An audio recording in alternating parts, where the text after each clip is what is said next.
Hey man, what's going on, y'all? Y'all know what it is. It is the Tuckerberry Beezy and the Wicked Wednesday with the Bug Nation. We in here. We here to stay. We here to lay. Man, I want to say shout out to everybody that's in the chat. My boy Ben Shooting. Shout out to Ben Shooting, me the people, man.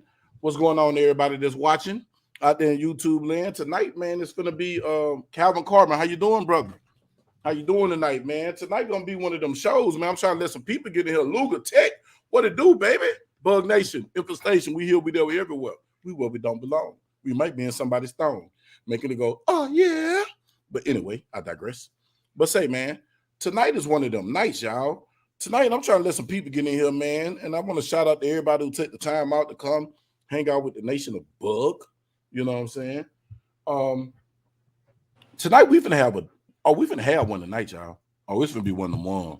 Some people finna get mad. Some people finna be angry. Some people finna be butt hurt. My head look crazy on my head right now. It's gonna be one of them nights tonight, y'all. So I hope y'all came in for it. I hope y'all came forward, and I hope, like I said in the real. I hope you got your facts. Hope you got your facts together, man, because we spitting facts tonight, and we gonna have some opinions, but we gonna be having some facts too. You know what I'm saying? So with that being said, I hear my boy Carl over there running that 3D printer. What's up, Mika? We got Mika in the building, man. She said hit that like button. Y'all go back and hit that like button for the Bug Meister. Please do that. Please do that. We got my boy Tactical Skillion now in the building. We got Carr from Odin Armory. Odin Armory. Odin Armory in the building. He's famous for making gas pedals for people to put somewhere you can put your thumb when you're on the gun, besides other places where he really like it at. But I'm gonna leave that alone. I digress. Yes, you know what I'm saying? But that's the thumb, man. He specializes in thumbs. I guess. Who figures? Go figure. That man specializes in thumbs. But yeah, that's my boy Carl Howard from Odin Armory. Then we got my boy Tactical Ski in that defense. Tactical Ski in that defense is a what would they call him? He will be a butt naked mole rat stripper from Detroit, Michigan. But put handsome in front of that. Put handsome in front of that. because he handsome and not wealthy. But that's it. Yeah, man. But hey, man, look, I'm trying to let some people get in here, man. What we got? Oh my God. Now, man, I got to highlight this, y'all. Man, we've been blessed with the presence of a pimp named Slickback. Where you been at, boy? Slickback say submit now to the Bug Nation. Humbly. Yes, sir. There you go. My boy Slickback. Where you been, you twat? Yeah. You know what I'm saying? Anyway, we got my man Ben Shooting back in here. Look, y'all, man, I want to say thank y'all for coming in, y'all. And I want to have a real life discussion. So I'm really trying to at least let 10 people get in here before we go there. And before we even get started, man, I'm going to say this here. You know what I'm saying? Thanks to my young man, Carl. He's a good guy. You know what I'm saying? Had a great weekend with him and C-Man. And if y'all didn't know, Carl can tell you, C-Man really is a white lady. He is a white lady in transition. C-Man identifies as a man, but he's really a woman. You know, he's the secret. He's strong enough for a man, but he really is a woman. That'll be him. But anyway, I digress. But now, man. Yeah, so just imagine a white lady that looks like Shock G from Digital Underground. Humpty Hump. Look at yourself. Y'all childish. I ain't gonna see where they get that from, man. They childish. But yeah, man. So what we gonna talk about tonight, man? I'm gonna piggyback with my boy Carl. Carl, what we want to talk about tonight? Let's see what we want to talk about tonight. Tell me what we want to talk about tonight. I think it's needed to be talked about because depending on where we grew up, our culture, our ethnicity, where your environmental factors, whether you're rich or poor, a lot of it comes into play on whether somebody can talk enough shit to you that you're gonna bring out them fists and you're gonna go to fisticuff, right? Or a stick or a gun or anything else, right? Right. At what point is enough enough? You know, and now elaborate on it. Everybody was taught, and everybody knows the law. you fight somebody, there's a good propensity that you're going to jail. Right. At what point do you ignore going to jail to whoop that ass? Oh. Uh-oh.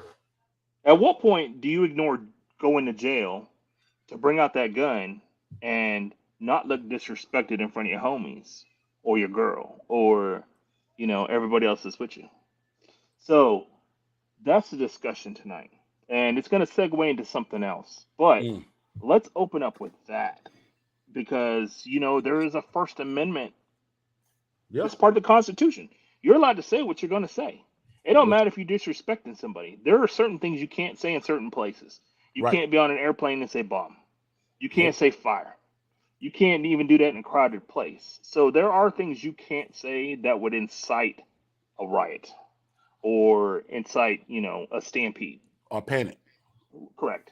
So, with that being said, everything else is pretty much legal. You could walk up to police officers and say "fuck the police," Yep. call them pigs, call them every name in the under the sun, but you can't touch them. But at one point, does that officer have enough, and he's gonna get your ass, Right. right? So he has to make a choice. Do I really want my job and face a potential lawsuit to whoop this dude's ass today? Because he's been disrespecting me for the last half hour, or Mm-hmm. am I just gonna let him go and I'm gonna go home happy and go to my Exactly. family and keep my job?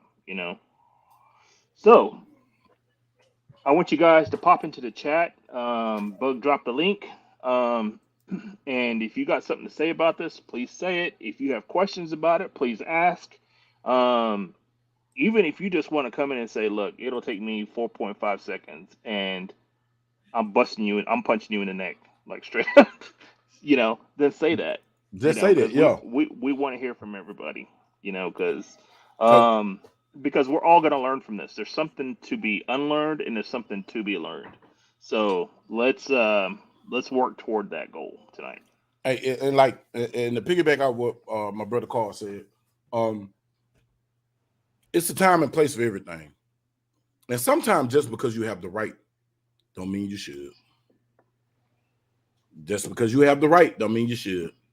And I don't condone violence unless it's to save someone's life. If it's not saving nobody's life or protecting somebody, stopping somebody from getting kidnapped or something like that, stopping some type of violence, bro, or stopping harm to someone else or to you, I don't condone it, man. And I want to say, shout out to my boy. I see Ray Fisher just stepped in. My boy Life in Baton Rouge. Yo, what's up? You know what I'm saying? I dropped that link because I want to have this discussion because I want to ask, a question is like, when do you let your ego or immaturity put you in a situation that could change your life? In a situation that can change your life, because think about what I'm saying. Your life gonna be changed. Your life gonna be changed no matter what, good or bad. You know what I'm saying? Your life gonna be changed. And like just speaking on the situation at hand that we hinting at right now, you know,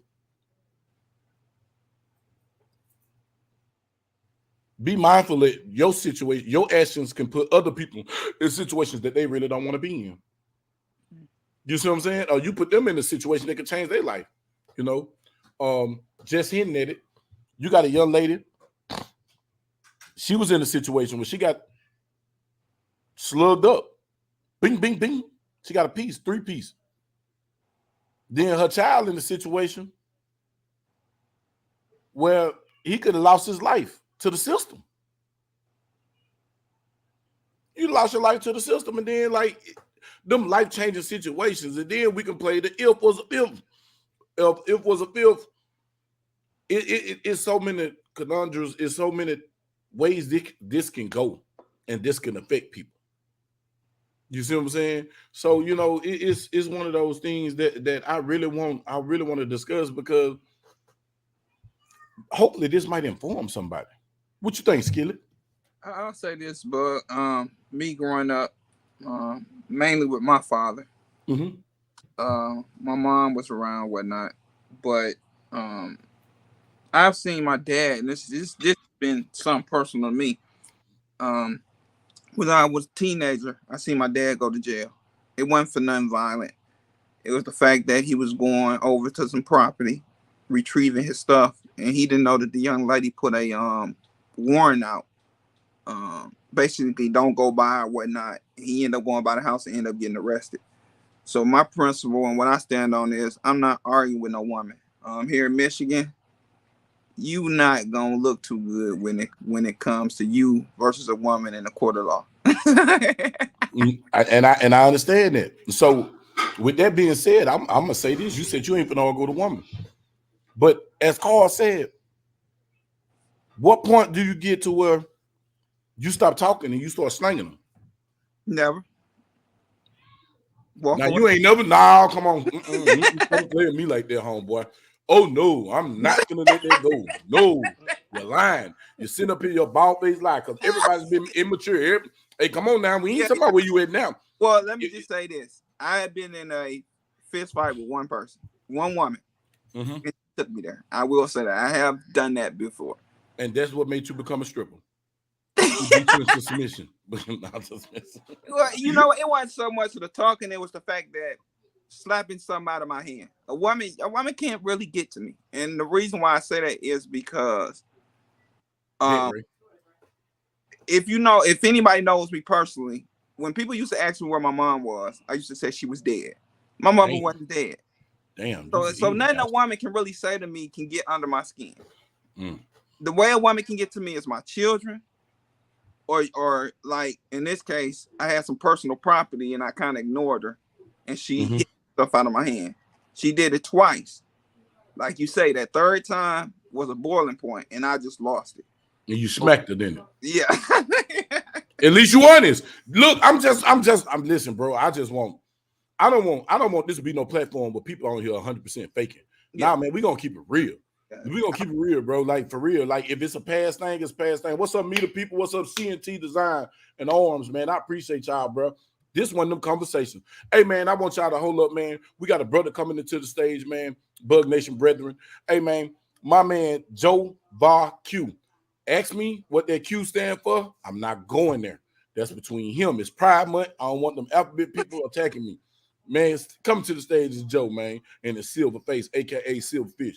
Boom, hey, boom. how's everyone doing? Thanks for having me in, man. Man, what's going on, bro? Apologies, I'm late. I had to take care of some stuff. Man, I can dig it. Man, I'm gonna ask you, Joe.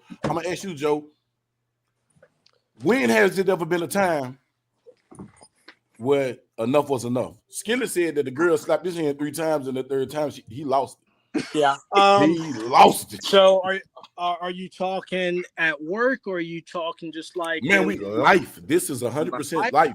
Yeah. At work, I cussed a couple people out. You know, there's several times for me where you kind of tell people, hey, man, you know, back off. Whatever. You give them that warning, that fair warning, and some people will continue to press the issue. Has everyone seen Pulp Fiction? Oh, yes, sir. All right. So remember the scene they was talking about foot massages? Yeah. It's like, hey, man, you know, you ever given a man a foot massage? It's like, yo, back off. Right. So, you know, for me, you kind of know when I get irritated or when I just don't want to deal with it. So generally now I'll walk away a little bit more self-control. When I was we're throwing hands. Okay. And that's what up, dude, Dudley? It's not always the best solution, but how I was socialized and how I grew up, that was how we solved problems. Did I take some L's? Yeah. You know, now I think of taking the L is when I actually have to fight, because when I can walk away, that's a win for me. If that makes any sense. What's up, CNT Designs and Arms? What's going on, bro? Yeah. Hey, just to let you know, I can't see the chat, so I'll pop in between the chat and looking at the screen. Gotcha. So. Yeah, I can't see the chat either.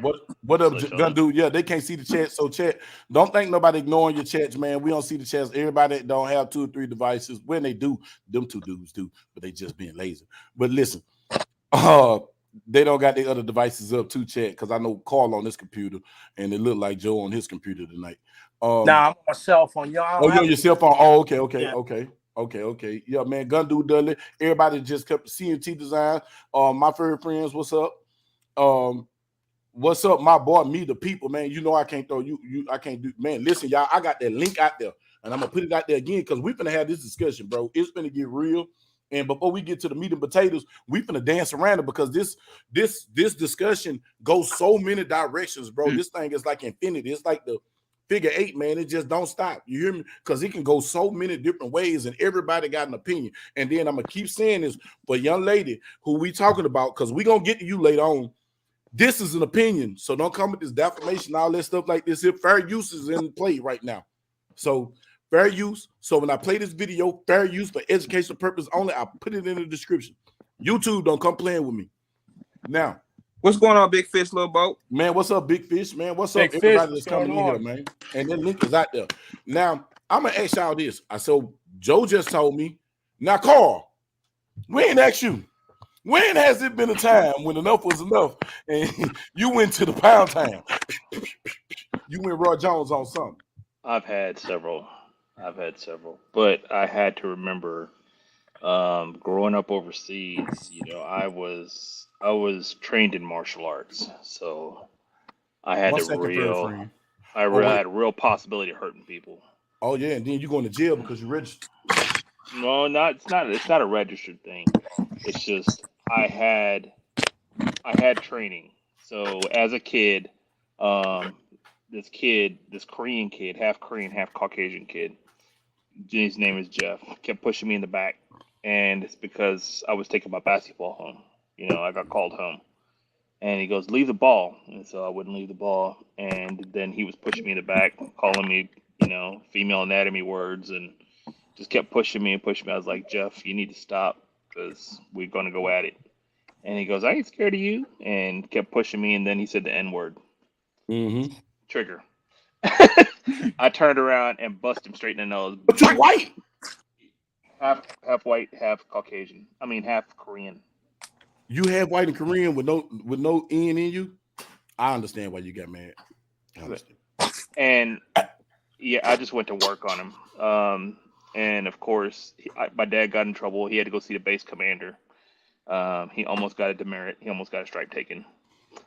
Second situation, I was in Dallas. I was just leaving work, had khaki pants on, nice shirt, leaving work, and got rear-ended.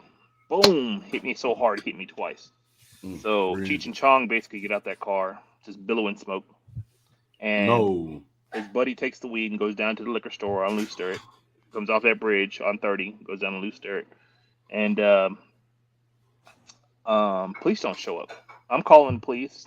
Everybody else is calling the police. And so I'm telling the guys, you got brand new Sony phones, but call the police. And they're like, no, call police.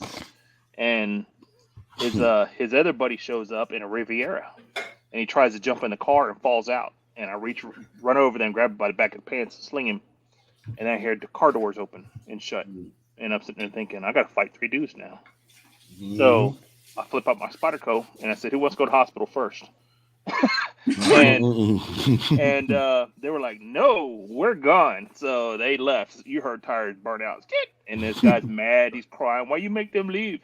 And I said, "Because you tried to run, fool. Like, get back to your car." And he said, "No." And I said, "Get back to your car." He said, "No." And I just shoved him. Like, I was done with this dude, man. Boom. So and he had a right to tell you no, though. But you couldn't trump his rights. No, he was staying on scene. He hit my car with no insurance. But you can't that's kidnapping. That is not kidnapping. Well, that's unlawful detention. Thank you. Yeah, let's get to the legal part of this. Yeah. So Carl, I have a question for you right here, man. Hold on, Joe. I'm sorry. That's that white let me finish this. Go ahead, Joe. So I when I pushed him, he started fighting me, right? And we went to fisticuff, and of course, I'm grabbing him, kickboxing, and I'm just working him, right? He's catching knees to the face, and he's just getting hit in the shoulders and the neck and the side of the face. I'm just wearing him out. This big white dude. He was short. He was like a troll, but he was bald headed, had overalls on. He was like, hey, you don't have to kill him. You don't have to kill him. And I said, you don't know what I've been through. I've been standing in this August heat for 2.5 hours waiting for the police, and nobody's coming. And I said, then he tried to run, and I said, I just asked him to go back to his vehicle, and he started being argumentative about it. I'm done with him. Mm-hmm. And then the guy then tries to reach over him, and he touches my face, trying to hit me. And I said, white guy? Kill him. Yeah. Damn. No, the guy that hit me. So okay. I pull out a shell out of my pocket. It was from my AK, which is sitting in the back of my truck. My window's blown out, right? On 3 sides of my truck, window's gone. So there's an AK sitting in there. And I said, he's going to meet these bullets. Let him touch me again. And so that guy told him in Spanish, like, you better not mess with this guy. He ain't playing with you. And the guy was saying, my family's going to come and get him. And I was like, I don't care. Terroristic threat. And then the police show up. They asked me what happened. Tell them the whole story. Tell them about the bullet. Tell them about the knife. Everything. Hey, you didn't go to jail? No. White privilege. Go ahead. No. So they said, yeah, go on and go. We got him. So, he's going to get deported. And, I was like, okay. So, there are times I've had to put my hands on people. But, it's few and far in between. But today, I think I have a lot more emotional intelligence than I did then. I have a lot more to lose. Mm-hmm. I have a lot more to lose. So, yes, I am very careful about the situations I stay in and stay around. All right, Joe. Ask your question now, Joe. Well, no, you alluded to it because I was going to ask Carl, 2 facts about the law. I don't know. This was in Texas, correct? Yeah, this Texas. Mm-hmm. All right. So I don't know what the Texas law is on, they'll call it kidnapping or prohibitive movement, whatever, unlawful detention or detainment. And then also on communication with terrorist threat. But more importantly, how did you know that he didn't have insurance? Did he say something? Did they say something in Spanish? Was it a code word or he said it wasn't his car. All right. And he didn't know where the insurance was. All right. Mm-hmm. All right. I can. Yeah. So it was that I can situation, see how you right? can. Yeah, I can see how you can make that conclusion because, again, words have meaning. They also have consequences, right. as we all know. So in Texas, we do have something called the civil arrest, right? Right. Civil detainment, civil arrest. Mm-hmm. All right. And because he committed basically a felony. Class A misdemeanor, could have been a felony.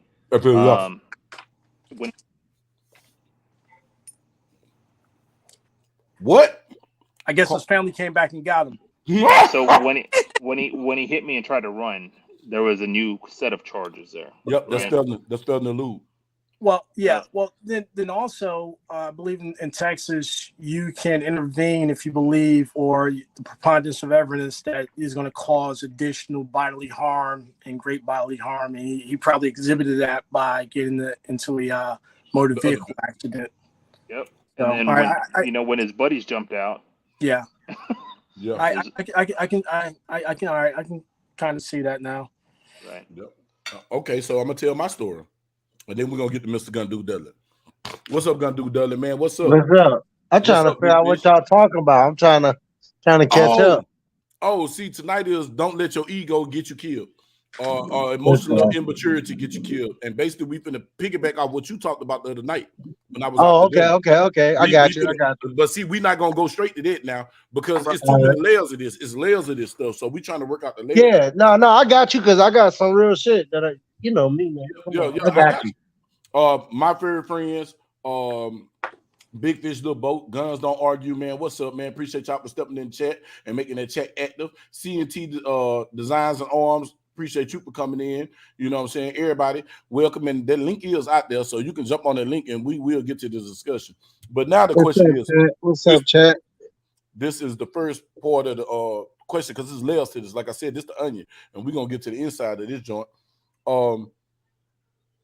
When is enough, man. I used to be not proud of it because, like I said, emotional, immature, and ignorant, lack of knowledge. I used to listen to Manny Fresh. Manny Fresh had this song on Big Timers. He said in the song, he said, I beat a bitch quick, hell yeah, he'll do it. Because I used to listen to Ghetto Boys and Willie D. They used to always tell me beat a bitch, whoop a woman, beat a bitch, blah, blah, blah, blah. I used to always believe in that. So I thought that being a man, you take no disrespect. A woman disrespect you, you smack them. You know, that's what I seen in my environment. So I used to have this thing where I had a 3 strike you out policy. The first hit is for free, unless you hit me in my eye or something. Like you hit me in my face, that's automatic takeoff. But you can hit me anywhere, but you only get 3. And I had a little girl, my oldest child, her mom was violent. Like she was short, man, little short little thing. And you see me and her, we look like, you know what I'm saying, like a big ass tree in a shrub. Bro, she used to swing on me and she used to jump on me. Until one day, dog, we was in front of the police. We were walking down Keystone Pope. We was on Pope, walking down Keystone Pope. And she swung on me. She was pregnant. And she had been whooping me all day, y'all. And I'm talking about whooping me all day. And I was like getting it in public. Bing, bing, bing, bing, just getting it. And that day, man, it was just, I just snapped. The woman hit me, and I just snapped. Before I know it, I just grabbed and slapped the hell out of her in front of the police. I should have never did that, man. That police threatened to take me to the Trinity River. And if anybody don't know, back in the 90s, the police tell you something about the Trinity River, there's 2 things going to happen to you. You was going to they was going to beat the brakes off you, or you was going to die. 9 times out of 10, you were going to die because they didn't just take you to the Trinity River. He said, I'll take you to the Trinity River hitting that woman. And I was just like, man, she hit me. Man, ain't no reason for you to hit her. I said, bro, but you get tired sometimes. All I hear is yap, yap, yap, yap, yap, and hitting. You get tired. He said, man, ain't no, you got to be a man. If you ain't built for this, you need to stop fooling with him, man. I mean, that police told me that, and I ain't get what he was saying then. And I get it now. You know what I'm saying? Years later, over 20-some years later, I get it now. But it had got to a point to where I was emotionally immature to where she hit me. But now I'm like this here. You hit me now, I don't give a damn. It ain't no 3 strikes and nothing. Yeah, it's going to jail. I'm calling the police. And if you keep hitting, I'm going to put you down. And they just what I don't give a damn, man, woman, child. I don't give a damn who you are. I drove school buses and the lead youngster told me, Mr. D, I'm going to knock you out. Boy, I'm going to push you through this windshield and I'm going to break your face. You feel me? You want to put yourself in the grown person position? I'm going to treat you like you grown. I'm not tolerating that. Keep your hand to yourself. I control me, you control you. Once you hit me, I'll let out the window. And that's when enough is enough for me. You know what I'm saying? But if I know I'm in a situation to where Carl trying to hit me, but he got Joe Var, Tactical Skillionaire, the skeleton stripper, and then he got you in the cut. But I don't see y'all in the cut, but I see he trying to provoke because really y'all want to stomp me out anyway. You know what I'm saying? I assess the situation, and if I see it's a bad situation, oh, them dudes together. Officer, oh my God, this guy, his name is Odin Armory. He just assaulted me. Oh my God, they got guns. I'm gonna make him get there. Yeah, I'm gonna call out on you. Call it what you want. I'm a citizen. I'm no longer in the streets. I'm a citizen. I have the right to call the police. I pay taxes, but I'm gonna call the police. And when it comes to women, I'm like skilling. I'm not arguing with a woman. I'm gonna walk off because if I take myself out of the situation, if I extract me or subtract me from a situation, it can't add into something else, man. You see what I'm saying? Or it can't multiply to another scenario, bro. Look what he say. Guns don't argue. Say if you swing tonight, you gonna ride. I'm headed west. All right, so what is the That's Master P. All right, so what is the one thing? I'm gonna ask everybody on the panel the same question. What is the one thing that will set you off 150%, and you cannot control yourself? I'm gonna tell you mine. It's when somebody spits on my face. Oh shit! No, I got to look at you for that. Spitting is a life-altering event. Your life gonna be altered, and mine is too. If you have life in that body that God gave you, that's my hell no. Oh Lord, I will go to jail behind that, bro. That's just me. Oh Just Lord Jesus! Man. Spitting Oh, you in just touched somebody's my face. soul. Hell no. Oh my God, this man so. What just about you, good man, Dudley? emotional. No, Damn it! I'll take it that far, but I want to take it back a couple steps before everybody answer that. When you talk about the ego, you know, don't let your ego get you killed. It was a situation with myself going to an HEB out here. This when I first moved to Texas, and I didn't even carry when I first got here. I didn't carry like I do now, and I did if I did carry, it wasn't legal. All right, so when I went to HEB with my wife, we actually literally, you know, parked the car, walk across the, you know, the roadway to get to the sliding doors, and it was this Hispanic guy. He was in a fucking orange Avalanche. I would never forget this. And he had a lady in the back seat with a car seat in the back, but the dude had loud music banging, and he was just looking for a problem with any and everybody. It's just you could tell how he was just grilling everybody, right?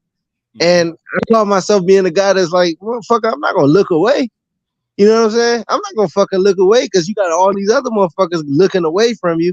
And I'm still walking towards the sliding doors while we, you know, crossing the street. I got my wife on probably my left or my right side of me. And it was crazy because the dude started reaching under his seat while he's looking at me though. And we ain't talking shit at that. While this lady in the back seat in the car and a baby, I don't know if a baby was in the car seat, but for her to be in the back seat with a car seat, I'm expecting a baby in the back seat also. You know what I'm saying? Right. But the dude was just fucking talking crazy. And that day, I remember this day, bro, because I didn't let my ego get the best of me for me to go out there and, you know, either have a brawl or get shot by this guy. I felt like a fucking punk, honestly, because I got my wife right here and this motherfucker talking shit, grilling, but he's reaching under his seat. But I'm playing smart. I'm not about to sit up here and, you know, go back and forth with dude. I don't know what type time he really on. You know what I mean? But that day forward, bro, that made me say, man, I'm not leaving my house without my gun after I got legal, bro. I was like, hell nah.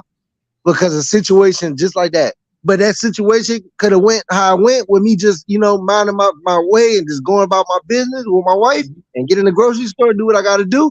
Or I could have fucking just, you know what I'm saying, let my ego get a hold of me, especially being embarrassed in front of my wife like that. But I ain't got to prove shit to my wife, you know what I mean? But at the same time, I'm a man, you know what I mean? And there's other man with his girl in the backseat, basically like telling him to shut the fuck up and leave. And this dude is just like reaching under his driver's seat while talking shit to me. Like, oh, motherfucker, da. Wouldn't even pull off, bro. Was like literally going 3 miles per hour just to have an interaction with me, bro. And I'm just like, I don't know. At this point, what should I really do? You know what I'm saying? But then I'm like, I don't want to get shot. You know what I'm saying? I don't want to be on no bullshit because I don't know if this dude, you know, is he really reaching for something? Exactly, because a lot of people pump fake now. A lot of people pump fake. And the dude was drunk, man. Listen, the time that you think they pump faking is the time you get popped. Exactly. But then I think about it. That's why I just said, and I think about it. I said, damn, if I was carrying that day, I probably wouldn't, you know, if I was carrying that day. This is when I first moved to Texas and I wasn't carrying at all. I'm talking about, dude, I ain't have not one thing in my house. You know what I mean? But yeah, man, that like I said, I'm just going off the title, man. If my ego would have kicked in and then I probably would have got fucked over. You know what I'm saying? Seriously. If he was or if he wasn't, I don't know. We'll probably be a brawl if he wasn't, but if he was, he probably would have shot my ass. You know, approaching his car after he doing all of that. Yeah. So yeah, that's I don't know. I just never forget that day, man. That shit was crazy. Hey, I want to expound upon that, bro. You showed even in front of your wife, because I ain't gonna lie to you, bro. That's how a lot of people get dusted off. Fact. Because they do stuff in front of their wife. Because I know one thing, and see, this is what people don't. You gotta take this back there, and you men tell me, y'all men been married long. Everybody on this panel been married a minute.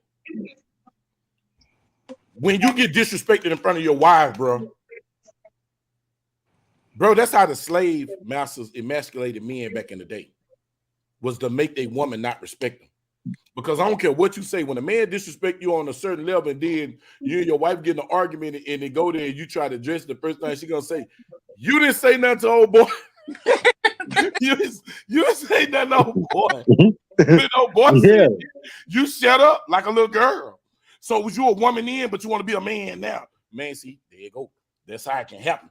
So for you to even check yourself, to not get yourself set up for failure, because if dude, 9 times out of 10, the Mexicans don't be pump faking. They be having them. A machete or something. They Shit, got for some real. of it. They For got something real. you can feel, And bro. you know it's bad road rage here in Texas anyway. It's bad road rage here, man. Man, who you telling? I know.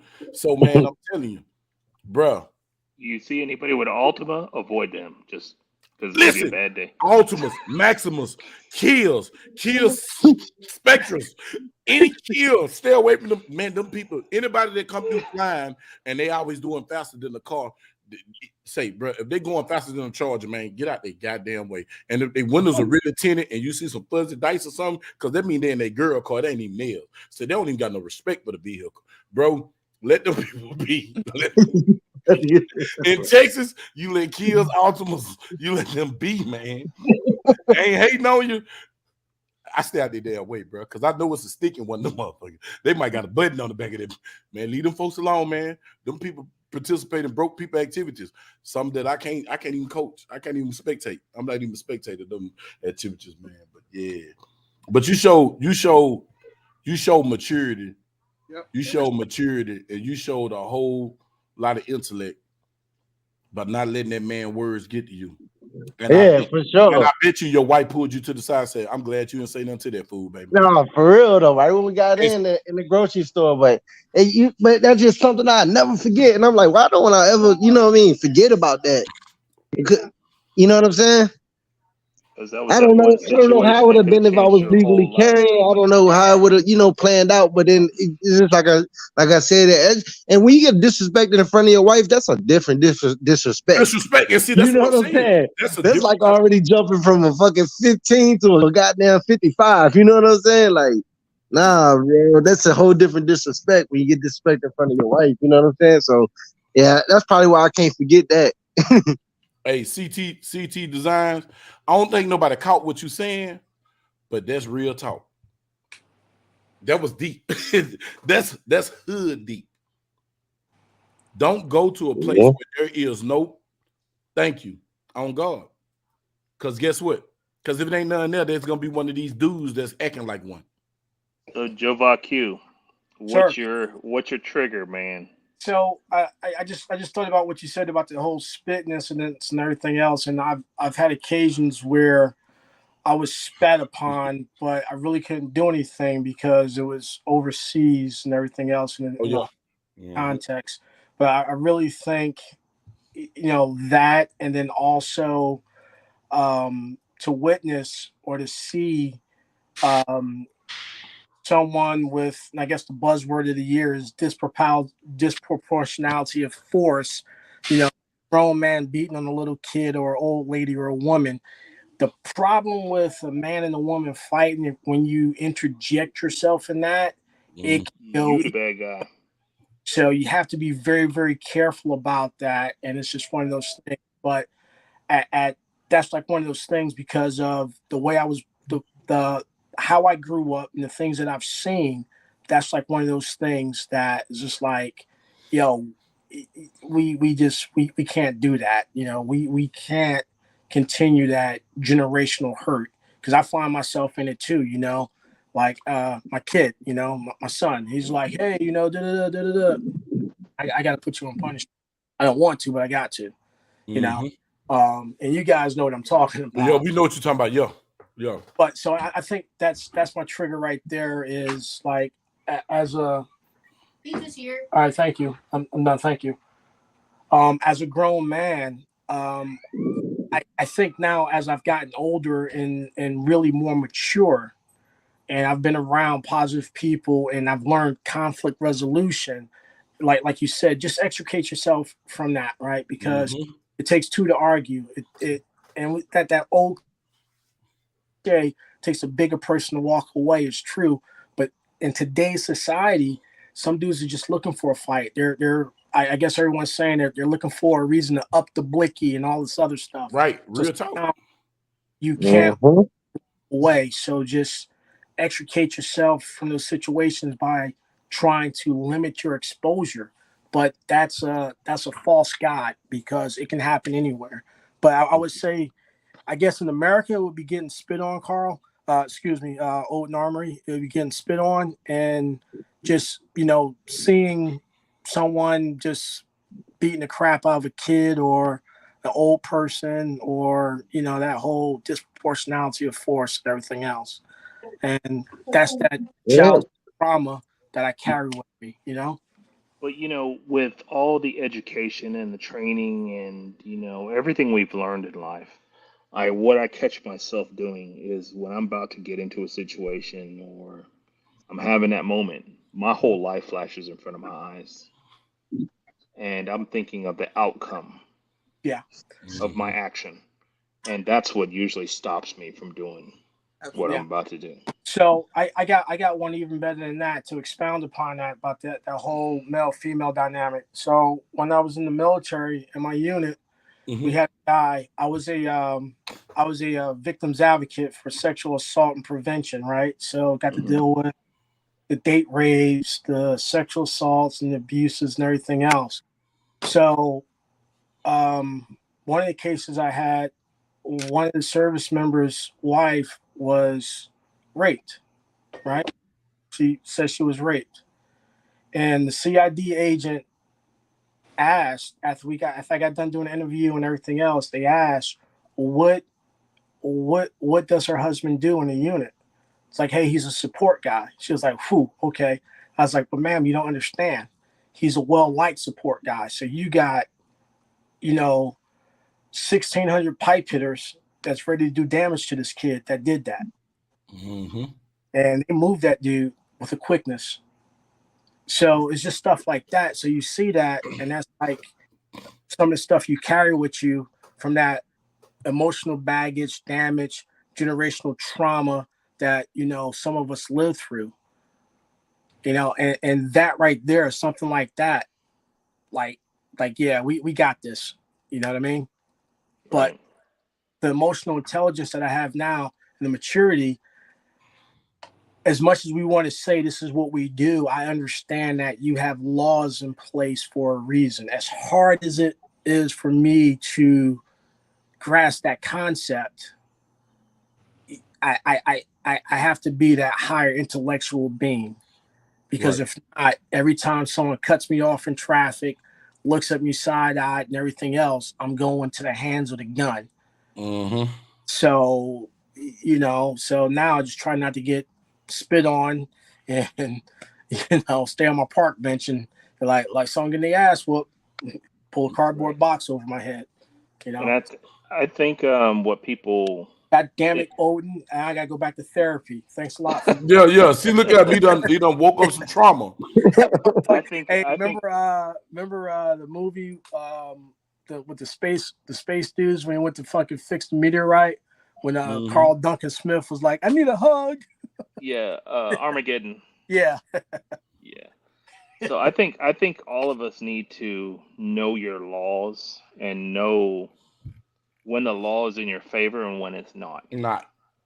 And you really, when you're playing with the law like that, you're rolling the dice because if you don't know the finite details of these laws, you That's can what get in some real deep trouble. So you can say, "Well, I was defending myself." and you're Well, still wrong. yes. Did you not egress from the Yeah. situation, meaning leave?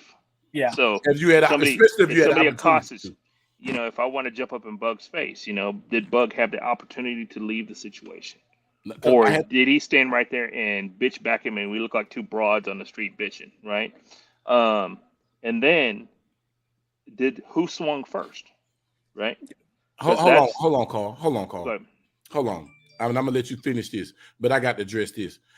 He tiptoeing through the tulips. That link is down there. You jump in. Go ahead, Carl. Because I hate. Don't be throwing busting shots from the bushes. Man, come on, let us see your face.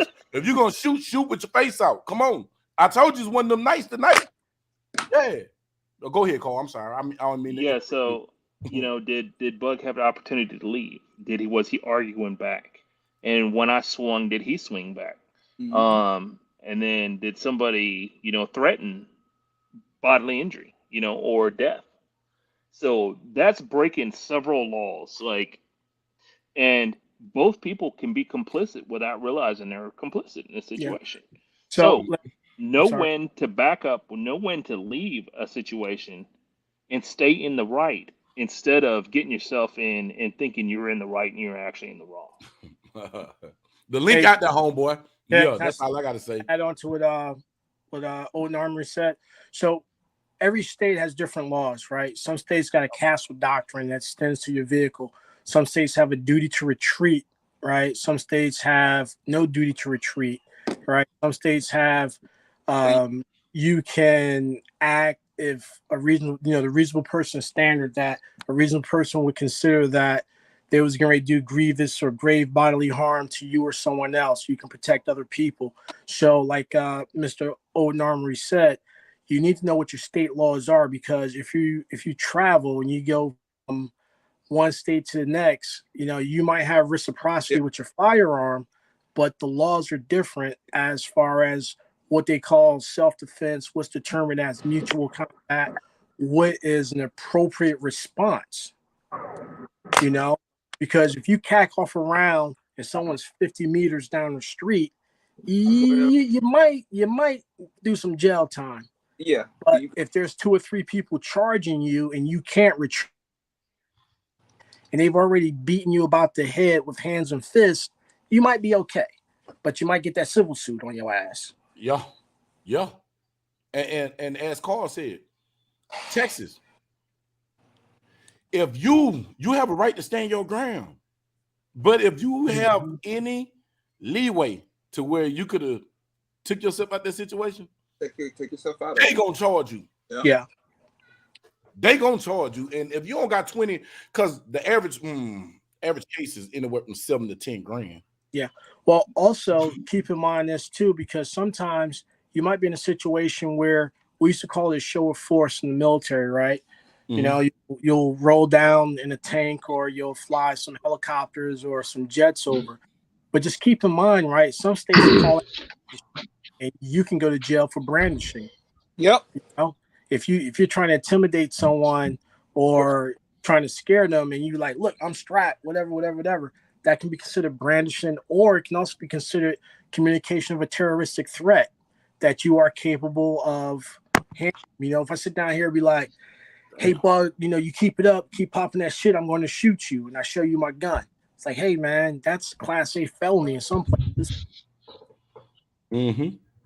So dude, just that brandishing, that can be considered an assault. Yeah. Assault with a deadly weapon in Texas. That is an That's assault. short. Yes. Oh, look. Yeah. Yeah, I'm with it. Officer, he put the gun on me in a threatening manner. That's what it is. Brandishing in a threatening manner to cause harm or alarm. That's what brandishing is, bro. That's a Class A misdemeanor in the state of Texas. That is below a felony.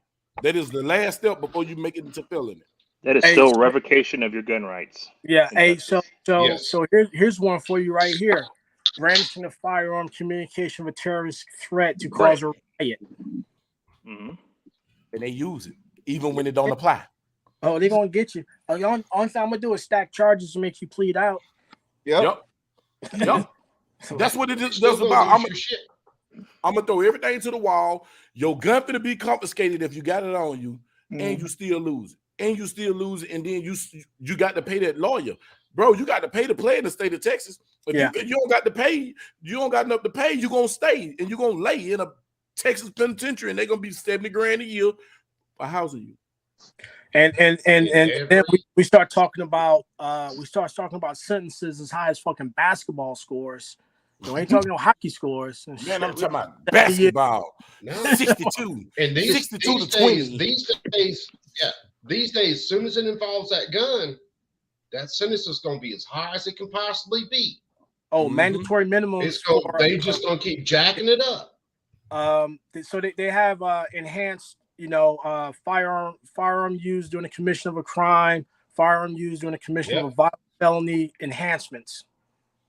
Man, sometimes you're off killing someone, getting charged with murder, because you could plead out to less to get charged with attempted murder, because now you got attempted murder, assault, everything else that goes along with it. Yep. You know, All right, so Alabama's get trying to charged with push a lot murder, of that through now. and you get pleaded out to manslaughter. You know, but yeah, but thanks a lot, Carl. But here's my deal for even clicking on the link, because I was just gonna hang out in the chat. Because all you guys are fucking outstanding, man.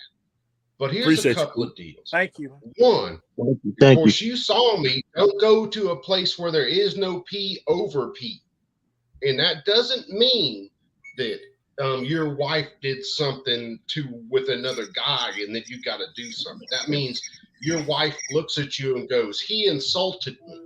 I'm live. I'm Okay? live. Call me back. He insulted you.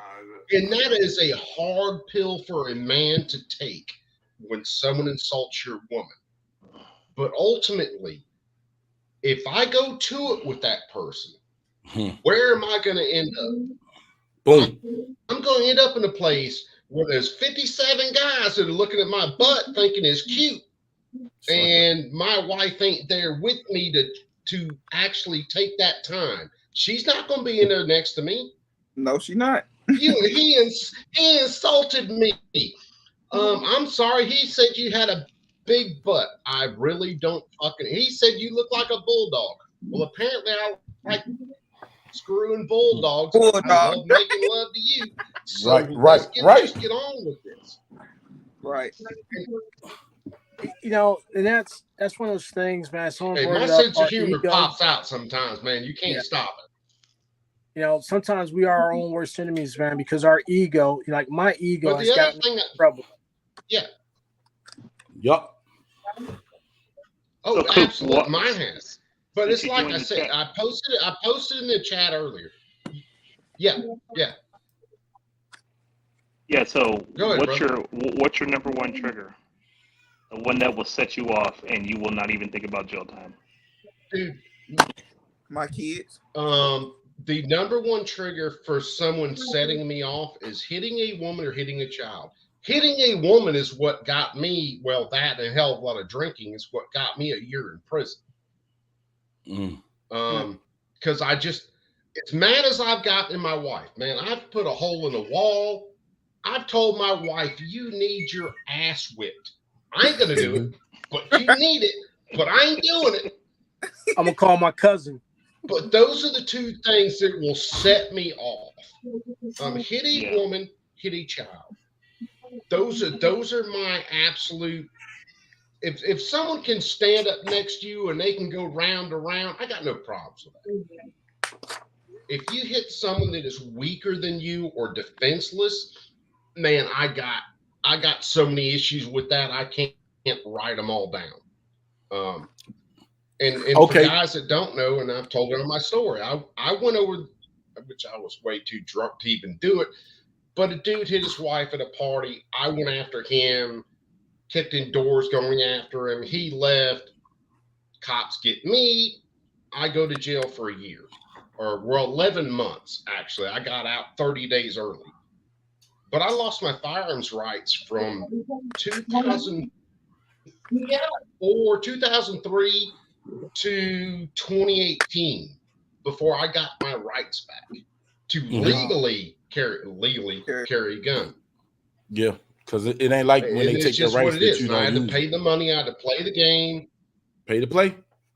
Oh, and now, dog, which, I mean, to be honest, the only time I was using them then was I was hunting, and I may have a gun on me when I was hunting. And that's what I did, man. That was my thing. I wasn't this far deep into my rights and, carrying and all this other stuff until, like I said, I got them back 2018 and then everything, or 2017. And then everything went nuts. And it was like, dude, there ain't no way I ain't got a gun on me at any minute of the day. Because things just got so stupid.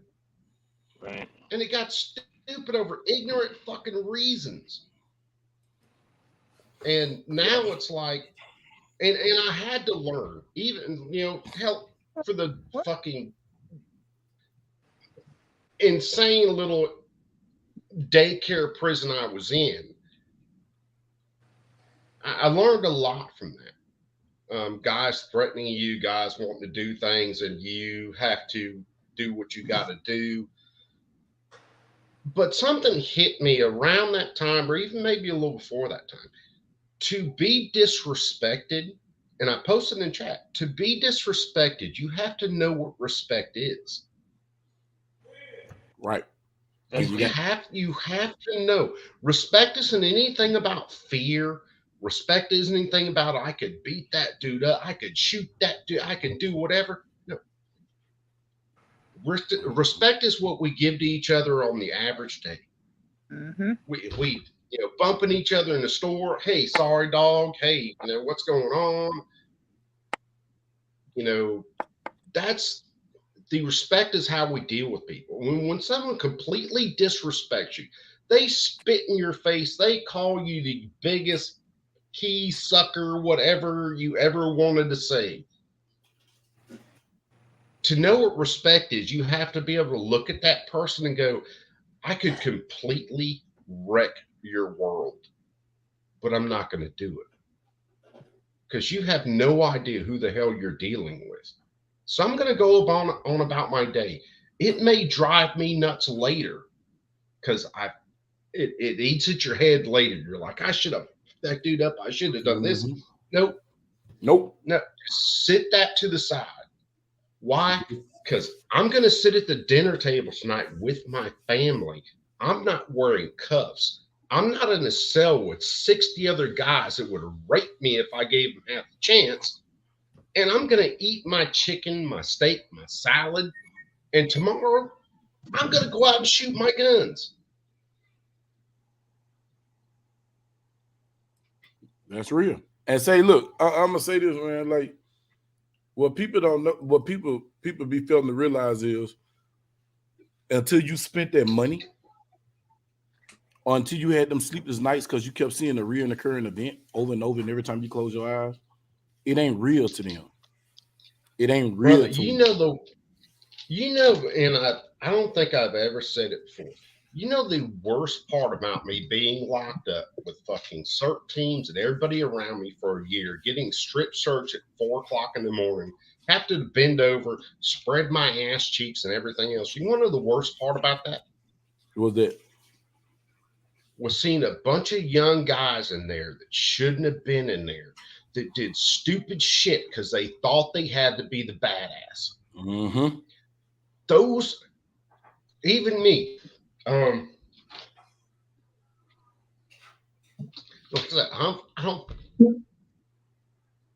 never said that. That was the worst part for me, being in there.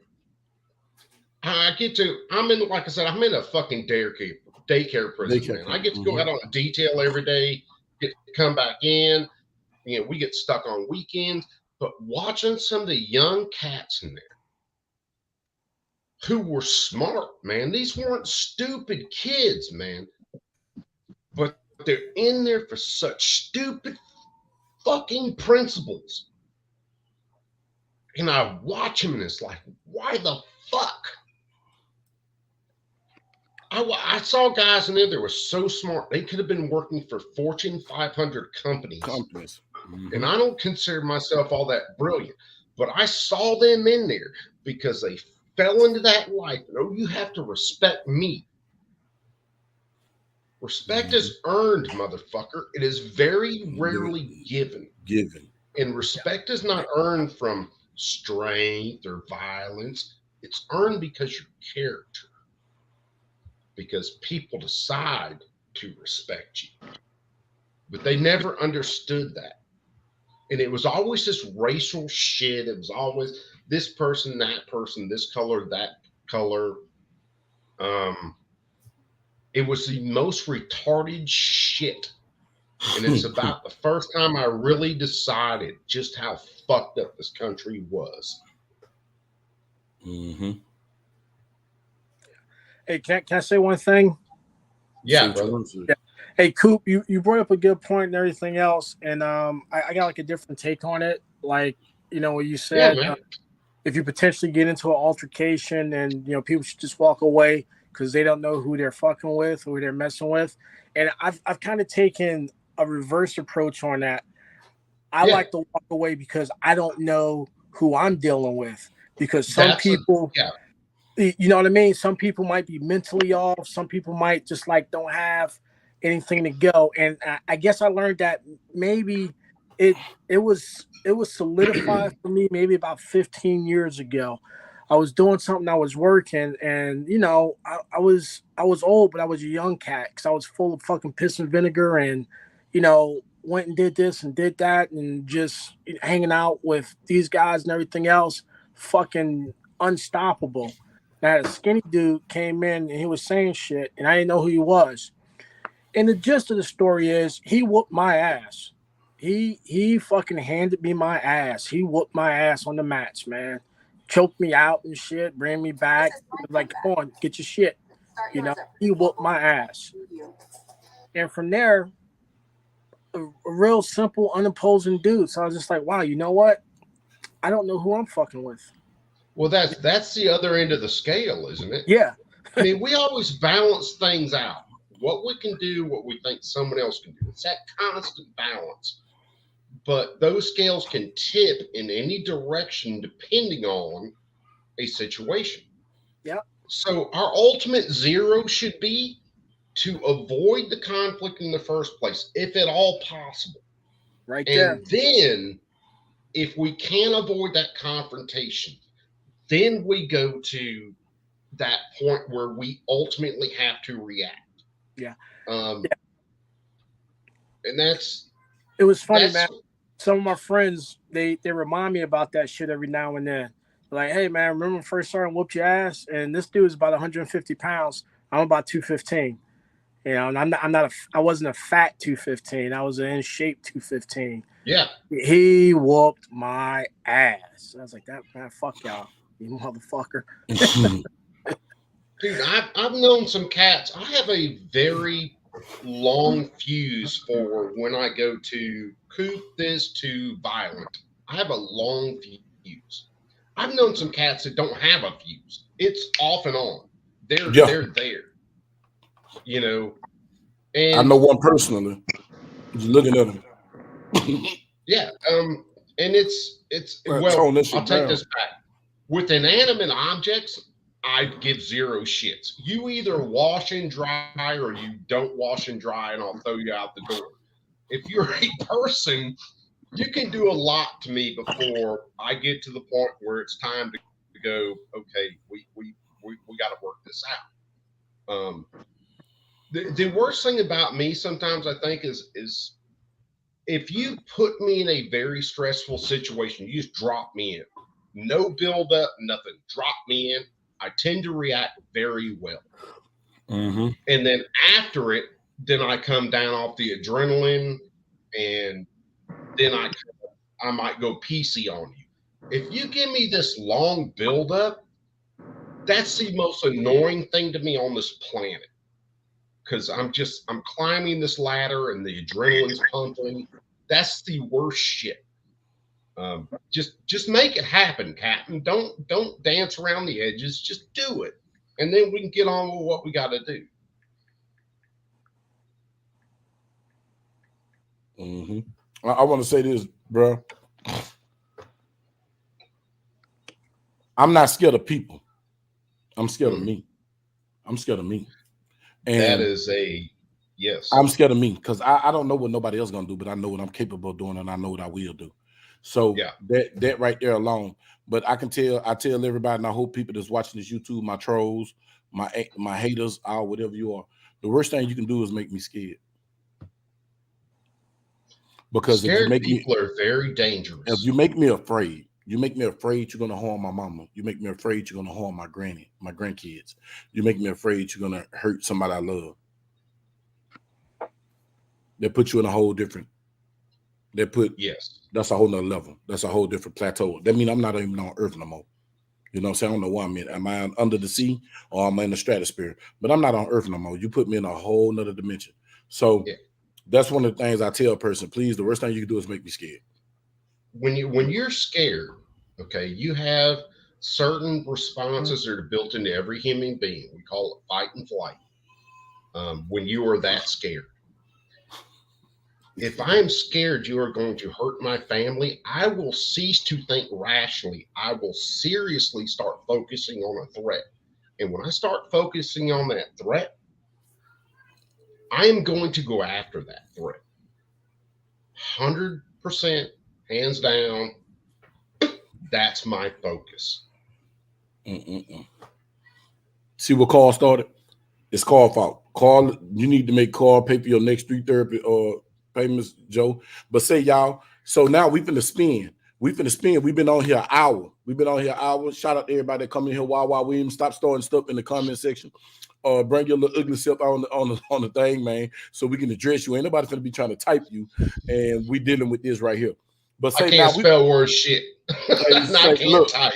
Look, I can't type with it, man. It's like this every time I try to type this one right here, be like, motherfucker. Yeah, I never. Yeah. You know what an egg right. But hey, we finna get to the nuts and we finna get to the meat and potatoes now. Let's get to it. I'm finna show this video in fair use, and everything that's being said in this opinion in this matter right now is our opinions, and we might state some factual laws. We will state some factual laws, but a lot of this is our opinion. So, Miss Lady, don't come at me trying to sue because I sue back. Anyway, here we go. Hey, Bug, it's been an hour. Let's get to it, bro. We finna get to it now. Yeah, I said we finna get to it. Here we go now, y'all. Hold on, brothers. We getting to it. Hold on. Damn, I did it wrong. Windows. There we go. Boo, there we go. We guys, we always doing it wrong. Always doing it wrong. Y'all see it? Y'all see the screen? Am I sharing good? We got you, brother. Okay, let me make sure. I see it. Okay, booyah. Let's get it. Dress was standing in line late on Sunday, June 18th. She and a man. Fair use is in play right now. That's when they say Hood's 14-year-old son came into the restaurant. We've blurred the boy's face because he's a juvenile, no longer charged with any crime. As he's watching from the doorway, police and witnesses say the man arguing with his mother, identified as Jeremy Brown, repeatedly punches Carlisha Hood in the head. The violent attack was captured on this cell phone video, which was shared on social media by a local activist and has been viewed more than 32 million times. We froze the video before the impact of the punch. Police say as his mother's being hit, Hood's 14-year-old son fired his gun repeatedly at Brown, shooting him in the back. Police say Brown ran out, and the mother and son did too, with the son still shooting. No one else in the establishment did anything. And so once he saw his mother being severely, hit, he took action. The two surrendered to police and were later charged with felony first-degree murder. Today, the Cook County State's Attorney dropped those charges, saying in a statement that, quote, based upon the facts, evidence, and the law, we are unable to meet our burden of proof. ABC 7 legal analyst Gil Sofer explains. The state wants to. Hey, man, I'm going to tell y'all like this here. Let me get this out the screen for you. Stop sharing. There we go. I'm gonna say this here, y'all. Let me turn my my screen off right quick. There we go. So I won't know. There we go. Now I'm gonna say this here. They dropped the murder charges. Murder means that you intended to kill. Yeah, somebody. Yeah. You intended. That's hard to prove. That's hard to prove. Their young man. This is my opinion. This is Tackleberry Bug's opinion. Bug Nation, on the daughters. What's up, Power Maximus? What's up, OG Tank, man? I appreciate you brothers for coming through. I'm gonna say this. I'm gonna say this, y'all. This was bad all the way around. Mm-hmm. I don't know the facts. I'm not gonna recite vomit. I'm gonna regurgitate none that I heard. I don't know the facts. I'm just gonna show you what I learned from watching this video. The surveillance video from inside the shop showed that woman was saying something to that dude. What she was saying to him, I don't know. Everyone out there, you have a First Amendment right to say what the hell you want to say, but everybody's not emotionally mature enough to tolerate what you say. Yep. And everybody is not mentally capable to use their words. Nope. So I'm going to use this as a big example. I am not saying I'm not condoning nothing. All I'm saying, I'm being a devil's advocate right now. When I'm talking to Coop, As a man, I know I can't say certain things because I know once it can be physical violence or it can turn to life-threatening violence. But violence is involved in it as a man. Mm-hmm. And a lot of our women, and I'm gonna say our women, I'm gonna say the melanated women have a problem with their mouth. Oh, do. Oh.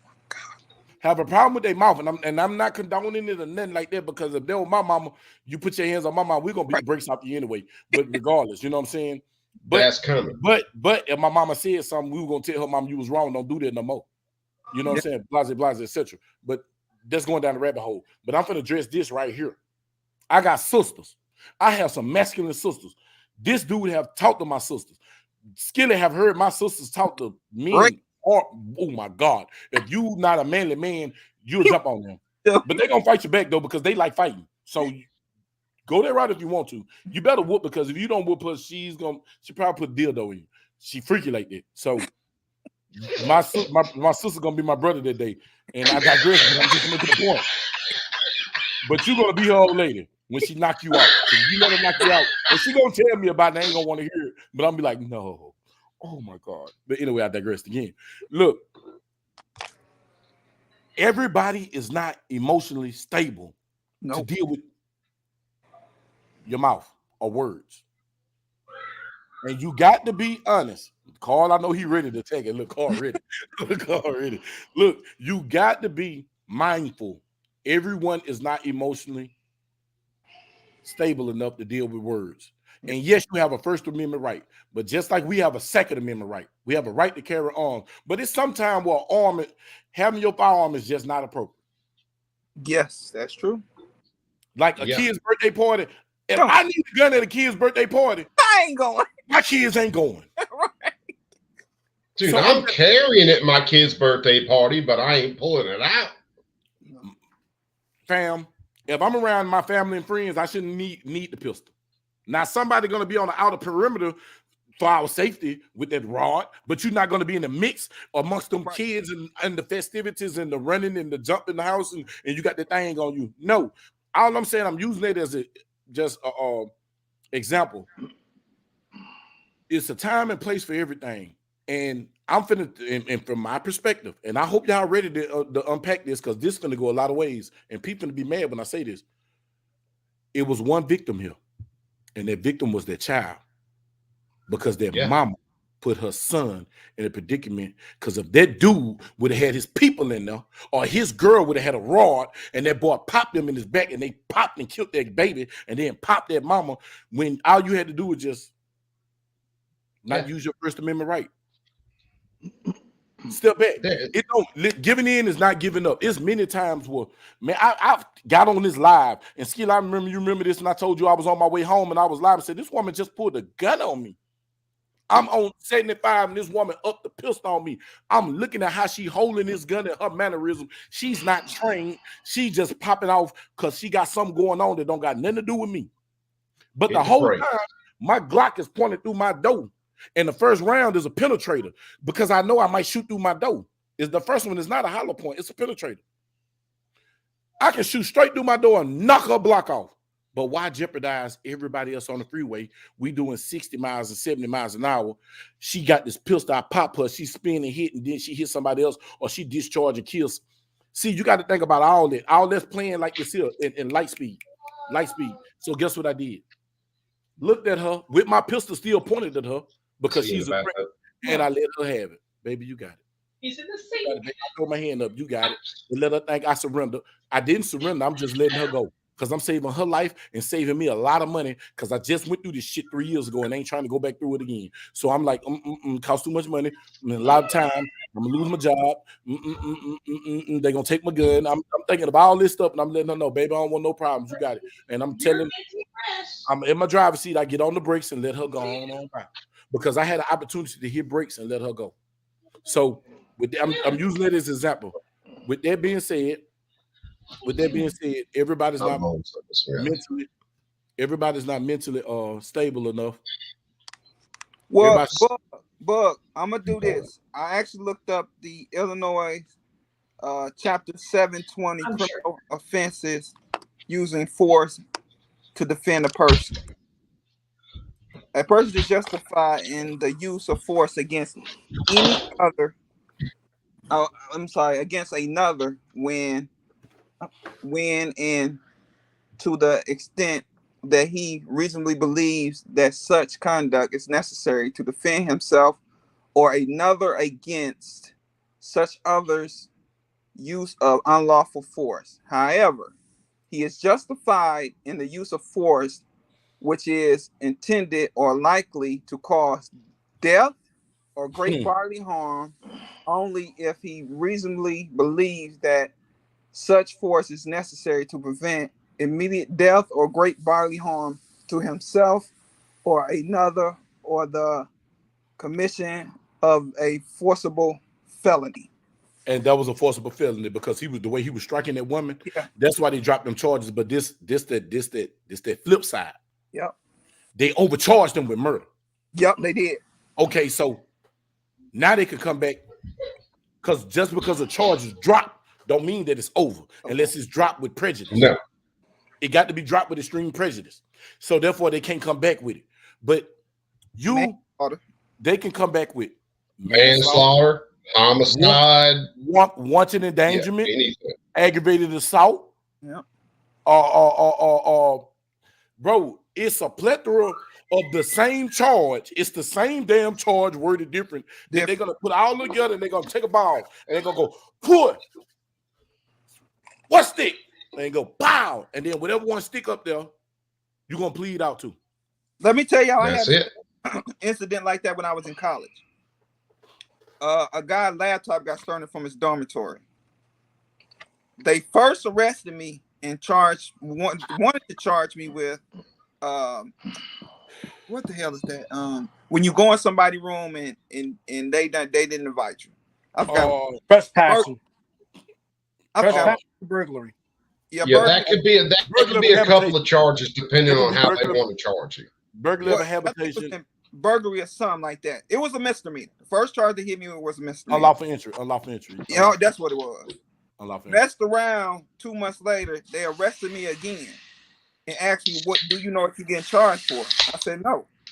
Then it was charged with larceny. Larceny is a felony, basically stealing out of somebody's room.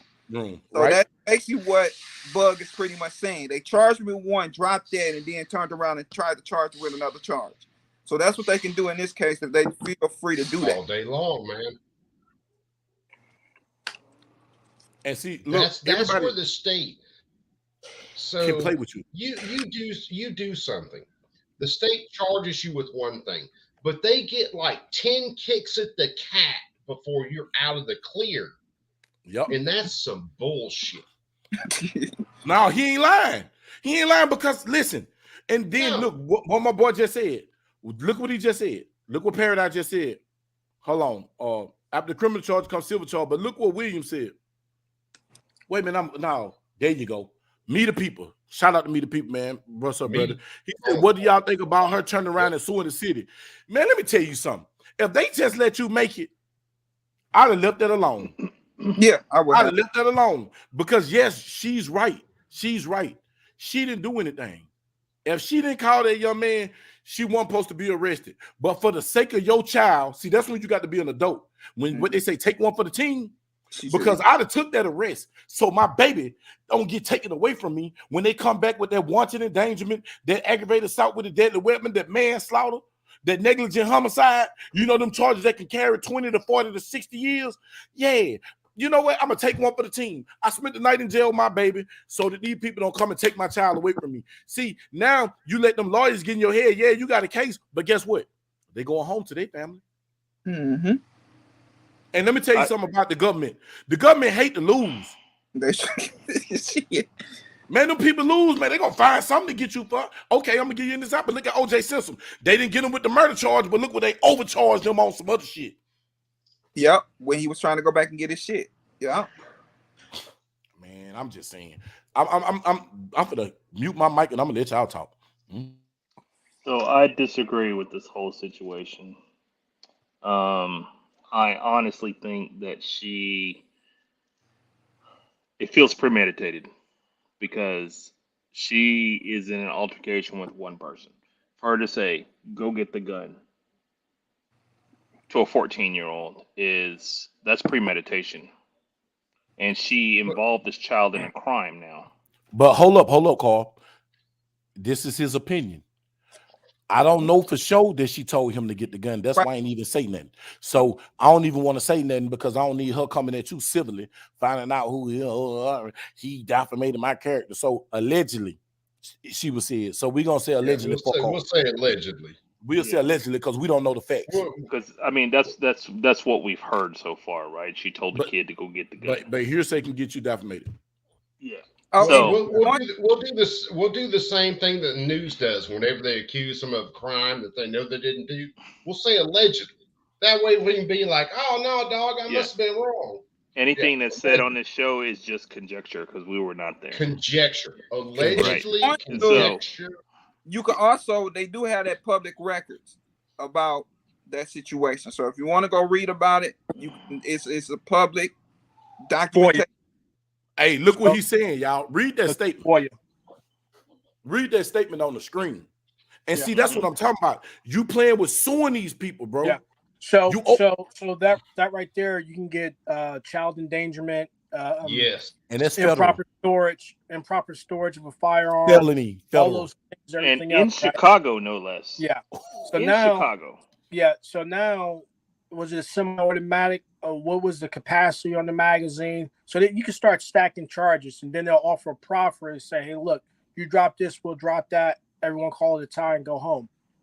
Yeah. But one of the questions you have to ask, because I've only seen what was played here tonight, what was the interactions that precipitated this whole event? Did they know each other? Yes. Did they bump into each other?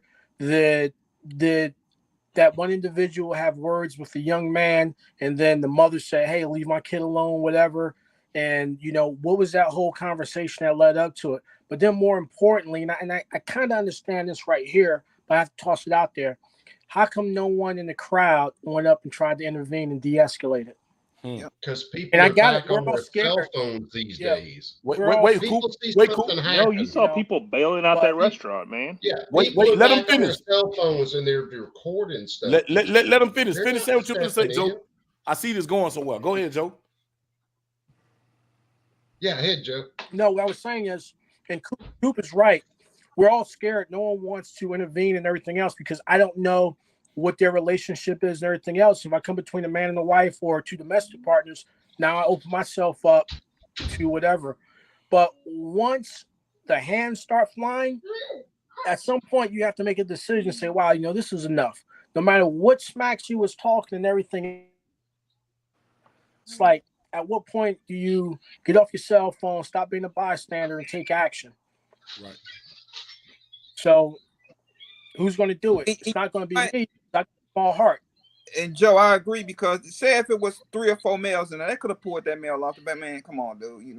I know she had a smart mouth or whatnot, but you got somebody could. Hey, and look, Skillet, I'm going to cut you out, bro. Go ahead.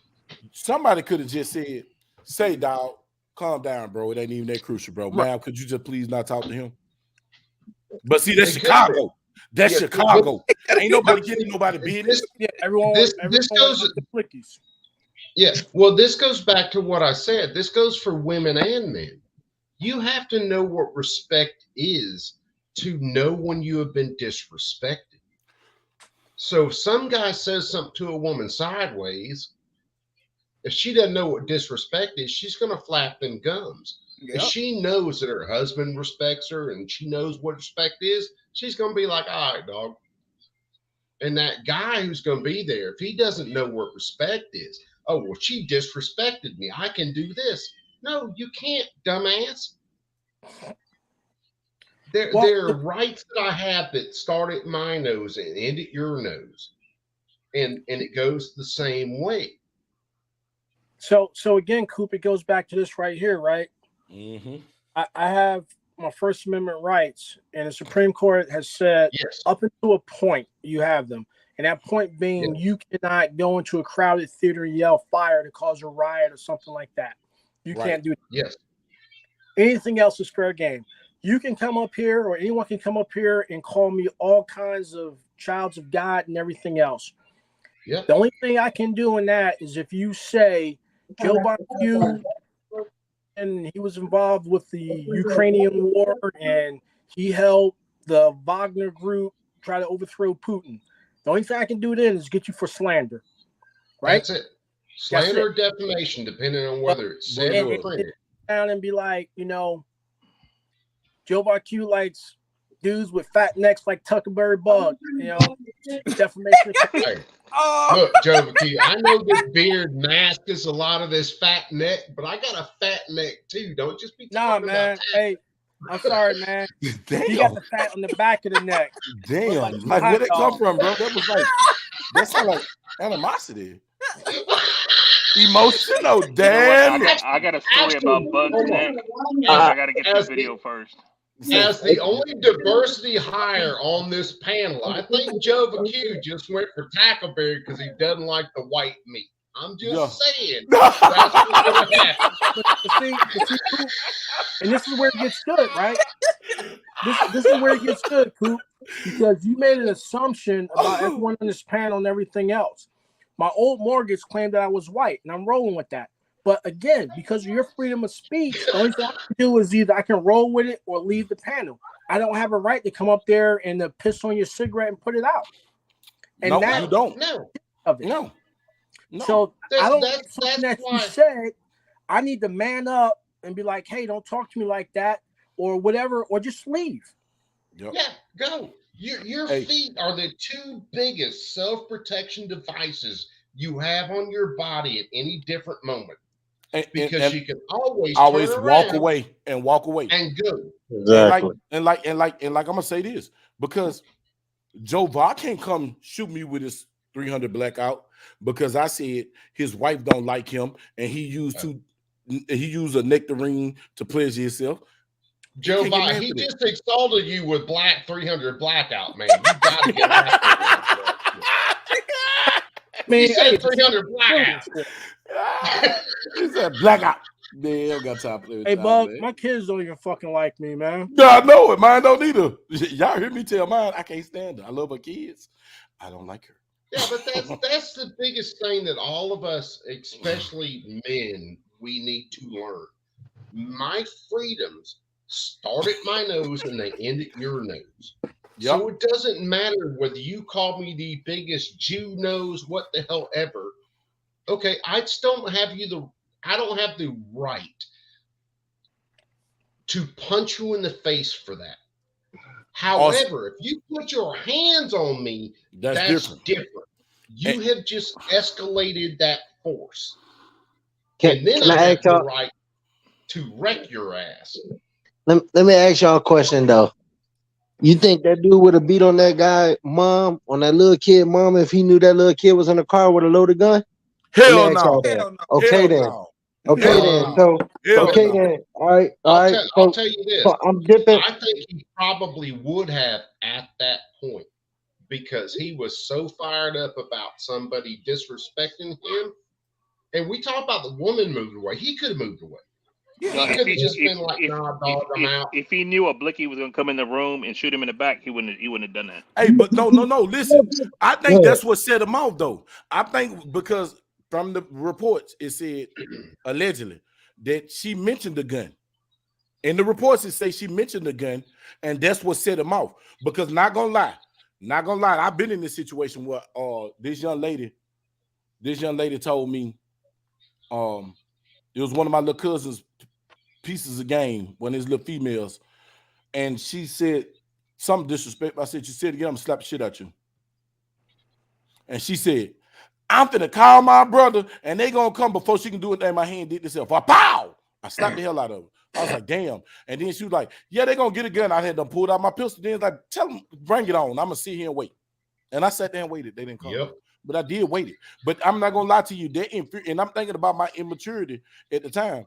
That infuriated the hell out of me when you said you finna call somebody and they gonna bring a gun and I got one on me. Now, if she'd have called me 5 years back, I probably would have shot her. But I was in my growth process. I was in transition, and I'm still in transition. I'm under construction. I'm changing. We all in construction. But let me explain this too, though. All right, so if he would have known that, I personally don't think he probably would have snapped off on her. But allegedly, she said something out loud about a gun, right? All right. But with that being said, if this guy, I think for real, I think if he would have known, he probably wouldn't have went that far. He probably would have handled it a later time. Yep. But I don't know. But for somebody to be that mad, bro, I mean, bro, I can't. He I probably don't know. already knew her. He probably knew her. You don't know Exactly. their history. I'm thinking, and bro, you don't say, bro, like you don't never know. So my thing is this, and I said it on your show that night, bro. I said it on your show, and I'm gonna say it again, and I stand on it. It was one victim. The boy. You had an adult that ran their mouth. You had a man that used his hands when he should have kept his hand to himself. He wasn't in control. She wasn't in control. And that child wasn't in control because he had to come in and try to protect his mama because he did what he was supposed to do off the rip. I'm going to say that he did what he was supposed to do. I just hate he had to put himself in that predicament because now somebody is dead. Hold on, I'm going to make this statement. Somebody's dead. Somebody's dead. And somebody's family, listen, it's cool up until the funeral. After the funeral get real. That's why the police don't even arrest you until after the funeral. They don't even arrest you during the funeral. They let the funeral go through that week. Once that Saturday come and they put that person in the ground, that's when they come and try to strike because they know that's when they get real. Bro, that young man got to worry about it. He got to leave that state, man. Yep. Because the way that boy was acting, he got somebody in his family that's really with that. Yeah, because he was that. But look at this though. You remember just the ex-football player that just beat his trial not long ago, right? Mm-hmm. You gotta watch what you say too, because just like that girl sent her brother and them 3 other guys, and they got smoked out, and he just beat that trial. The ex-football player, I forget his name. He played for the I know what you're talking about. Yeah. Man, you gotta watch what you say to people too. So she might have said that, and he probably just said, "Okay, well, bring it on then." Yep. That's probably what triggered them to do that. You know what I'm saying? So I mean, words don't hurt, but words can trigger a motherfucker. Words can trigger. You know what I mean? But she had a chance to retreat when he was giving her that preparation time, like he really gonna put his hands on her. She should have retreated. Just like, hey, let me get my ass in the car. I can go find some food somewhere else. Yeah. Well, hey, you know what I'm saying? So like, it's crazy, man. That situation is crazy. If you really sit back and be a third party and not play one side. I'm not playing one side. No, not you. Yeah. I ain't saying nobody playing one side. I'm just saying in general. But it's just crazy because, like I said, you got allegedly, if she said that probably really would made him like, well, I'm gonna beat on you till they come then. You know what I mean? That's probably what got in his membrane. You know what I'm saying? And then, you just gotta watch what you say. You just gotta watch what you say nowadays, especially somebody you don't know, but then they probably knew each other. They probably got history. You never know. This shit is so crazy, man. We're gonna see what happens later. Yeah. But I got a question for the panel. Go ahead, brother. As everyone Harlem Nights. Yeah. Shoot you in your pinky toe. Go to it. So check this out, right? So remember when after Arsenio Hall tried to kill him and everything else, and he's like, he was talking to Sugar Ray. He was like, all this and all that. He was just like, I've killed people for less than that. I ain't no punk. And Ray was like, hey, look, man, that's great. You got guns, they got guns. He got 100 guns to your one gun. And, you're going to be a 33-year-old guy on his tombstone is going to read, here's Quick. He ain't no punk. He died, right? But he ain't no punk. But he's dead. Yeah, but sometimes I guess what I'm trying to say is we carry this male bravado and this machoism, and both that negative female energy and that negative male energy will get your ass handed to you because you ain't no punk. And like Coop said, I'm not afraid of what you'll do, but I'm afraid of what I'll do. But like I said, I don't know who I'm messing with because apparently this young man is now deceased. Maybe he was used to people popping off all that good shit, and then someone really popped off that good shit. Because how many people have heard it's like, oh, you keep this up, I'm gonna shoot you, I'm gonna do this, I'm gonna do that, and nothing happens. And so this was just that one time he crapped out. Dude, it's been years ago. Man. I was at a gas station in South Columbus, Georgia, and I was in my work truck at the time, and I'm just trying to fill my damn truck up, and I got 2 guys arguing a couple pumps away, And one guy's like, I'll go to my truck and I'll get my shit. And I'm like, yeah, I'm just going to fill my truck up and drive my little happy ass on down the road because I'm not going to hang out there for that. Yeah. But it was such a simple event that led to that. Mm-hmm. Oh, why you looking at me or some shit like that? Because I like you. Yeah. I want you. You know, trust me, I've been to jail when guys are looking at you and you got your pants around your ass. I can tell you why they're looking at you, and it's probably because they want to screw you. Dingleberry. But when we're at a gas station and someone looks at you, hell, maybe they were looking at your car. Maybe they saw something in the background. They weren't even looking at you. Put the gas in your car, pay for the shit, and get on down the road without some big ass incident. What's up, dude? Knowledge? What's up, dude? Knowledge? Yeah. What's up, dude? It goes back to that negative male energy, you know. Yes. Because we're, you know, I'm projecting that you know, I'm big, I'm bad. You're not gonna fuck with me. I'm gonna hold my own and everything else.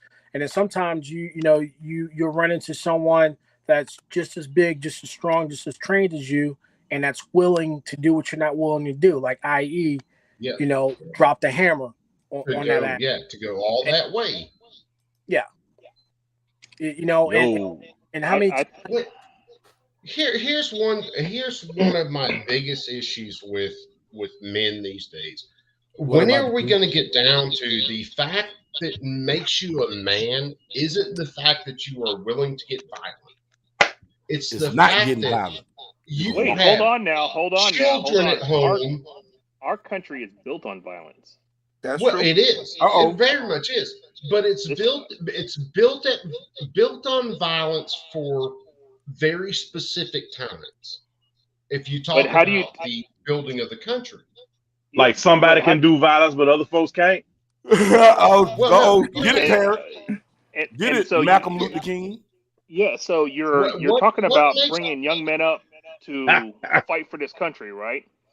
They enter the service, they tear them down psychologically, right? Beat them to fucking death. Yeah. And then they build them up when they're at their lowest point and then make them killers, right? Then they send them out to war. Then you bring these people back home and they're just supposed to normalize, like. And then you tell them every day after that they ain't nothing.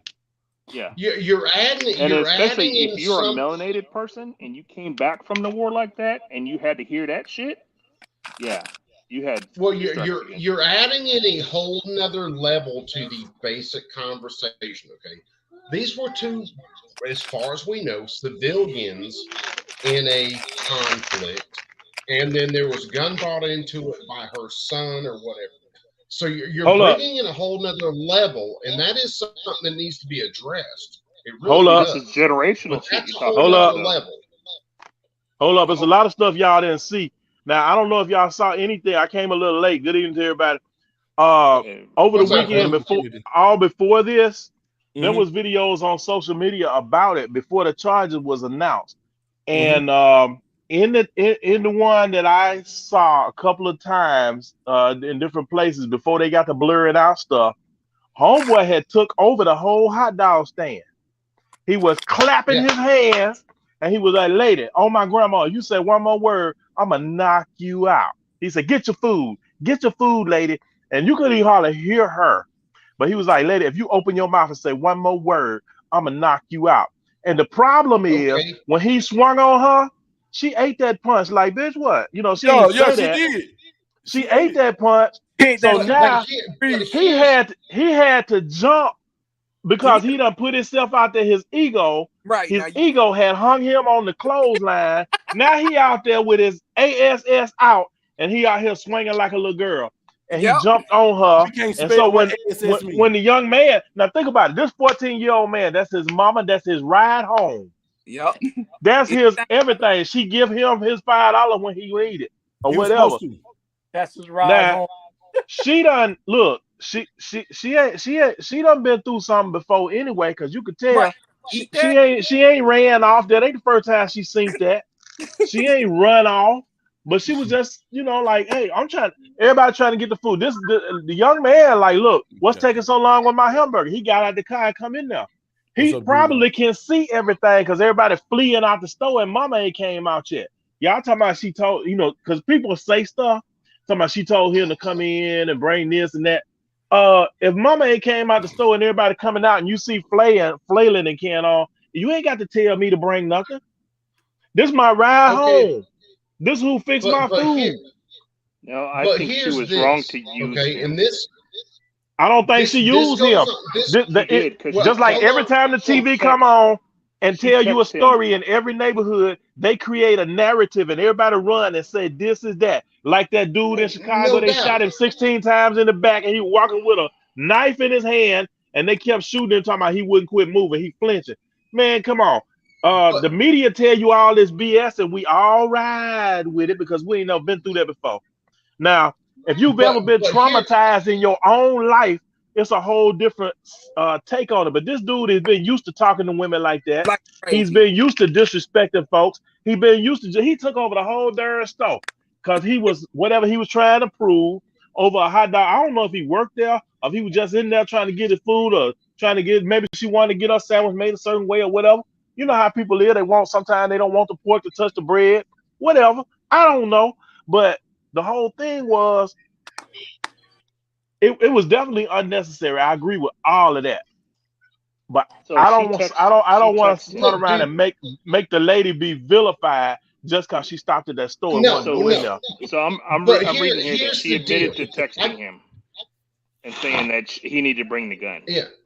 So well, I mean, that is premeditated. Hold on. Wow. I got no issues with the boy bringing the gun in to defend his mother. I got no issues with that, believe it or not. You shoot my mama, you catching some hot shit. That's just all there is to it.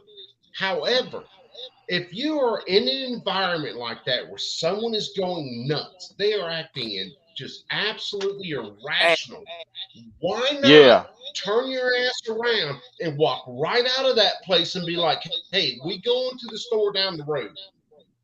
Ain't no lie. I get that. She knew that whole $19, $20 she done spent, I can say F that $19, F that hamburger hot dog, and we can go somewhere else or we just won't eat rather than go through this. I get that.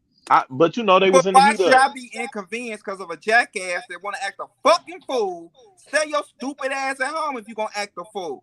Why should I be coming around for your What Carl going to say? I want to hear Carl. That's why he went to Funky Town. Yup, he went to Funky Town. Go ahead, Carl. So the thing is I believe it was premeditated because if she texted her son, which it's already been shown that she did, she asked her son to bring a gun into the restaurant, right? Because she was having a problem with a dude. So obviously she thought out the consequence before she did it. Mm-hmm. So let me ask, how dare you put your kid in that position? That's why I said the kid was the victim. The two adults was fucking childish and fucking mature. Go ahead, Joe. So I gotta say something about Carl's thing. So and this is a large assumption. This is a big assumption. Let's say that she was a legal gun owner, and she called in her order. She was just going to pick it up. Those are some assumptions we have to make, and everything else. Or you have to make those assumptions, right? Let's just say she was a legal gun owner and she didn't feel like carrying her gun into the thing because of whatever. And I hate that term. I hate that term, legal gun ownership. But yeah, go, Joe. Well, it's Chicago. It's Chicago. Yeah, it ain't legal. Right? So let's say she had a permit to own the firearm or a permit to CCW, whatever, however Chicago rolls. And let's just say that at some point she realized that this situation can turn bad because this individual is allegedly taking over the joint, flailing his hands, making a scene. And she says, hey, you know what? I brought a firearm to protect myself. I need my firearm. And that very well could get it. Because I don't know. We can do this all day back and forth because here's a thing right here, right? She didn't go get it because she didn't want to turn her back and leave. She wanted to get her food and get out of there because she has that right to do that. She also told her son to come in here because 2 is 1 and 1 is none. So I can argue that all day. It's a free country. I don't have to leave because someone's acting a damn fool, right? Exactly. So that's one of those things right there. And, stay on point, Joe. I'm not going to put my son in the situation, just because but here's I want to get my food. But here's the deal. Here's the deal, right? Hey, listen. Right now, we got the convenience of reviewing a film from Sunday's game Yeah. on Monday. That's If it. that makes any We have sense. all the time in the world. They had a couple minutes. I've sat down at this thing. I've looked at it left to right, upside down, rotated 360 degrees. I got witness statements, everything else. I wasn't there, so we don't know what her rationale was. Maybe if I bring my son in here, there's another male that might distract him or whatever. Who knows? So again, if like Paradise was saying that there was reports that this dude was just like going wild, tearing the place up, that causes, puts a different spin on the thing. Yeah, but at the end of the day, again, like someone said, she took that punch. She took that fucking punch like Della Reese took those punches from her. And pissed him off. Oh, that's all you like got? Some Tina Turner. I'm finna whoop yo. Hey, what's up, like you said, what's the up, only dude? thing that's getting stolen here is your face. I was gonna say you punch like a bitch. But no, I want to say this, especially with people, man. Nobody should leave no except, and I understand what everybody's saying. She just walked out. But why should we allow fools to dictate how we should move? You don't. Well, because you don't. But then Skilly, the answer to that, the short answer to that is do you want to be involved in a shooting? Let me tell you That's this. it. I'll give you for example. Those fools, Skilly. Hold on. I love you. Let's get it finished. I want to hear this. I want to hear where you going with this. And I got an interjection. We're gonna tear his ass up. Go ahead. Here, and I'm gonna go where Carl. Hey, I'm gonna get back on the panel. I'll be right back. All right, where dude. A dude was in the gas station. The gas station locked the doors on 4 gentlemen. The 3 gentlemen didn't have nothing to protect themselves. One end up dying, the other 2 end up getting injured. Why are we letting these fools dictate? When they're doing something they have no business doing, let them back out on the street. That dude shouldn't have been out on the street.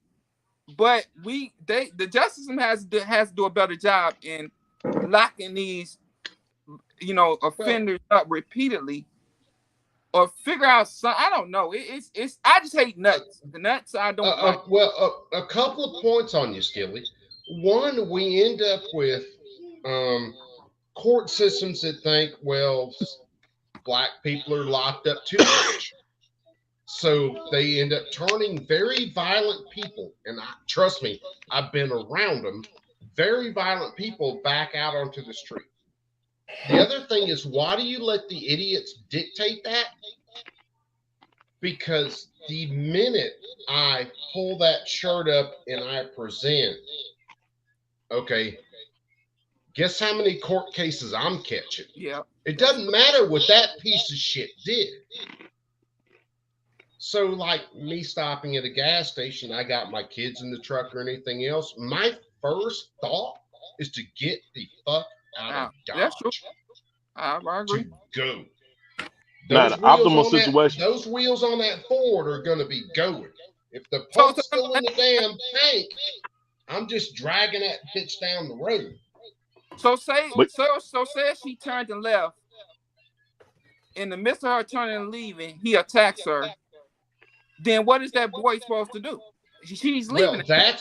Well, that's when you get into another situation where she did retreat from an event, and the boy actually drew the gun and actually drew him. That's a good shoot. He's got all the protection in the world at that point.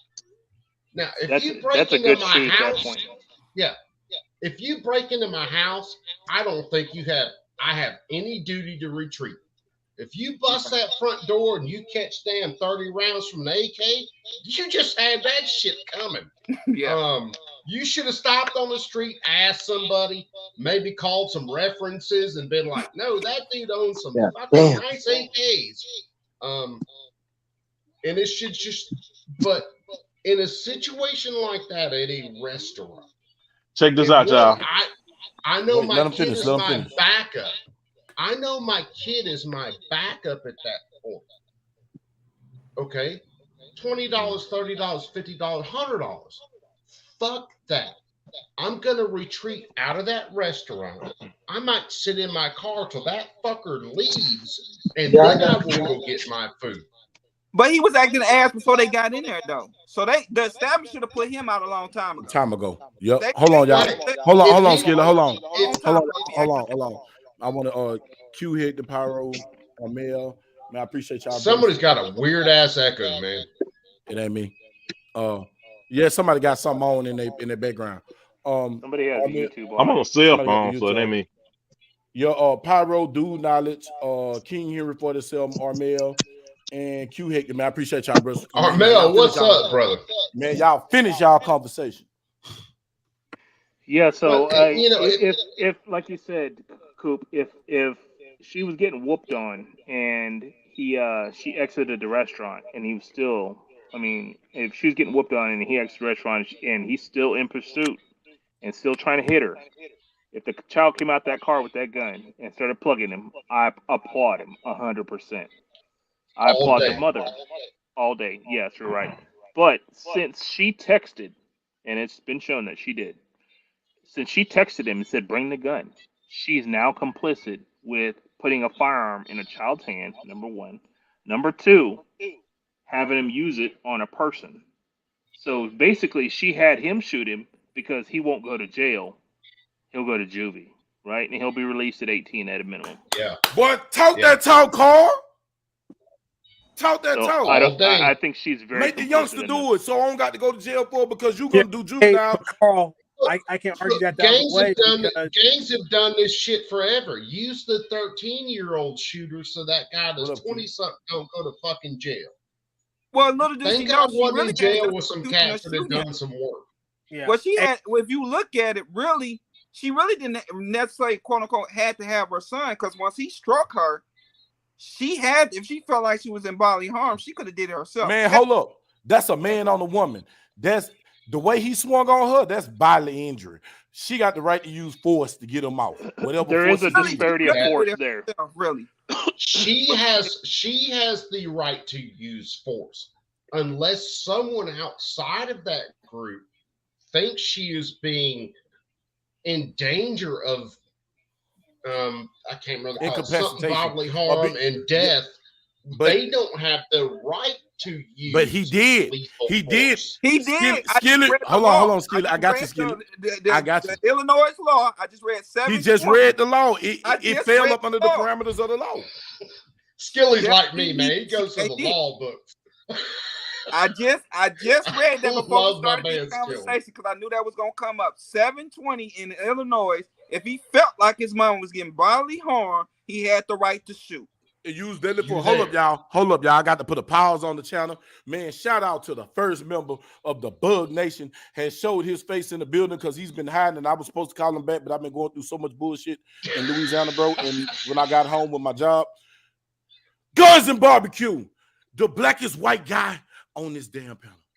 Tackle, where you at in Louisiana, brother? Man, I was in Shreveport this weekend, man. You know, I had last weekend I had a family reunion, and then the liquor went out, so I stayed down there protecting, you know, my mom's crib because it was hot as hell.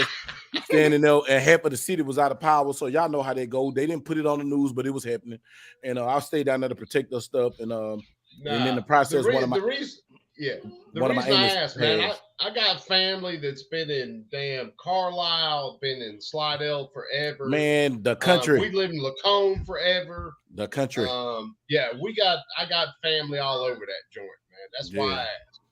Slidell is into the penitentiary. Man, what? Come on, man. I know how to cook. Man, say, man. But I do feel sorry for the 14-year-old and what he's going to have to endure. He's the victim.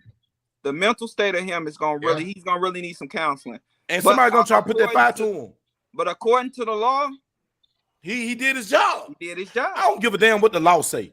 According to rule of mama, don't touch my mama. Don't cuss my mama. Don't talk hard to my mama. Don't pull your tallywhack out on my mama. You gonna get it. Your best bet, man. Boy, shit, miss my old ass, ass mama. Yeah. Catch the first thing smoking if you touch my mama. Man, I'm putting a bag on your head. You talking about another direction. My mama? 'Cause- Oh, boy, shit. Boy. He did what he supposed to do. Man, y'all done got me excited, man. Look at here, bro. I done got excited. Look, dude. What's the barbecue? Just Bug. What's So up, wait a Bobby, minute. man? So wait a Hey, minute. Erica, my five So family wait a of minute, tank. Bug. Hold on a minute. Oh, So as many Bug, as many mamas as you've mounted in your day. That don't got nothing to do with nothing. If this kid brought a gun and pointed at Stop your it. head. Stop it, barbecue. That don't matter. That don't got Hey, nothing to that do with wasn't me. that. That was not me. Hold on, who that was? Who that was talking about Mount Mamas? Is that Carl? That was me. I knew it, Miss Ass. Mountain Mamas. That's a different one. Hey, listen. I mounted mamas with permission to mount, and she enjoyed the mountain. It don't matter, but that kid is like, you better get off my mama. Hey, He it's should better than mountain men. Better than mountain men. Hey. Oh, Lord. Someone has still got a wicked echo going on. That's Pyro. hope That's it ain't Malcolm me. Luther Kennedy. Thank you. See what I'm saying? He need to turn down YouTube. But listen, y'all. Wait, I'm on a cell phone. How's it? I ain't got no echo. Now you had something playing in the background. It ain't echoing now, but you did. Ain't nothing on in my house. Ain't nobody here. You fixed it. I think it's here. I hear somebody else's. I'm on mute. But anyway, I'm gonna come back in a second. I wanted to bring up another point. All right. Hold on before you bring up your point. I want to rant. Listen, y'all. Lil Buddy did his job. He put the fire to him. Now, should you fire him up in the back? Sometimes you just get whatever real estate you got. You know what I'm saying? The law says shoot to stop. So that means stop moving, stop breathing, whatever. Nope. Stop. He was still going through the parking lot shooting at him. Well, they were egressing. I haven't seen the whole thing. Yeah, Well, I haven't seen the whole thing. Look at Carl. Carl want to send ninjas to jail. When the dude No, shot I honestly think the mom is complicit in all this. So, has anybody actually seen the video part where he was chasing him? No. Because I watched Armed Attorneys today. This is where I first heard about this, where they're breaking it down, all that fun jazz. And the part where the 14-year-old chased after him and kept shooting the guy, that's only hearsay at this point. Nobody can really find the video or anything like that. You know, that's all just words on Twitter sphere. Nobody can confirm that. So unless somebody here can actually say that they physically saw that portion of the video happen, drop it, because otherwise there's nothing to substantiate that. Right. That's why I didn't speak on it. I ain't see it. I'm speaking on. She said something in one section of the video. He jumped out and said, "If you say something else, I'm gonna knock you out." Well, so the problem is she actually tells her son, "Go out to the car, get the gun." Now that's a big problem, because if you're able to go out to the car, get the gun, you're able to leave. Yes. Now, premeditation. Illinois, no, not premeditation. Illinois does have a stand your ground law. No, they don't. No, they Yes, don't. they do. Yes, they do. I will Yes, pull they it up do. right now, buddy.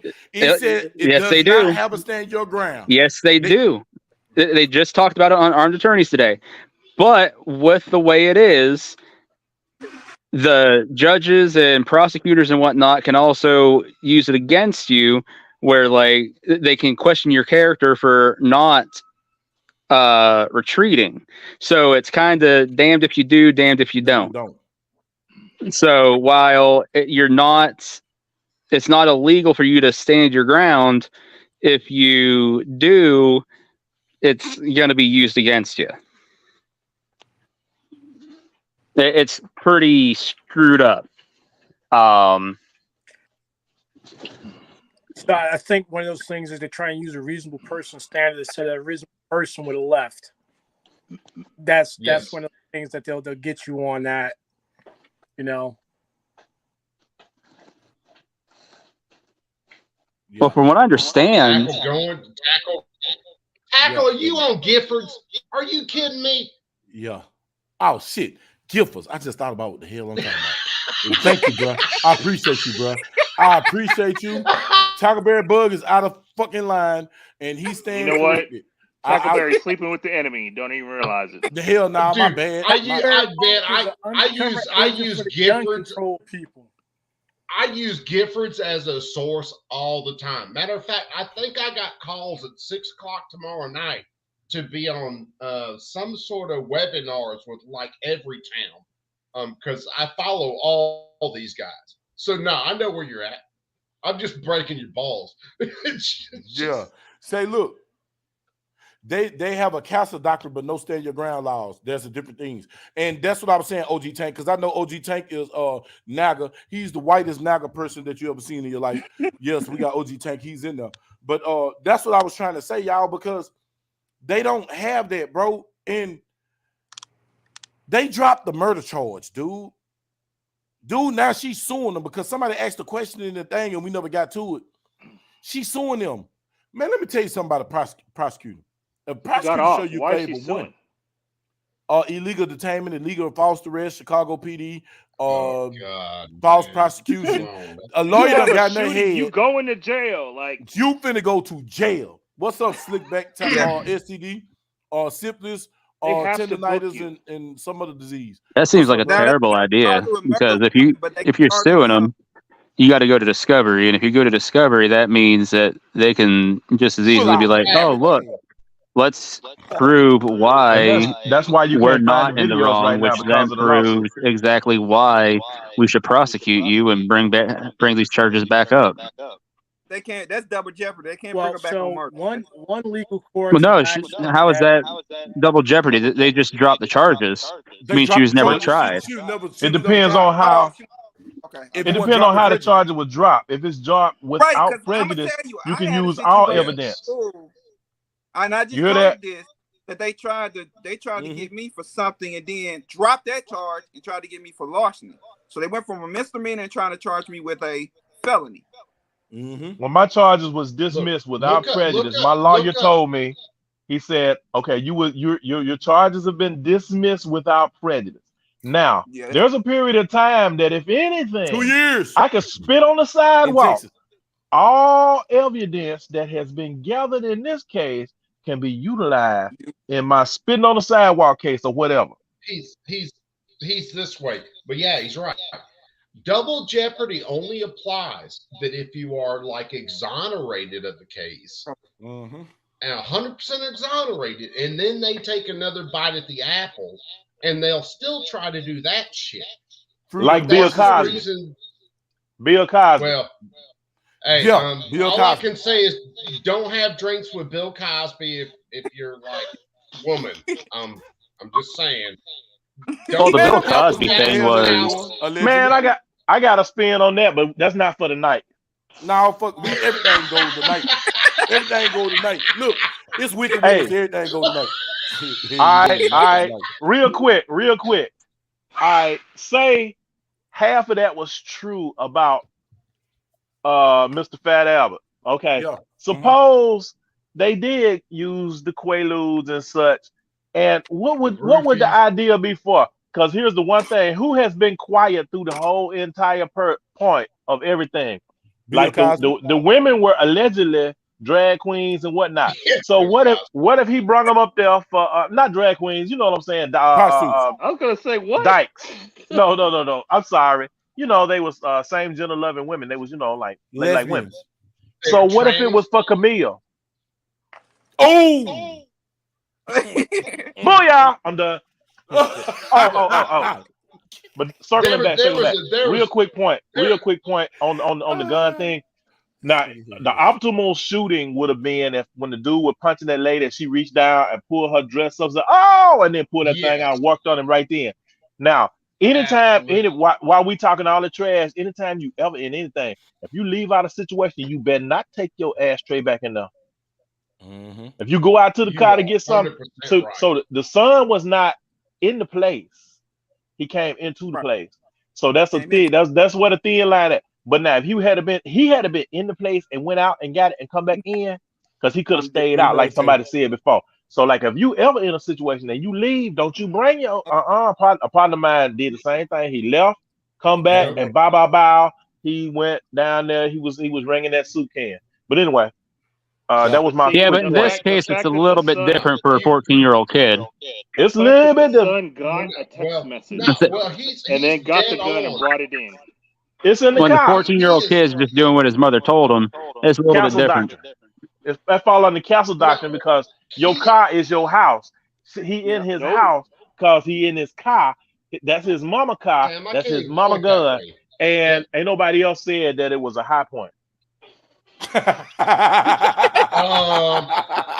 a former High Point owner, as a current High Point owner, shut up. I love my High Point. But no, he's right. It didn't hang up. It didn't hang up. It got on that. No, don't be in front of it. No. That High Point got on that booty.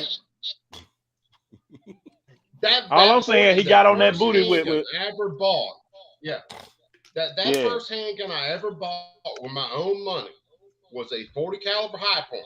And I will tell you, I could either shoot you to death with it or I could beat you to death with it. So but it was gonna happen. I'm gonna flip the script on y'all right now. If that was a white guy beating on that black lady and that black kid shot him, he'd be in jail right now. Depends what you can prove. Oh, dude, well, you bring in a whole nother dynamic at that point. Didn't we just tell you this is going to have an onion? That's the prevalence of our justice system, though. That's what happened. Well, no, but how many people do you get shot in a weekend where I'm at in Chicago or other places that are mass shootings where 4 or more people get injured by shootings, and you never hear about that shit because it's the same color shooting each other? How many times does that happen? I don't think this would have been an issue if it wasn't on video. Are you sure that they're in jail, or does it get painted by the media as white supremacist starts beating on black lady, and kid shoots and saves his mother? If there was no video of this current shooting with this kid, it would have just been in the news cycle and gone away. Well, the only reason this is to be honest with you, the only reason this is in the news cycle is because it can make a distinction between, oh, well, these people and this gun owner, and they had their child do this. That's Somebody the gonna only use reason this is in this. That's the only reason this is in the news cycle. Because it can make a gun owner look bad. That's the only reason it's there. No, I think it's going to establish some kind of precedence. But on the race, and that's dangerous. That's real fucking dangerous. On the race thing, we do have to remember. Let me say this. Go ahead. I go when I go to the gas station. I done gave my son my gun before, and I'm gonna be real honest with you. Because with my car, once you shut it off, it's gonna take a couple hours for it to turn back on. So when I go in the store, son, here you go. This nigga said a couple hours to turn back on. What the hell you gotta? It's a safety thing. Tactical. I don't, or even my wife's car. Mm-hmm. If I'm going to run right quick, I give my son my gun. He knows how to shoot. Handle your business. Tactical. I gotta ask you this though. Why are you driving your electric vehicle to a gun or a gas station anyway? That vote. I gotta be the fucking smart ass in the whole group, man. I love tactical. But yeah, why are you driving your electric vehicle to the gas station? I got a question for the panel. Go ahead, man. Go ahead, Joe. Hey, okay, well, I know it's public. Everyone's talking about everyone's talking about all this and all that and self-defense. I think we've lost sight that business establishment had a duty to protect the customers in there. Thank you. They can get right. No. They don't have a fucking single duty to protect the police. Customers. Don't even have the duty to protect you. No, the police. If he's causing the disturbance, they got to do this. I kind of disagree with that one, bro. Seriously, though, that's just like saying you got cameras around your house and you expect that to protect you. No, if you go into a establishment, hold on, let him make his point. Y'all keep jumping on him. Let him make his point. If you go into an establishment and everything else, there's been court cases and precedent that has determined that if you go into a business establishment and everything else, they have a certain right, they have a certain expectation that they will protect you and ensure your safety for coming into there, and that's a fact. Reasonable amount of safety. Cite one court case. And did you notice? Did you notice the hot dog people are behind the glass? I'll get back to you tomorrow. I'm on the telephone right now. Yeah. Did you notice that the people in the lobby were by themselves, like much like a check cashing place? Mm-hmm. And the other side is behind glass? There's a reason for that. Yeah. And so the establishment, therefore, has said, you are on your own out behind that counter. Exactly. It's not on us. Yeah. Oh, No, okay. sorry, well, but I'm gonna be the devil's advocate, and I'm gonna let you say what you gotta say, Barbecue. I was going to say, if there were precedents established like that by the Supreme Court or anything, every friggin' small business in America would have some sort of security in it. Exactly. Well, they're actually. Okay, wait before it get all convoluted. Before it go too far down the rabbit hole, I want to say this here. I have to break Barbecue's balls real fast. And since when did they start doing the printouts of Supreme Court's things in Braille? Oh, I read them on nipples. Nipples. Hold on, y'all. I love my man Barbecue. We just got to stick them in the freezer. Barbecue is the coolest cat.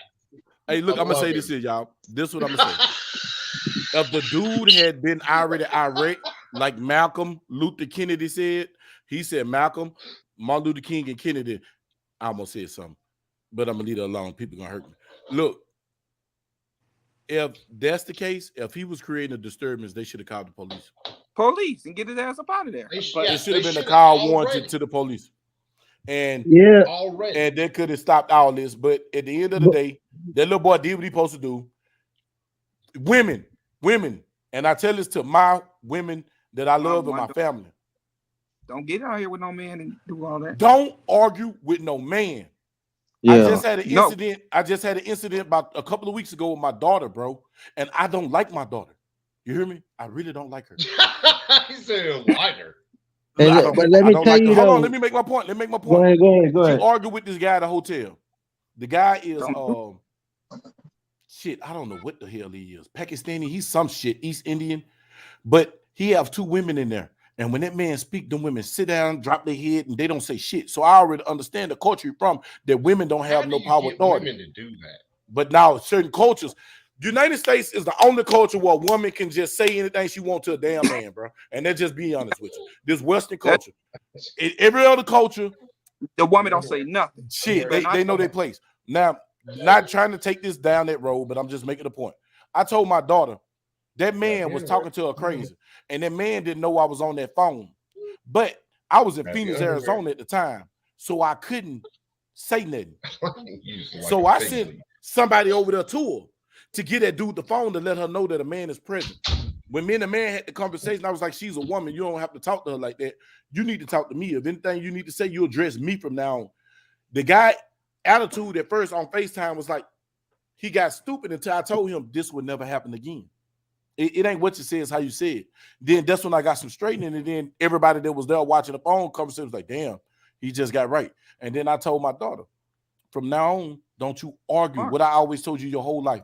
Don't argue with a man. If they put their hands on you, you got that pistol, you pop them. You don't do no talking. If you got that poke on you, keep your knife, you stab the hell out of them. You hit them in the thigh, hit them in that artery. You know what I'm saying? Go on, get him up out of here, hit him in his neck. Get him out of here. We ain't playing. If you're trying to stab somebody, if it's come to the point to where you got to use a weapon or stab, you doing it to stop. So don't argue with no man. And I tell them that, I tell my nephew that, don't argue with a grown man. That's what grown men for. Stay in your place, then I can help you. But man, I'm just telling you, man, you got a right to say what you want to say. But then when you say what you want to say to a man, some men ain't built like that. Some men are not mature enough like that. Some men ain't going to take it. Because they mama probably talked to them crazy, or they wife probably talked to them crazy, and they left the situation to where they said ain't nobody gonna talk to them crazy, and it's just that day that somebody just pissed them off, and you come up and popping off at the mouth and they blow your brains out. Now I'm missing a daughter, my grandkids missing a mama, or you missing a auntie or something like that by putting yourself in a bad situation. It don't make you no punk to leave somewhere because somebody acting stupid. If somebody want to act stupid. If somebody want to act stupid, taking yourself away from something, giving in is not giving up, man. It ain't making you no less of a person to get the fuck on, to save you. Mm-hmm. That's all I'm saying. Or don't say nothing until you get your food and just bounce. Man, I ain't gonna say nothing, man. As long as you ain't putting your hand on me and you ain't, this was gonna make me do something to you. Cause I got bullet holes and cuts all over my body. Cause somebody told me what they were gonna do, and I took them for granted, and they did it. Don't tell me what you're gonna do to me. That's why I got money to get lawyers. You tell me what you're gonna do to me? Oh yeah, bet that. Pretty much. Dude, most people that are going to do it aren't gonna say it. They're just going to fucking do it. But don't tell me you're gonna do it because I believe you. Because guess what? You know who hurt me? A pussy that said, I'm gonna cut you. You ain't gonna cut me. Oh, you don't think I cut you? No, swice. And I got big cuts on my arm. I'm stabbed. I'm popped. I'm gonna blow your D off. No, you're not. Pow! I'm not playing with nobody telling me what you're gonna do to me. And I'm calling 911. I got speed dial on my phone. I hold that bitch. That bitch gonna call 911. I hold certain button. That bitch dialing 911. It's recording everything that we saying. Yes, I'm a citizen. I'm no longer a gangster, no thug. I'm a citizen. I pay taxes. I'm calling the police. Tat got 100% right, man. But the thing is don't wait for. The biggest thing is in a lot of these cases, that woman in the store. If you walk into a place and something's looking crazy, fucking walk your ass out. Yeah. And then your little 14-year-old son, a young man, a boy, doesn't have to go get a gun. Walk out, get in your car, and go somewhere else. Yeah, I'm sorry. A McChicken ain't worth no shit like that. Yeah. But another thing I was thinking about is, we just said, the restaurant should have been calling, the cops. Something worth forgetting, though, is a lot of agencies ain't responded to shit. Right. Especially Chicago. Is it Seattle? I want to say it's Seattle. I could be wrong, though. But I'm pretty sure I just heard Seattle recently. They're not responding to shit. Like, you could call in active rate, True, and they're not responding. Period. And that's legit. You can look it up right now. They're not responding to jack shit. And that's true for a lot of big cities around the nation. The school shooting we had here, the police said that they were not obligated to go into that. That's an entirely different scenario. Yeah. No, it's if you're a police officer, you put your shit on and you head into that fucking school and you say you do your job. Bullshit right there. But wait, Carl. Hold up. I got to stop you right before you get further down the rabbit. The Supreme Court said the police is not here to protect the person. They have no duty to They are protect. to protect property. That's why when the riots went on, they didn't give a damn about the people. They gave a damn about the buildings. But then what is in the riots? There's always agent provocateurs that are tearing up buildings and shit. But that's the police sending their people out there the excuse to fuck up people because they're supposed to take property. Come on, man, let's not be damn dumb. Let's just be 100. I was in Dallas. My little retarded ass daughter was down there for that stupid ass riot. I mean, that stupid ass supposed to be protest. What Dallas police did to these stupid motherfuckers. Corralled all these dumb motherfuckers on Margaret Hunt Hill Bridge and start bucking their ass up with the fucking pucks. Hey, I'm sorry, the baby on him. Hey, baby. But they start shooting them with the ride pucks and the rubber balloons. You got it, brother. And they take their face off. They busting people's eyes and stuff. Man, come on, let's not be stupid. You don't think that when they was in Ferguson, that dude that was busting their window and they ran up on him, they tried to take his mask off, and the police came and saved him? He won the police. Man, these people do stuff like that all the time, bro. Hey, I'm from Louisiana. I remember when the police used to dress up as gangbangers and do drive-bys. You don't realize the amount of times where your government has done dirty shit, blamed it on somebody, and then wound everybody up. And the reason I don't listen to things like that is this little guy right here. This is the reason that I don't listen to all the BS. This is the reason I don't listen to all this racial shit. This is the reason that I raise my children to, if you do what's right, it's going to be what's right. It's going to be what's right. And that's all there is to it. Don't get involved in all that other sideways stuff. So people talk to me about racism. And I've watched in the past, I've watched young children of different races play with different races, and they will look at themselves for a second and be like, "Damn, I'm darker and you're pasty as shit." But after a little bit on the playground, they don't care. Cool. Yeah, they playing. They don't know nothing about that. They're playing. They don't give a shit about any of that. That's the reason I teach my kids the same way. I teach students all the time in welding where we are going to get burnt. I teach my guys. They'll come in the first little bit, and I'll tell them in a hurry, you can be as black as night. If you get burnt, guess what your skin's going to look like? Just pink. Like this. Pink and white. Yep. Going to look like the same thing. So your melanin only goes about a millimeter thick in your skin. Other than that, it is us, and then there is a government. That's it. There's us, and there's a government. Those who follow and those who don't. Oh, yeah. And the whole job is just being understanding what the whole big ordeal is to make everyone follow. Because see, the government was set up to where the government was to adhere to the people. Now somehow somebody switched the damn pendulum, and now the people have to adhere to the government, which is bullshit. With money and religion comes power. Mm-hmm. And money is fake. Yeah. Because the day they say it ain't working, then what you got? A bank full of nothing. So the day they said it wasn't based on something fungible like gold or silver or copper, it's all done. They can write their own checks. It's all ones and zeros now. So the only difference in between my bank account, Joe McHugh's bank account, anybody else's bank account, Guns and Barbecue, is just a couple of zeros and some ones. Hey, you can let me have a couple of those zeros and ones. I'd appreciate it. Hey, look, I'd like a hell of a lot more zeros in behind ones than I got zeros right now. But before the one, right? Yeah. Skilly already knows. Yeah, give me a couple of fucking million right now. Big Carl, what you were trying to say, C-Man? Carl? Yeah. So let me go double back to that whole police are not obligated to protect. It's a good book, Silverback. The whole Texas school shooting situation proved that, because that was brought up, and that's what they said.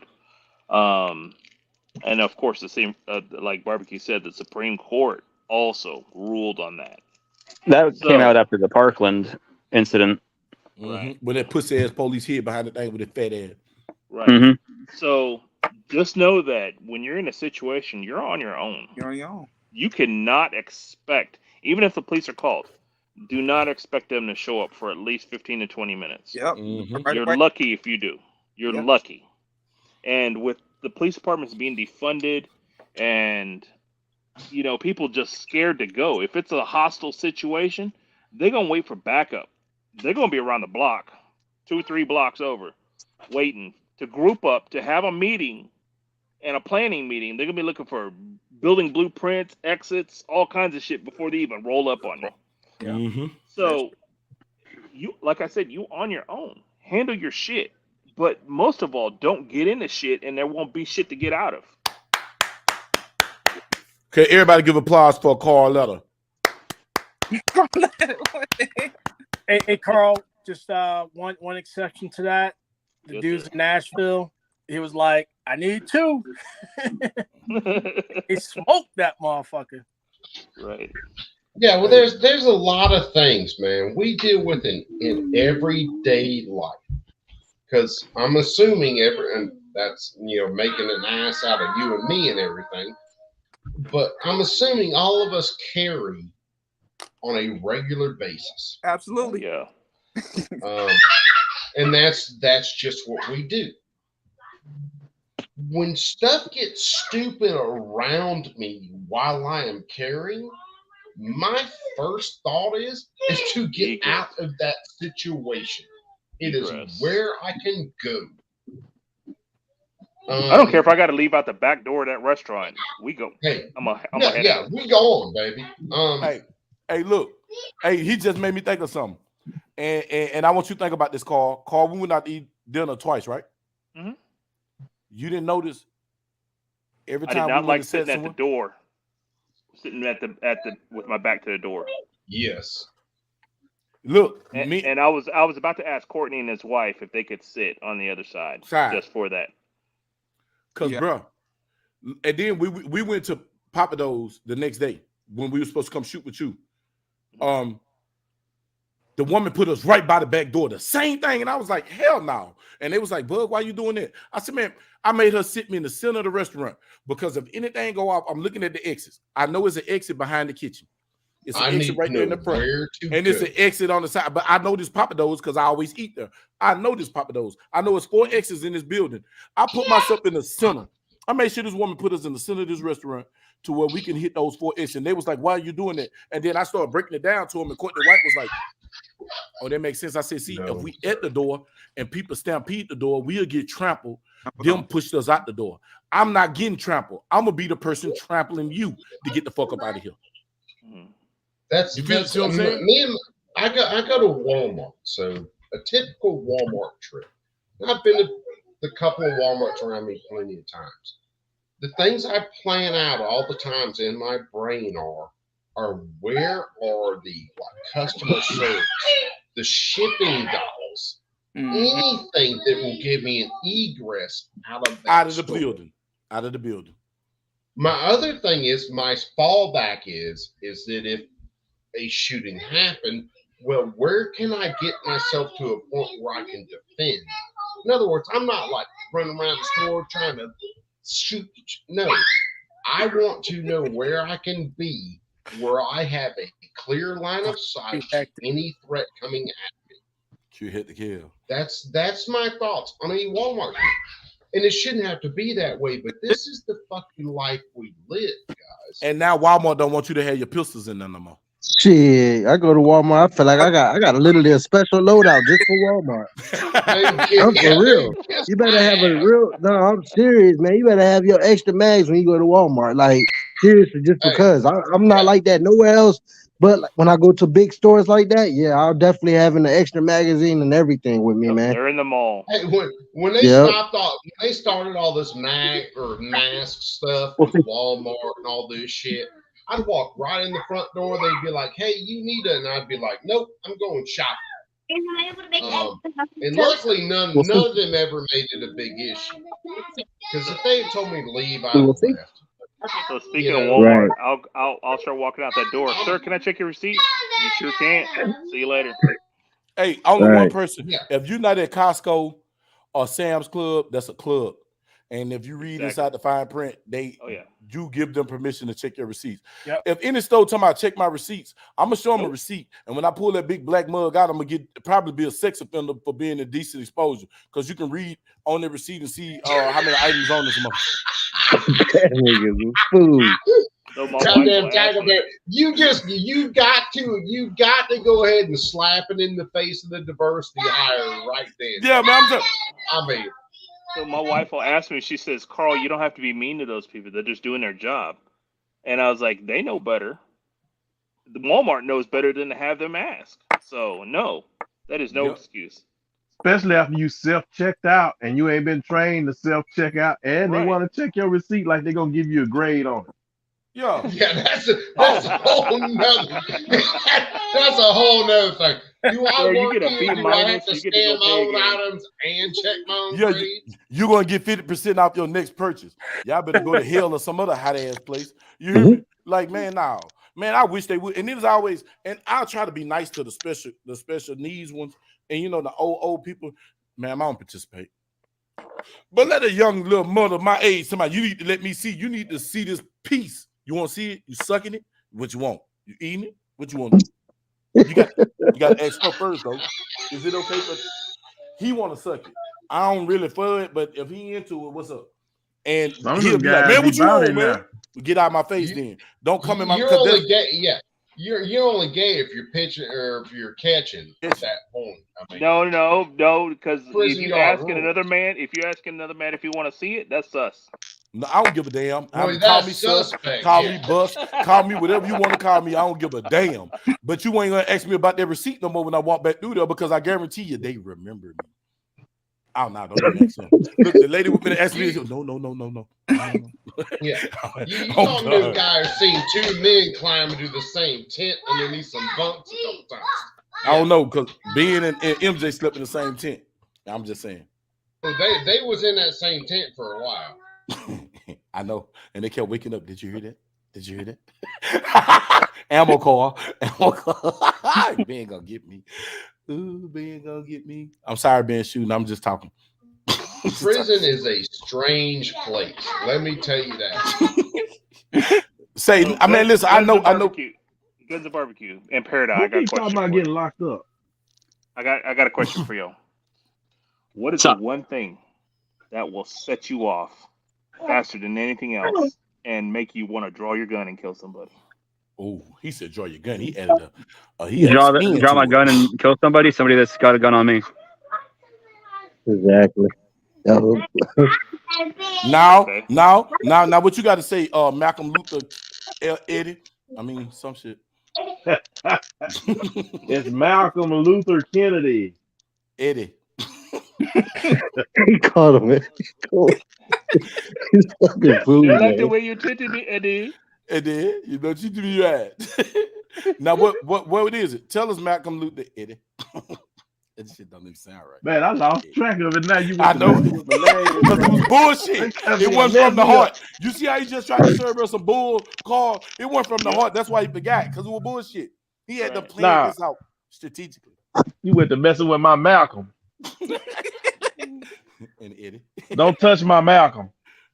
Hold up, bro. I don't want no. Don't touch your Malcolm. Touching Malcolm's is all. Hold up. Actually, I gotta change my answer.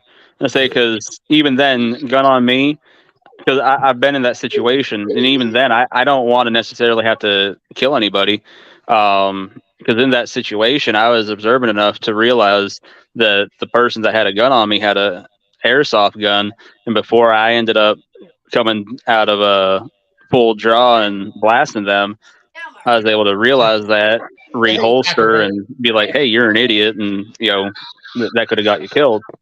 So to end up making me, draw my firearm and go full kill, it would have to be somebody having a firearm on my child, because at that point, I don't think I'd be observant enough to pick up on anything nuanced like that. Yeah, I say my family and basically my family.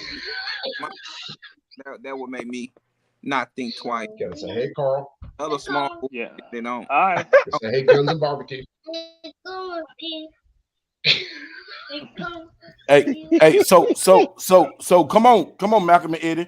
What would make you do it? Look, I'm gonna be honest with you. I don't know what would make me go there. I've been in situations that different things have made me think about certain things, but I caught myself because I had to look at the situation and try to see my way out. So I've never done that. But I can't honestly say this will do it or that will do it, because I remember growing up, I used to say, man, if this ever happened, do this and this.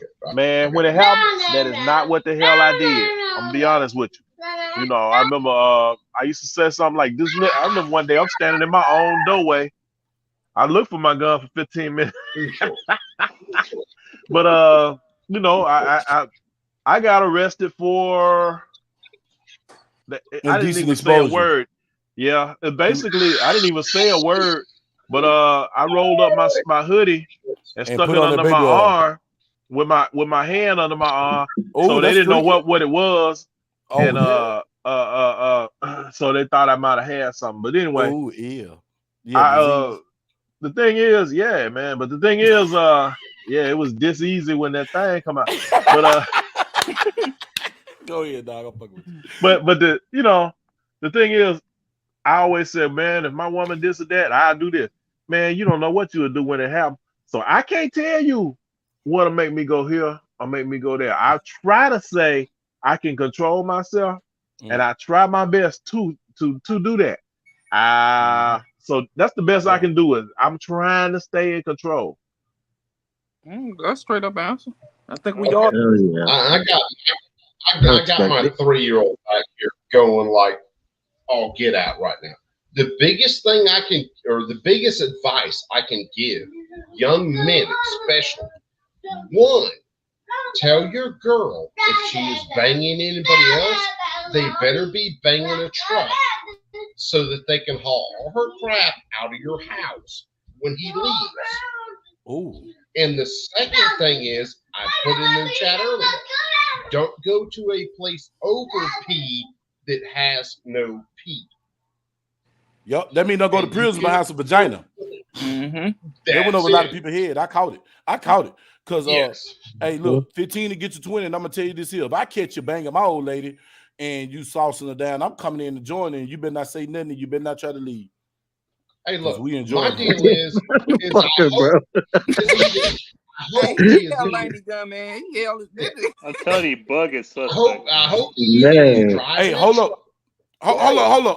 up, Coop. I got the dress. Carlita. Let me give him big screen.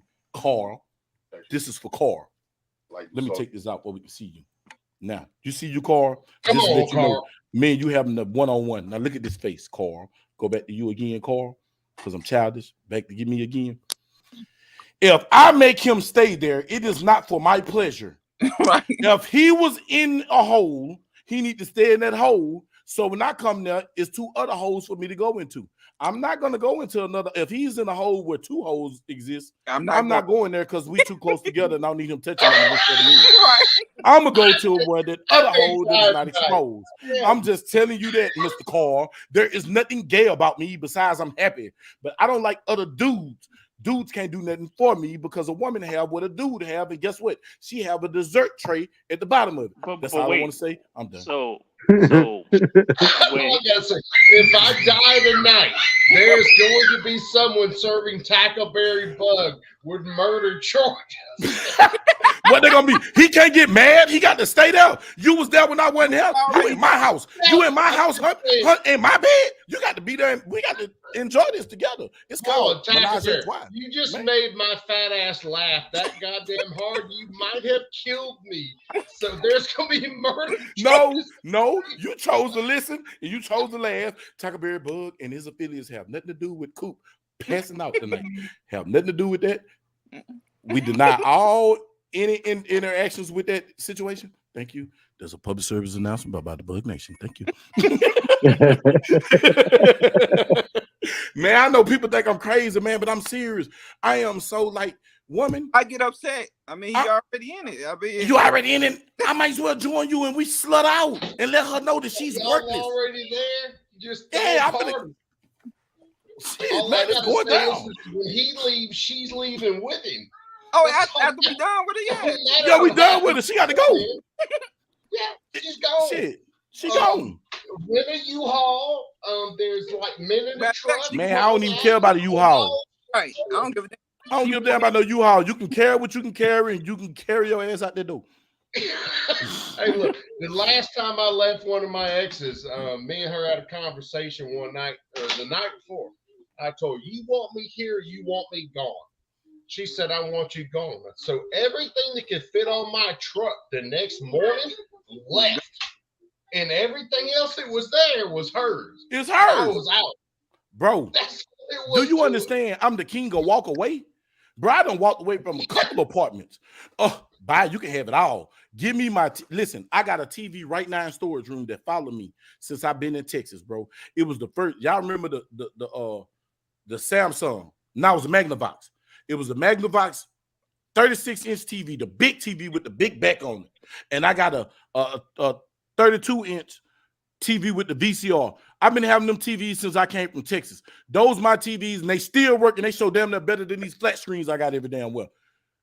Them TVs are going with me. Those TVs have seen me through several relationships because we have left, and I have left couches, I have left bedroom sets, I have left china cabinets. You can have all that. Give me my TVs, give me my gums and what I got on, because anything else, I can get it again. Deuces. You can tell the age of Bud's relationships by his TVs. Say, you know what, bro? Shut up. Yeah, I got one, and I'm gonna tell y'all something, and it made me feel good. I seen this on Cribs. Ludacris. He got a high sense last week. He knows what he's doing. Ludacris got a Magnavox TV, this big, y'all. He said he had that TV from when he was broke, and that TV, he rich as hell. And he still got that damn TV because it remind him of where the hell he came from. Bro, look, I got them 2 TVs. Them was the first TVs I had because I had my own house at 16. I had my own house at 16. So, but that was the first TVs I had when I really left and started a relationship and started trying to be an adult, a real adult. Because when I had my house at 16, it didn't matter. Hell, I found a vacant house, fixed it up, stole electric, gas, and water, so it didn't count. I wasn't paying bills. All that shit was stolen, so it didn't count. But when I started paying rent, that's when I started paying rent, when I tried to get something nice for myself, and I got that TV for them kids. And I ain't even had kids at the time. That's why those 2 TVs going to follow me everywhere I go, and they still work. And my Vanessa Del Rio does Vegas. I still got that that cassette, and it's still playing that TV very well. You still got that Debbie Does Dallas tape, don't you? I got Vanessa Del Rio does Vegas. That's a classic. With the Same gold right. Watch Joe Bar like, what do you know about that, boy? Yeah, boy. Man, my uncle had that. I grew up on them. I had to keep that. It's pure gold. That's pure gold, man. But no, man, I'm not finna go to jail for hitting a woman. I'm not finna go to jail for trying to fight behind some pleasure pun that ain't mine. If it ain't my pun no more, I always remember, I don't give a damn if you're married or not. It's just your turn, bro. Yes, it is. Stop trying to be possessive of something that you don't own, bro. You know what I'm saying? This computer is mine until somebody steal it. Right. So don't have possession over nothing but you. Yeah. Everything can be taken away. These glasses, this hat, these earphones, these lights, this microphone that look like something that MJ plays yourself on, you know, all that can be taken away. But me, I'm in control of me. And I understand that now. The old me would have been beating you up, trying to blow your brains out. The new me, we're having fun together. We're gonna enjoy her. That's kind of what I hit on earlier. When I was locked up with some guys that, I mean, they could have been doing hundreds of thousands of things that would have made them millions of dollars because they were that smart. But they're locked up over someone disrespecting them, and they had no idea what disrespect was. Yeah.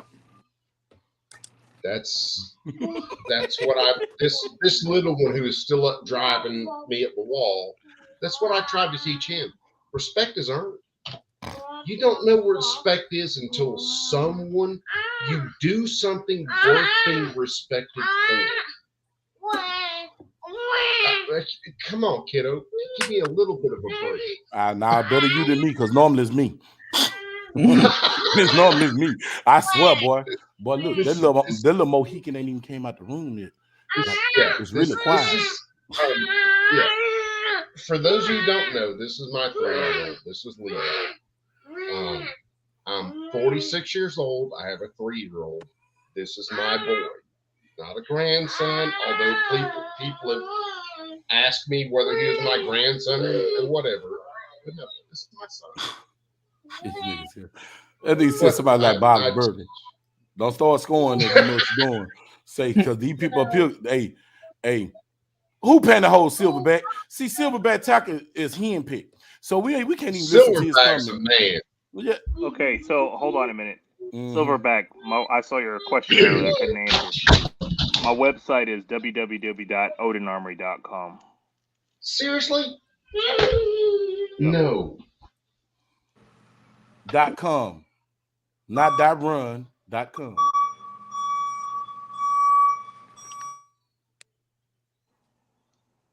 Say, man, what this man talking about? What is, like, why Williams throwing me out? What is you talking about?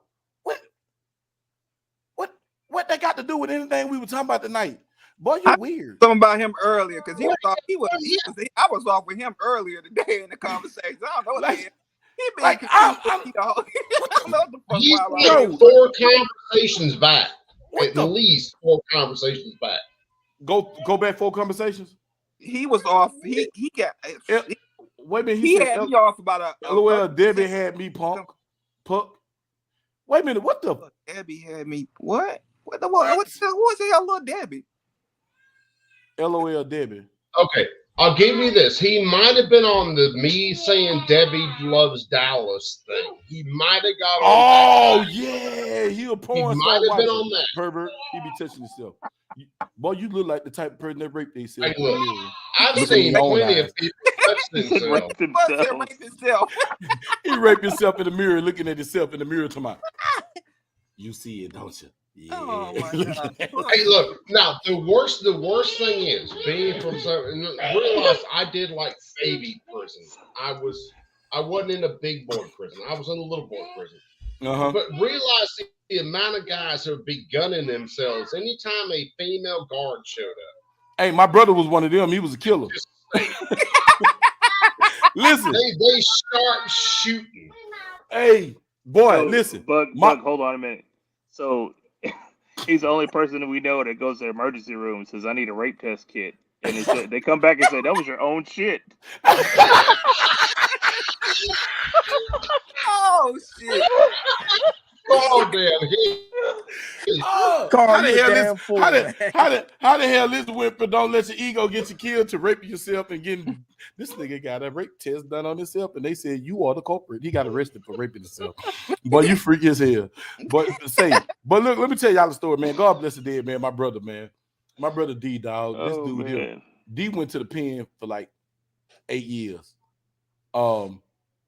D really didn't have to go to jail, but that's when you show when you don't have a legal defense. He just copped out and wound up doing time because they kept him in jail there in the 3 years on a charge that they didn't have nothing on. They was just trying to build a case. But he got tired of waiting. He was like, man, I done did so much in my life. Fucking, I'm gonna take accountability for the things I didn't get punished for. So he took us up to jail. So D did all that time. So we come back home. We was in Duncanville. This woman had a TDC outfit on. They like gray and blue. So that's a prison outfit. And she had this blue smock on. This fool say, hey, yeah, I see you over there with that kid she alone. She said, what you know about that? He said, I'm a killer. So I'm thinking that my brother a murderer or something. So I'm glorifying this. This was my bad days. I said, yeah, my brother killer. She said, you don't even know what the fuck you hype for. I said, what? She said, yeah, your brother killer. He said, yeah, I was a killer. You know I was a killer. She said, oh, yeah, I know you. You was a killer. So I'm thinking, my brother ended up stabbing people or something, some, Mandingo, warrior. She said, oh, you don't know what he is, huh? I said, nah, what is that? She said, oh, your brother a pervert. He like to jack off on women. Then she told him, she said, do your famous pose. Do your famous pose. He got down like, man, I said, man, you old pervert. That motherfucking nickname was Skeet. Every day. They said he was notorious on the compound. Every woman knew him. Said D fading them out. She D to my, don't be acting like you ain't never faded. You fade that D. You fade that D. I was like, bro, you a pervert. You jacking off. He said, yeah, niggas better than fucking the boys. Gunning on him all day. That's what he said, a gunner. That's what he said. I'm a top tier gunner. Gunning. I was like, what? Top tier gunner. Dude, I was so white when I went to prison. I didn't know what the term "short me up" meant. What so the fuck like that mean? getting someone's half a cigarette. So they smoke half a cigarette. Yeah. I didn't know what that meant. So I had to figure all that shit out. And then they're gunning on damn guards. I mean, damn. Fuck me running, man. That was 11 months at the fucking biggest clown show I've ever seen in my life. Bro, my son in the prison right now. I ain't gonna say what prison he in. My son in prison right now, and I be talking to him. And the shit he showed me, what be going on in that place, man. Lord, keep me with the money to pay for a good attorney. And Bug, don't put yourself in the guard. Keep me the wisdom and the discernment to keep me out the situation so I won't end up in a place like that. Because there's only one or two things gonna happen. They gonna kill me, or I'm gonna turn into an animal. Hey, it will and happen. I know this. I know who I am as a person. So I know what's gonna happen. Either I'm gonna turn into an animal, or they gonna kill me. Dude, that's what happens when you take men, anybody, and you put them in this environment where you take the most violent people out of the society and you stick them in one place. What the fuck do you think's gonna happen? You're gonna become a warrior, or you're gonna become the dude who's doing someone else's laundry, and I don't call that a dude anymore. Well, realistically, what do you do with those people then? It ain't nothing you can do with them because they got to come back to society. And see, that's what people so quick to say, oh, send them to jail, send them to jail. Man, do y'all understand what goes on in these places? And then Man, these people's mind is corrupted. Let me tell you, if I was Texas governor, dude, I'd change all that shit. I got real harsh punishment rules for crime. If you murder somebody, you only have 1% of the population. I mean, I'm sorry, it was 0.10% of the population of Texas can be in death row at any given time. So if 5 come in today, that means 5 go out the back door by the exact means that they killed somebody. So you tied a chain around somebody's neck and dragged them for 3 miles. Guess what's happening to you today? My child has lost his mind. Hey, but I'm for the interject though. The justice system isn't stable enough to do that because there's too many innocent people in there. We don't have there are too many innocent. You're right. But if it's been proven, let's say like if they got you dead to the right, they got you right. Yeah, go on, get your own up out of there. Exactly. Yep. So you know, if you shank somebody 46 times, guess who's getting shanked 46 times a day? You. There is no last meal. There's no. Hold on. They just come and get you. And this is what I'll argue with, because and this is coming from a dude, like I said, I never plan on committing a crime that put me in a prison. Okay, my first introduction to prison was me wanting to light a smoke off somebody who fucking growled at me because he was so mentally out there, he should have never been in a prison. The other thing is I have watched trials go on where the state lied their asses off the whole time and put someone in prison that never should have been there because they're going to make you out to be the biggest monster you ever could have been. Right. Yep. I used to be for the death penalty, 100%. Fucking hang them. I will shoot them my goddamn self. Was my opinion about some things. And while my son's running around like a lunatic, but I finally got to the point and I watched enough stuff where I was like, wait a second. Unless you know the exact motive, unless you know this person just walked in there and shot innocent people like a school shooter, I got issues with some death penalty stuff. And this is a huge change for me. Parkland, the dude who shot up that school, he should have been shot right in the back of the fucking head. Period. End of story.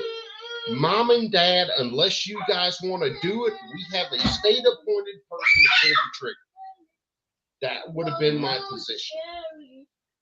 So I got no problems with capital punishment. I got no problems with being in prison.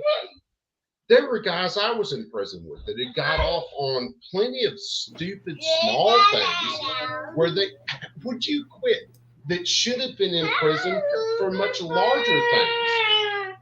Right. Hey guys, I gotta drop out, man. It's a great chat, man. It's nice, talking Joe, take it easy, brother, man. All right, hey, man. Joe, I appreciate you for coming in and showing your support, man. I appreciate you for your input, man. Great input for the night, bro. Man, anytime. Peace, Big Joe. Joe, if you're ever out for one of my chats, man, jump in, brother. I'll put you on the panel in a fucking hurry, man. Yeah, man. That's will do. Hey, Guns and Barbecue, I'm gonna try and find that information for you and get it to Tackleberry Bug. All right. Hey, sounds Joe, good. I appreciate it. And I'm gonna tell y'all something for Joe Go. Do not call Joe Nisha after June because that would not be appropriate. Thank you. You got me, man. You got me. Have a good one, guys. Out here. All right. You See know, you, Joe. if you were in a if you were hosting a child porn ring or something, right? Then basically, for all the children that got hurt, one time a day, every day, they strap you down, and guess what? Guess who's coming through? Big The Bubba. whole prison if they want. Oh, you every day. Look, I have said plenty of times, if you will find me a dude who actually hurt children, and you can find me the guys that will rape him every day for the rest of his life, I will put money on their books. All you got to do is send me the information. I will put money on their books. Right. Period. So I'm real tough on crime, man. Like real tough. Like, and I think all jails need to be like New Mexico and Arizona's jails. They need to be in tent camps outside. They need to do hard labor. No, like I'm gonna say I'm gonna say this. I'm gonna interject for one reason. I've been arrested for nothing on several occasions. I've been arrested for driving while black, talking while black, standing up for your rights by black. I don't like your black ass. Today my wife didn't give me none. You know what I'm saying, bro? So I'm hard on crime when it's proven. When it's proven, so be it.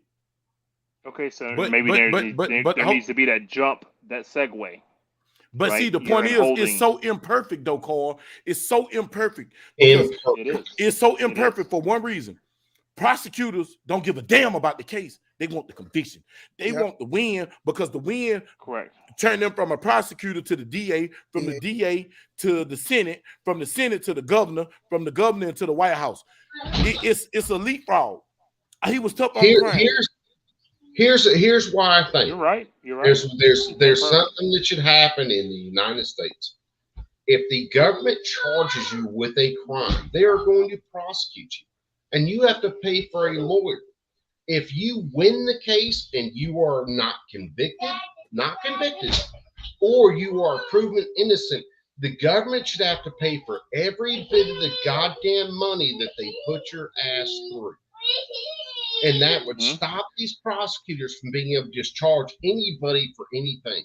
And they should have to have a solid case that they are willing to. But that's the way it used to be. It used to be like that. It used to be a police couldn't come pick me up because Carr said I did something. And he didn't have nothing, but he saw me do that. It used to be the justice system was like, I remember as a kid, man, back in the early 80s, bro. This lady said, this man tried to break in my house. I saw him. They would have asked her 5 different questions and talked to her, and her story changed 6 times. Dude wouldn't get arrested, bro. Now, if Carl say, I looked at his wife the wrong way or I said something to his daughter, no proof, I'm locked up. And it's instead of innocent to proven guilty, you guilty to proven innocent, bro. The justice system is so convoluted and so twisted and messed up to where it need a revamp and an overhaul. And once they get a revamp and an overhaul and things are based on truth again and not assumptions or egos and overzealous prosecutors and overzealous detectives that's breaking the law to try to uphold the law, when you get rid of all that, then you can do that. Then you can put a motherfucker in the tent and tell them hard labor. But then if you're going to do that, you got to take it back to the 18 and 1700s to where if somebody did a time, when they got back, their rights was reinstated and you didn't have this goddamn black mark on you to make you create the cycle. So let's go with this felony shit. Back then, it wasn't no felonies. Back then, you did your time. Once you did your time for the state, it was over with. It ain't, he's an habitual offender. They can't keep using your past against you. If you went to prison, you went to prison. You out, you got your gun rights, you go back with your life, you start over. It ain't like that now. You get out of jail now, man, you can't even find decent housing. Can't find a decent job. Bro, you can't find a decent job. You're a felon. You can't get an apartment. Right. Unless you use I agree with that, but with certain charges, though. Man, there ain't certain charge. You're a felon. You're a felon. It don't matter. No, bro. but I'm saying, so you saying a pedophile should be able to come back out here? A pedophile should die. If he get Yeah, caught all right. That's fucking what a I'm saying. kid, That's you what I. can't change that. A Yeah, rapist, that's you what I'm don't saying. change that. Yeah, That's yeah. them. Who they I are got is who they are. You castrate them, you kill them. You can't kill, bro. You can't stop you. stupid. You Shit, can't stop because stupid. this the crazy. But my thing is, this, the law's so fucked up, man. It's like this. You might have a guy that sell fucking marijuana, and he gonna get more time than a pedophile. And it's happening That's every day. crazy. Even if he get caught with an ounce of weed, I'm just telling you from what I've seen. He Man, I get see caught it with an every day. ounce of weed, he gonna go up to roll for fucking 17, 18 years for an ounce of weed. And this pedophile probably only get probation. I seen pedophiles get probation. I seen pedophiles get probation. On that probation, start a business, and this dude is a whole pedophile that got to register, bro. Them and them I DWIs. promise you. Them and them DWIs. And he got to Nigga work have around children. And he got to work around children because he owns a car lot at that. So come on, bro. So I can really dig on what you're saying about that, bro. That's crazy, bro. Laws is crazy, man.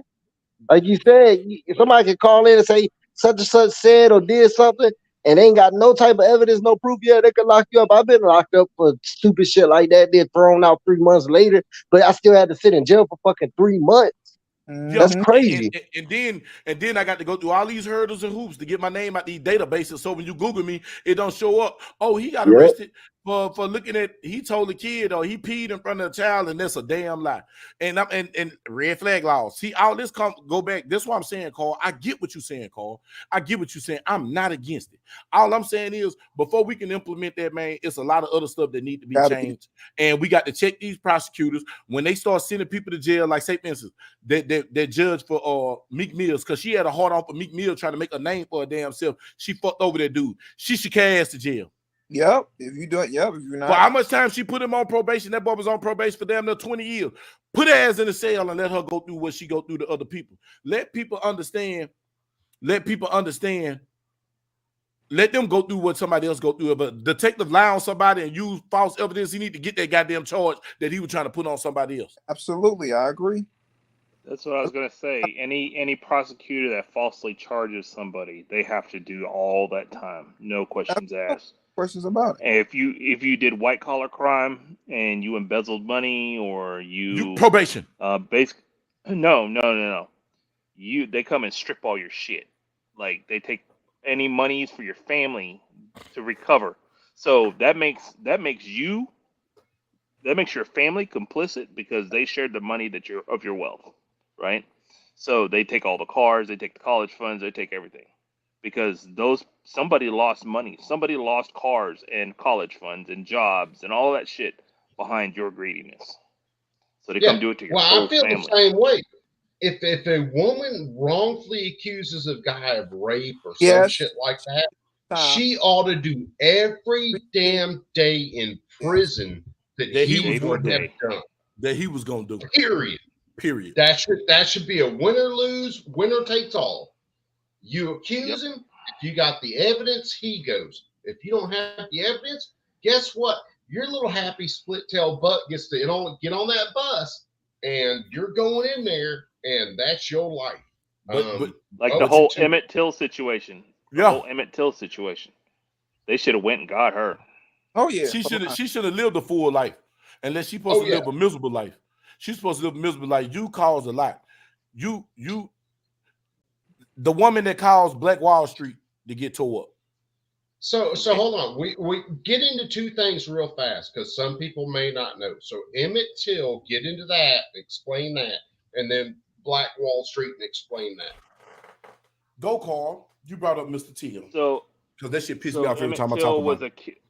Emmett Till was accused of whistling or cat crowing at a Caucasian woman. Mm-hmm. Yeah, and a white. Just say white. Jesus Christ! Why you got to do this Caucasian shit? Just say white. I'm trying to be sensitive to you, man.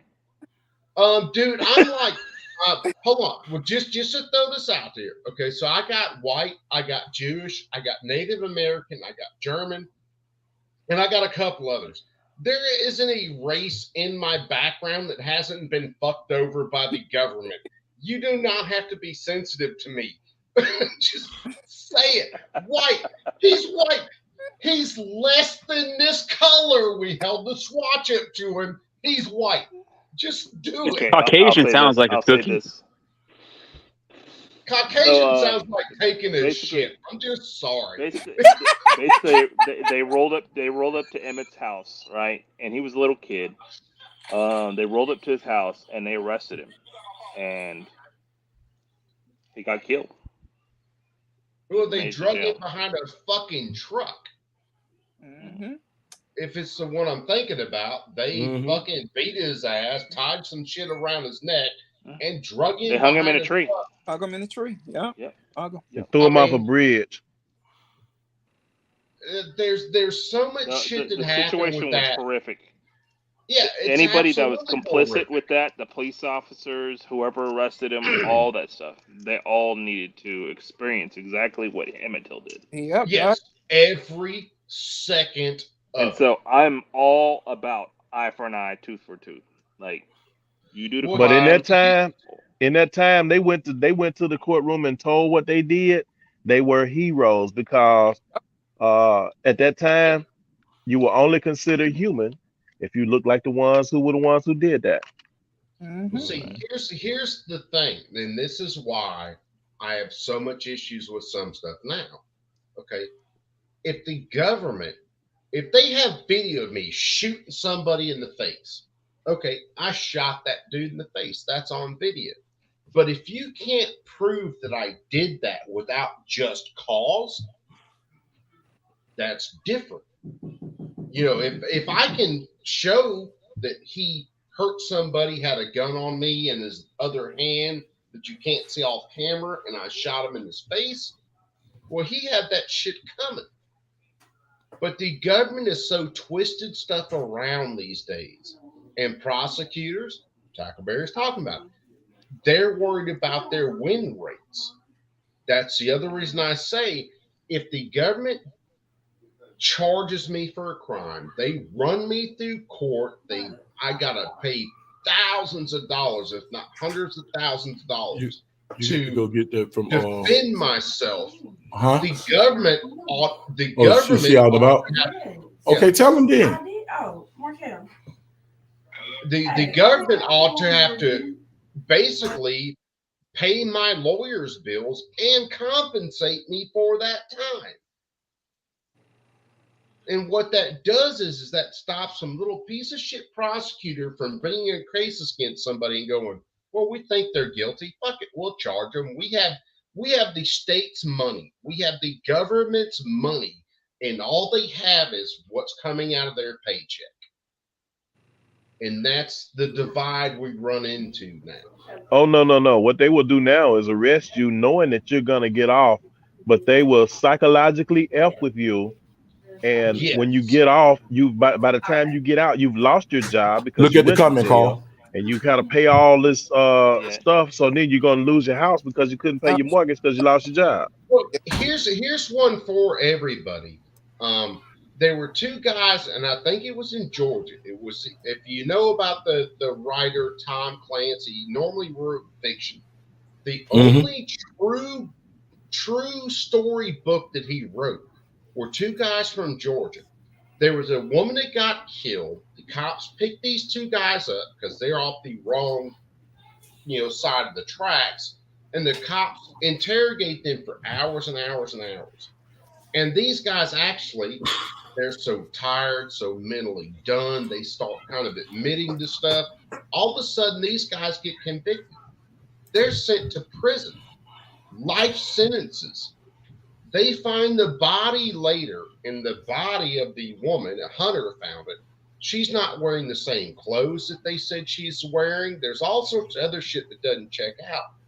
But all it was is these cops found two guys that weren't mentally strong enough to hold up to everything. And they ran them through the ringer, convicted them, all this shit. And it turns out they're absolutely fucking innocent. Matter of fact, another guy later, like 30 years later, copped to the whole thing. That's where cops are Cops are hammers. Everything's a nail. If the nail's there, I'm gonna fucking hit it. Well, every once in a while, that nail ain't a fucking nail. It's a finger. It's a dick. It's a ball. It's something. It ain't a goddamn nail. But they run people through these mental games and they convict people of it. And they're sent away forever. How did those people? I think one of the guys might have died in prison. One of the guys, as far as I know, is still in prison. How did they get anything back? There's no restitution for shit like that. No, you can't. There's no restitution. Mm-mm. And if you think these prosecutors won't look at you, look at me, look at Guns and Barbecue or anybody else and go, well, they kind of fit the profile. Well, fuck it. We're going to hang all that on their neck. You're a fucking moron at this point. And I'm sorry, Tack, that's just the way it is, because they damn sure will. Yeah, I know. And like I said, they have all the money in the world. They have the state's money, the federal government's money. They're taking your taxes. They're using that shit, and they will use every bit of that in your prosecution while you have what? Your salary and what you may promise to pay to a lawyer. If I fit the profile, I'm probably pretty well screwed because there ain't too many blind cowboys up in my area. Hey, no, I'm just saying, if you're wearing assless chaps, you're going down for rape. You say all chaps are assless. Come on. Well, there you go. You're going down for rape. What's up? I'm on live, baby. What's happening? You're going down for rape. There you go. Hey, indecent exposure for having them cakes out. Yeah. You got them jits and biblets hanging out there. I'm on live. You can't come up here. You can't come up here. Just go in and let him. My little one's done been running around in my lap. Say what's up. Say hey, y'all. Say hey, y'all, Rain. Say hey. Hey, Rain. No, you got to show your hands. Hey. Say hey, girl. Wave your hands. Say hey. Say hey, what's up, you couple of diversity hires? She's looking like, what is going on here? This is not everybody he talks to. Hey, Ray. Say hey. So hold on, let her hear you. Pretty little girl. Say hey, Rain. Tell her hey, Rain, y'all. Hey, Rain. Hey, Ray. Hello. Hi, Rain. How you doing? Say hey, Nana. Yeah, she done came out the woodworks. Hello. Damn, she's a pretty little girl, brother. She done came out the woodwork, man. This is my baby here. She done came out. Carl sounding all Caucasian on us. Yeah, sounding real Caucasian. Y'all go in there. Hey, come on. Hey, give me a sugar. Now you gonna go back in the other room with the babies? You not? You want my tablet? You want my tablet? You want to watch Coco Melon on my tablet? Oh, dude, what you want to watch? Coco Melon. You want my Baby Shark? Yeah. Yes. Yeah. You want to watch Baby Shark? Yeah. Okay, go get my other tablet so I can get you Baby Shark. You know what, Rain? Tell him you want him to sing the Baby Shark song to you. Oh, please don't do that. Hell no. I'm glad she can't hear you. No, hell no. See, there she go. There she go. Hey, y'all done started. Y'all done started. Everybody just start all singing in 1 second. And Baby Shark do. Pass me the It's about Baby Shark. God damn it, Coop. Dude, I thought I didn't know the song till he did it. I'm like, darn, I do know. No, y'all have been blessed with the presence of coming to the stage. Dennis Rodman, look, he done hung up. Don't you hang up. Come back up here. Come back up here. You already know you finna get your intro. Come back. Come on back, bro. I'm waiting. Come on back. Y'all go ahead. I'm waiting on him to come back because I got his ass. He know he finna get an intro out this world. That nigga said bloop. That nigga jumped out. He said no. Whenever he comes in, everybody just starts singing Baby Shark because that's going to be stuck in his head tomorrow. He's going to be thinking about something at work. He's going to have to do something, and all of a sudden it's going to kick in his head, and he can't get rid of it because that's what happens to me. Mm-hmm. I'm trying to tell you. Hold on, y'all. Hold on, y'all. I got to ask a question.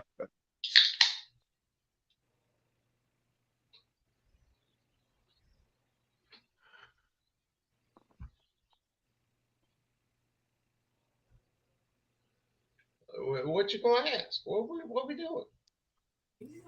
Hey, yeah, man, go ahead, bro. I don't want to talk to you, cuz. Hold on, y'all. Coming to the stage. Here we go. Coming to the stage. Dennis Rodman looking like I'm in love with a stripper. AKA shake what your mama gave you. OG Tank is in the building. Okay, everybody all at once. Baby What's shark, up, Tank? Y'all is some baby haters. shark. I don't like none of y'all. Already. Look, I got Yeah. to get the tablet together. Look. What, baby? Okay, calm down. Yeah. Come on. What's up, What Tank, it do? man? What What's it good? do? Man, Yeah. what it do, man? So ask him, What's Carl, up, ask him Tank? your question. He just came into the panel. Carl, ask him the question. Go ahead, Carl. What is the one thing, the absolute one thing that will set you the fuck off and make you want to have to go to jail behind getting this person back? Y'all can't see, but I got a tattoo on my right arm with 4 initials. Them my 4 kids. Already. Fuck with them, and I'm that nigga from the Hey, cliffs. stop noise. Yeah. Cool. Yeah, so that's what the discussion has been about tonight. Okay, It's hush, really baby. about it segued into the situation that happened in Chicago with the 14-year-old. Yeah, I was in here. I was in here earlier. Yeah, that's a fucked up situation always around. Yeah. Right. Yeah, So, OG's well, yeah, been in the chat. we prefaced it with, words are words. You have an egress, right? And you can get out of any situation, anything you want, within That part. Within reason. There you go. Go in the room. There you there go. are some situations you can't Say egress thank from. you. They're just happening, right? You're welcome. I get that damn song stuck in my head all night, man. It's gonna be there tomorrow. It's gonna be there tomorrow. So yeah, there's sometimes you're gonna have to fight, and you're gonna have to fight to win, right? You are. But that's a situation that the other side has to put me in. Yes. Right. Mm-hmm. And I think mine was if somebody spits on my face, I'm gonna go mental. I can't. But why? I'ma We got to just find out black why out. is that a trigger? Why is that a trigger, Carl? Who's spitting your Because face? that is yeah, to me that's that's the ultimate sign of disrespect. You can talk about me. It is, You can hit and there's a me. biological You can do a aspect. lot of things to me, right? Mm-hmm. But I also have a secondaries. You mess with my money, or my family, Your manhood? and that is just as bad. Yeah, I thought he said man for a second. I thought he said his man. I thought he said his man. Is this something you want to? I'm going to tell Rachel what you got going on. Legally speaking, in Texas, that is considered an assault. If you spit in somebody's face, that is considered an assault. Aggravated assault to be exact. Yes. So at that point, and there's a general legal concept that I cannot commit a crime against you while you're committing one against me. So if you spit in my face and I beat the shit out of you, it is legally not a crime.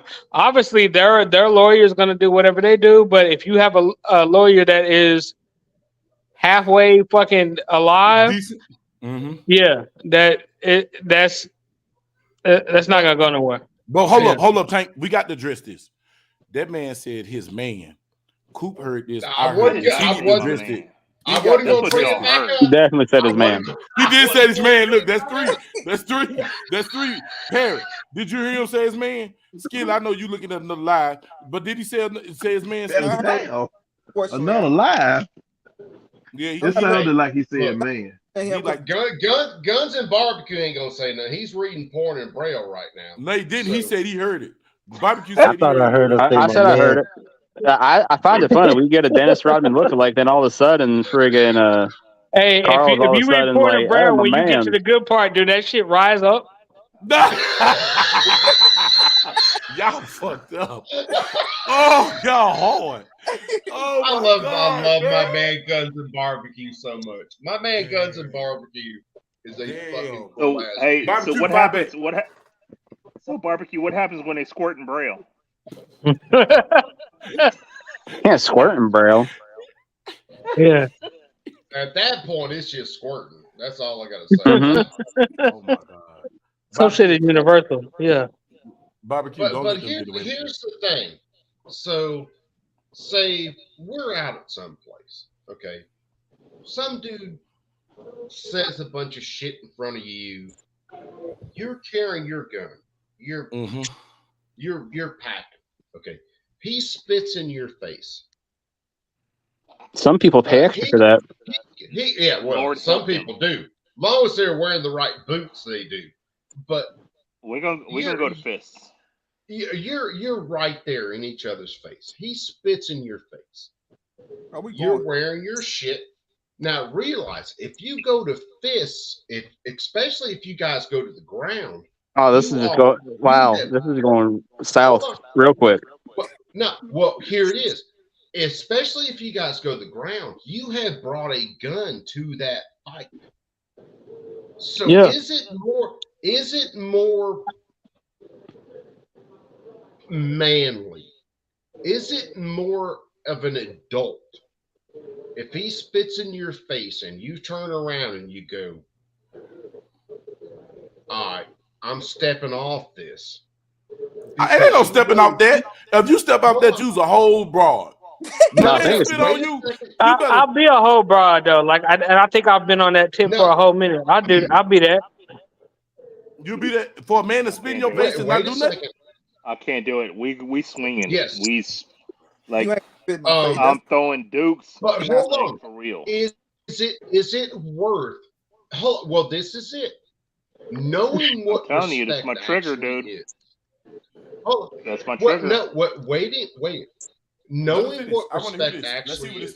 Knowing that people that you respect got spit on, they got beat, they got rolled over and treated like absolute shit. People that you respect as people in civil rights movements and everything else. Is it worth you for taking motherfucker's life, or is it worth more to you to go, you got that one, I'm gonna go over there, even if my night's ruined, I'm gonna go over there, but I'm gonna go home with my wife tonight, and I won't be in prison for shooting you in the fucking face, because that would make me feel better right now. Well, you ain't getting that's been my point for a long ass time on this channel, right? My tenure in this whole channel has been long term versus short term. Yes, Tank, you've always been there. Whether it was in Santee's chat or whether it's been in here, you've always been there. I can concur, but I'm gonna say this: I don't have to shoot you in your face, but I can beat your motherfucking ass. I will beat the brakes off your ass, boy. You spit on me. Man, fuck that. Fuck that. But here's this tackle. Fuck that. I know. Trust me, because there are two things you can do to me: spit on me and slap me. That will set me police off. spit on me. I'm beating his ass. I'm going to jail for aggravated assault. Beating the fuck out this nigga they finna tase. I know the consequences. You spit in my face, boy, I'm finna beat your ass because I ain't no bitch. And I'm gonna tell you something about the civil rights movement. A lot of people get mad at me for this. You had a choice in the decision, like Kanye said. You had a choice to let them dogs bite you. You had a choice not to fight back. Dude, I am not against. Now, people would have been out there with them rods, and they came and pow, pow, pow, pow. I bet you.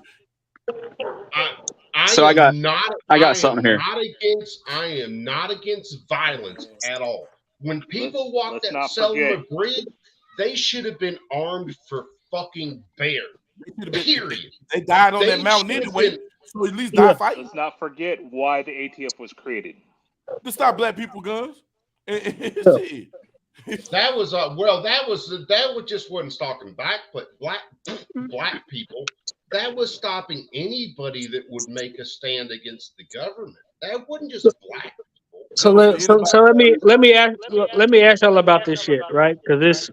Now we need to see your face. We don't need to see this clean cut dude. We need to see Dennis Rodman's little brother. Come back. Yeah. There we go. So this was back in 05, right? Because I used to drive yellow cab, right? And I had some shit one night where I had to drop a motherfucker. Like they was just riding me around, whatever. They was fucked up, whatever. I pulled over and was like, "Yo, you got to get on my cab." He was like, "No." I was like, "No, what the fuck you mean? Like, we can either do this the hard way or the you know what I'm saying, the quick way." He chose the hard way. You know what I'm saying? Like, so I pulled him out. Whatever, it escalated. I ended up dropping that motherfucker, but in the context of that, like I broke my wrist and I ain't had no health care or whatnot. Like, so I just let it be what it be. To this day, that bitch ain't set right. So, with that being the context, right? Because that was in 05. This 2023. My shit's still fucked up to this day. Who won that shit? Is that why you so angry? Is because you can't get a nut? Well, he can't jack in that part, right? I had to use my left hand instead of my right. It's always the stranger. Well, what that comes down to is was that worth it at the time? And can at the time, yeah. In the short term, yeah. Okay. So can you live with it now? I'm still for that shit every so often, yeah. Obamacare though, go use it. Well, that's just a reminder of the fact you had to jack some dude up. So call it a game and get along with it. I do, but I'm just saying, like in the long term, short term versus long term, like yeah, in the short term, yeah. It felt good. I taxed the fuck out of his ass right there on you know what I'm saying, right there uptown, whatever that second off 75, whatever that exit number 2 is, Henderson and whatnot. Like I taxed the fuck out of that dude, but right, like did I really win that shit? Yeah. In the end game? Now you didn't because you hit him wrong. You should have hit him right, so you would have broke. Yeah. Well, I took that motherfucker to the ground, and my fucking wrist got caught between my fat ass, his fat ass, and the ground. Yeah, it broke it. But I'm just saying, here's my thing with winning or losing this whole. It ain't no such thing because you still lose either way. I still lost. That's what I'm saying. Thank you, Bug. That's exactly my point. It's a lose-lose situation. So I got something here. So I probably broke his jaw because I had a mag light in my hand. I probably broke his jaw, but that hole done healed by now. I still feel my shit. So with the getting spit on or slapped or nothing like that, why would we let that situation get to that point anyways? Because to get to getting spit on or slapped, that takes quite a bit of escalation to get to that point. You don't just get into an argument with somebody and they just go from 0 to spitting on you or 0 to slapping your ass. I mean, unless they're just completely off their fucking rocker. I mean, that can happen. The 0 to 1,000 in the cliff is not a big vantage. Like no, I mean it's about that big. Yeah, because it's that big. Because some people that you deal with say, "I'm in a bad mood. I hit it that day."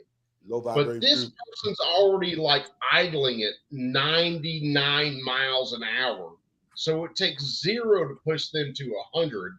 But I'm idling at 80. So it don't take much to get me to that 100. But what I have to realize is I'm responsible for my actions. Exactly. That was my point. Exactly. Yes. No matter what, I have to be responsible for my actions. You know, all things considered, the night I got arrested, all things considered, perfect world, I wasn't that drunk. The dude that hit his wife, I just beat his monkey ass in a parking lot, and that was a learning experience for him. However, all things aren't equal. I was drunk as shit. That dude was able to bail, and I got stuck with, obstruction of a law enforcement officer and the other shit that came out of that night. I did a year. He's never done anything, and I know other shit he's done since then. He's never served any time, never lost his rights, never had to go walk in and out of a prison every damn day, bend over, open his ass cheeks, lift up his nut sack, and all the other stuff we had to do every day going in and out of that jail. He's never had to do that, but I did, and I've never hit a woman. Have I put my fist through a wall? Yeah, you're damn right. So I'm gonna ask you, Coop. I'm gonna ask you this: What you learn from that? I learned don't go to prison over pussy. To a place where there is no pussy. That's what I learned. Because you might become the pussy. I saw real some talk, guys in there that were. Real talk. Dallas PD is some assholes, but they saved me from that shit because my first marriage ended with me coming home at 3:00 in the morning and finding her in bed with somebody else. Oh, did you join in? Hey, You should we just are- let Nick Nah, know they roll on. hey, Village Square Apartments, Westmoreland, and fucking Redbird. Oh shit. You know what I'm saying? Yeah, 3:00 in the morning. Ended up with 6 laws pulling me up out the apartment after I pulled my shit. You know what I'm saying? With Glocks to my face and shit. Now, Luckily, they said I was crazy and they took me to Green Oaks. Oh, Tank, we got. Hey, but Green Oaks is better than Loose Stereo any day. Yeah, You heard? Loose Stereo back then was hell. Nigga, that was the Yeah. bullpen. That was the bullpen. This was 06. No, this was January 07. Yeah. That was the bullpen. Yeah, for Tank, Tank, you got to settle the discussion in between me and Tackleberry. Because see, my idea is my wife be able to do? She better be banging to do with a truck because I'll let them get done and they can leave when he leaves.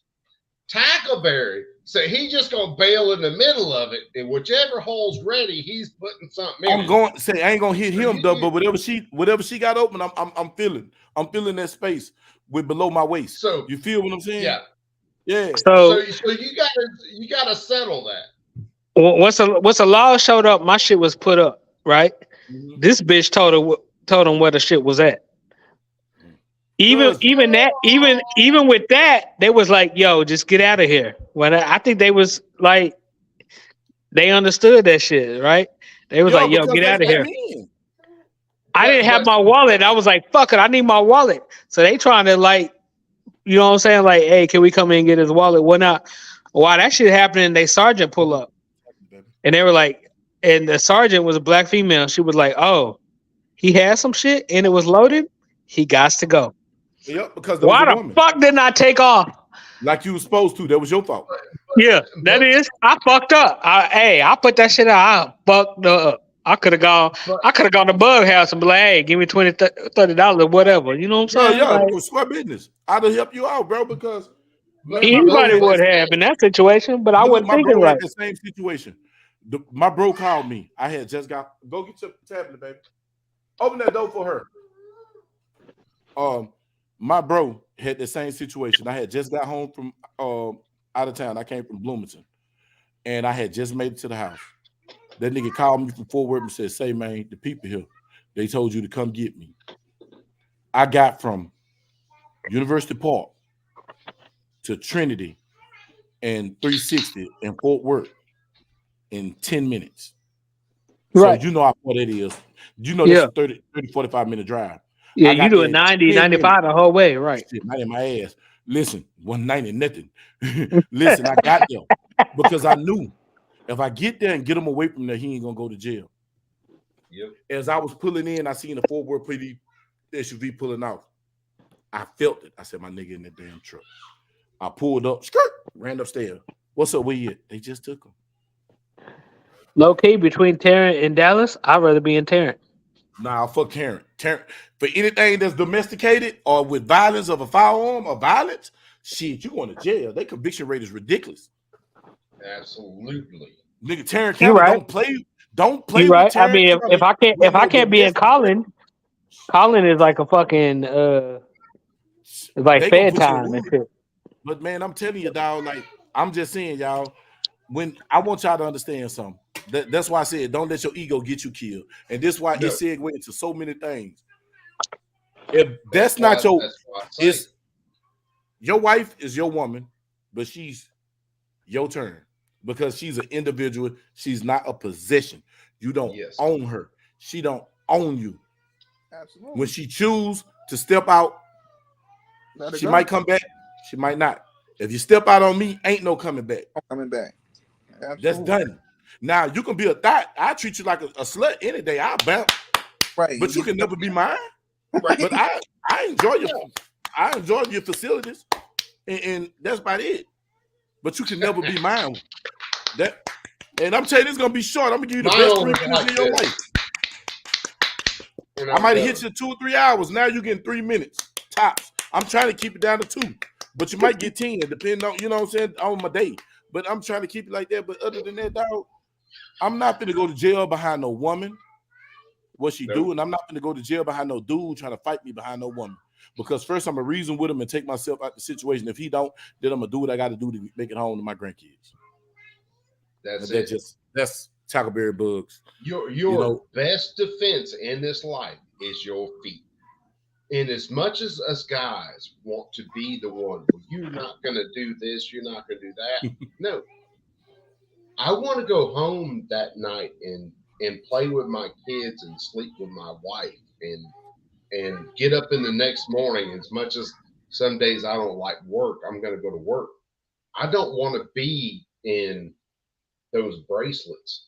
I've been in them before.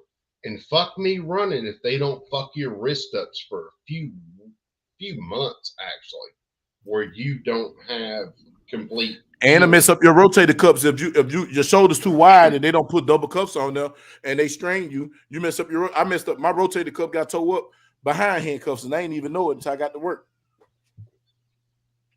Dude, there's so many things in this life that us guys are taught. You got to be men. You got to do this. You got to do that. Well, in some cases, I do. If you come in my home and threaten my family, I'm shooting you many, many times, and I'm shooting you in the face as much as I can. But if we're out somewhere at a restaurant and I see some crazy shit going on, guess what I'm doing? I'm taking my family, wife, and everybody else, and we're getting right back in my little red Ford truck, and we're going to fuck somewhere else. It's not about this, you have to be this because of that. Right.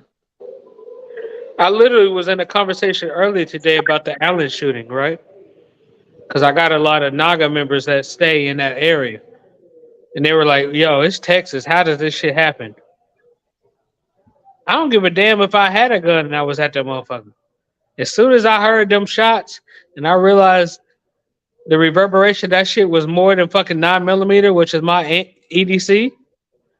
It's about evade and cover. Here's my. I'm not engaging the threat for shit. What are you talking about? Here's my thing, Tank.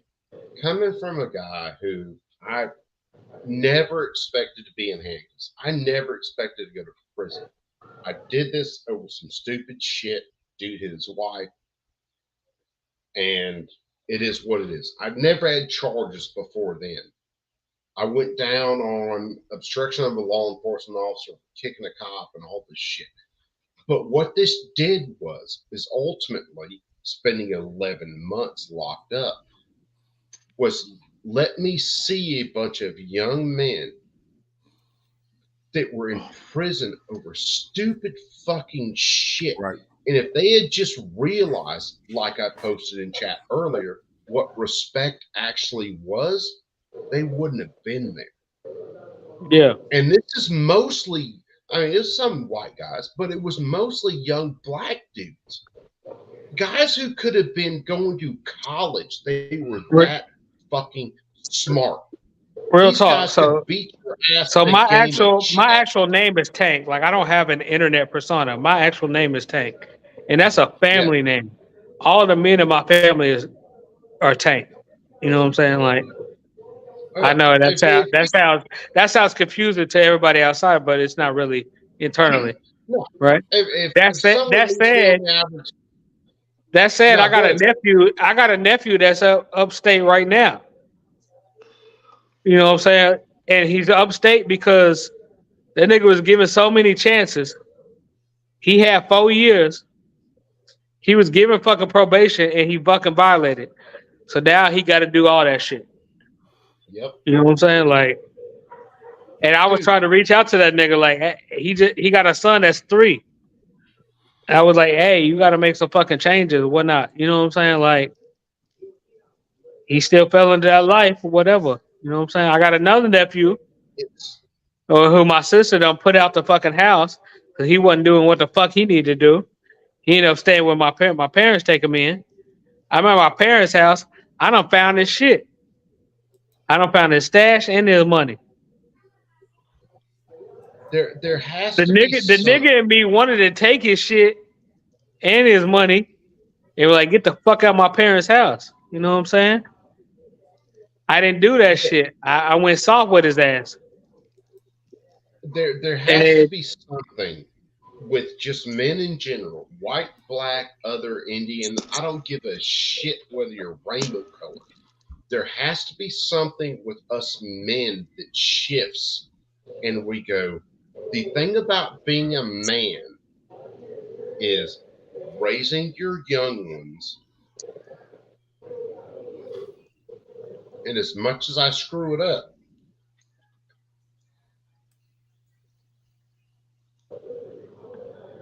hey, my screw ups are fucking positive.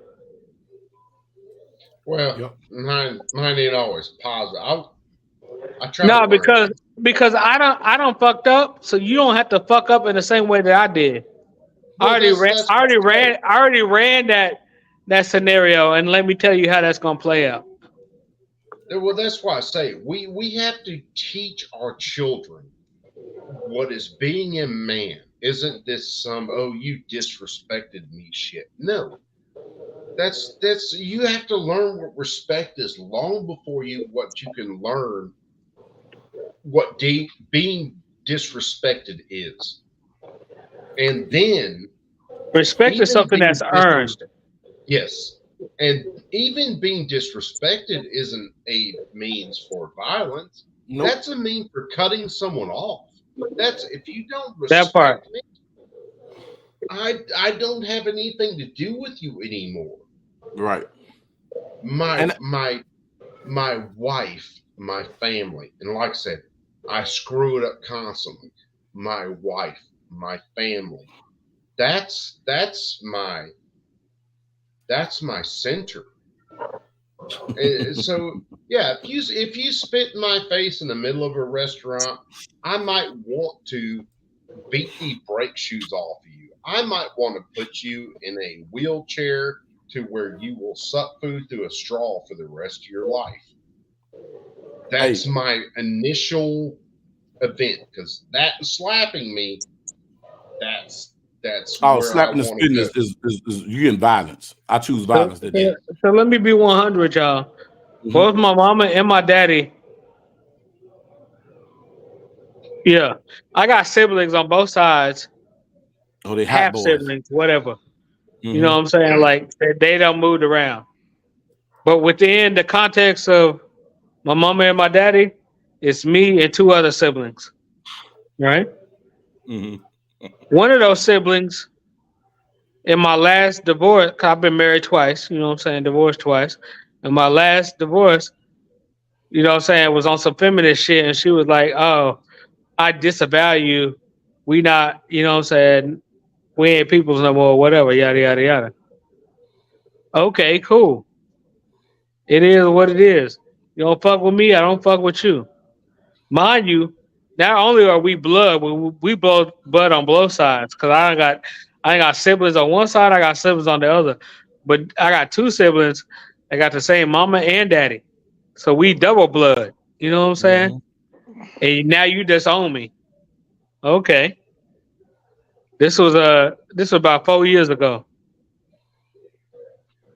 Why about a month ago, I get a fucking snap DM, you know what I'm saying, from the same motherfucker that disowned me, talking about, oh, hey, whatever, yada, yada, yada. I didn't respond to that shit. It is what it is. You drew your line in the sand. I'm doing what I do. Whatever. Like, my life don't depend on you. I pay my own bills. Like, if I never talk to you again, it don't have no bearing on me. Whatever. But that's the ball in your court. That's what you made it. Hey, I want to say this here. I want to say this here, bro. When it comes to being a man is being able to have the objectivity to prioritize what's important and what's not. You have to. Right. And it all And I falls don't down do to that real well. somebody spitting on you, me whooping his ass. Is this going to escalate to him putting that pistol out? I got to put that pistol. If me putting that pistol on him going to take me away from my old lady and take me away from my grandkids? If you Is they just going to leave my beat us- grandkids vulnerable? You know what I'm saying? Those are the questions right there. Because it's a time and a place for everything. Like, okay, I'm going to give you an example. Now, spitting on me going to get you violence off the rip. But I'm going to tell you where I have to use priority to you spitting on me to make me not use violence. If I got them grandbabies here and I don't know what you got, but I feel like everybody's strapped.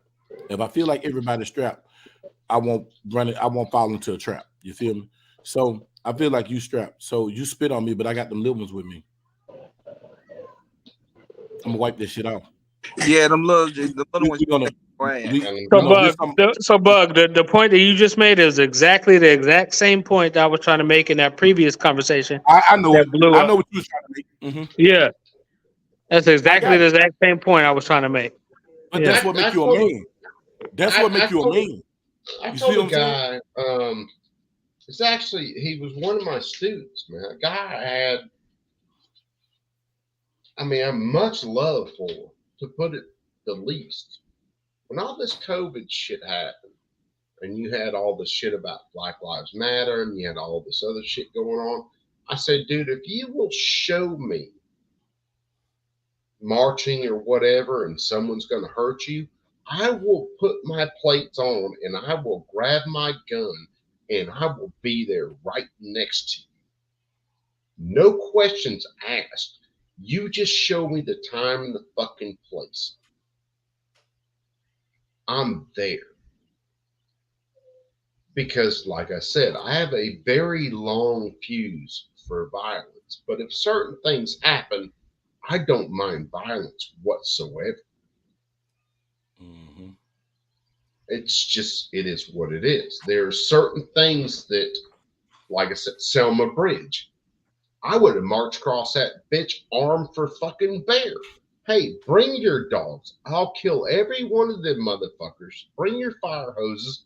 I'll shoot holes in every one of them motherfuckers. And we'll have a discussion when I hit the other side of that goddamn bridge.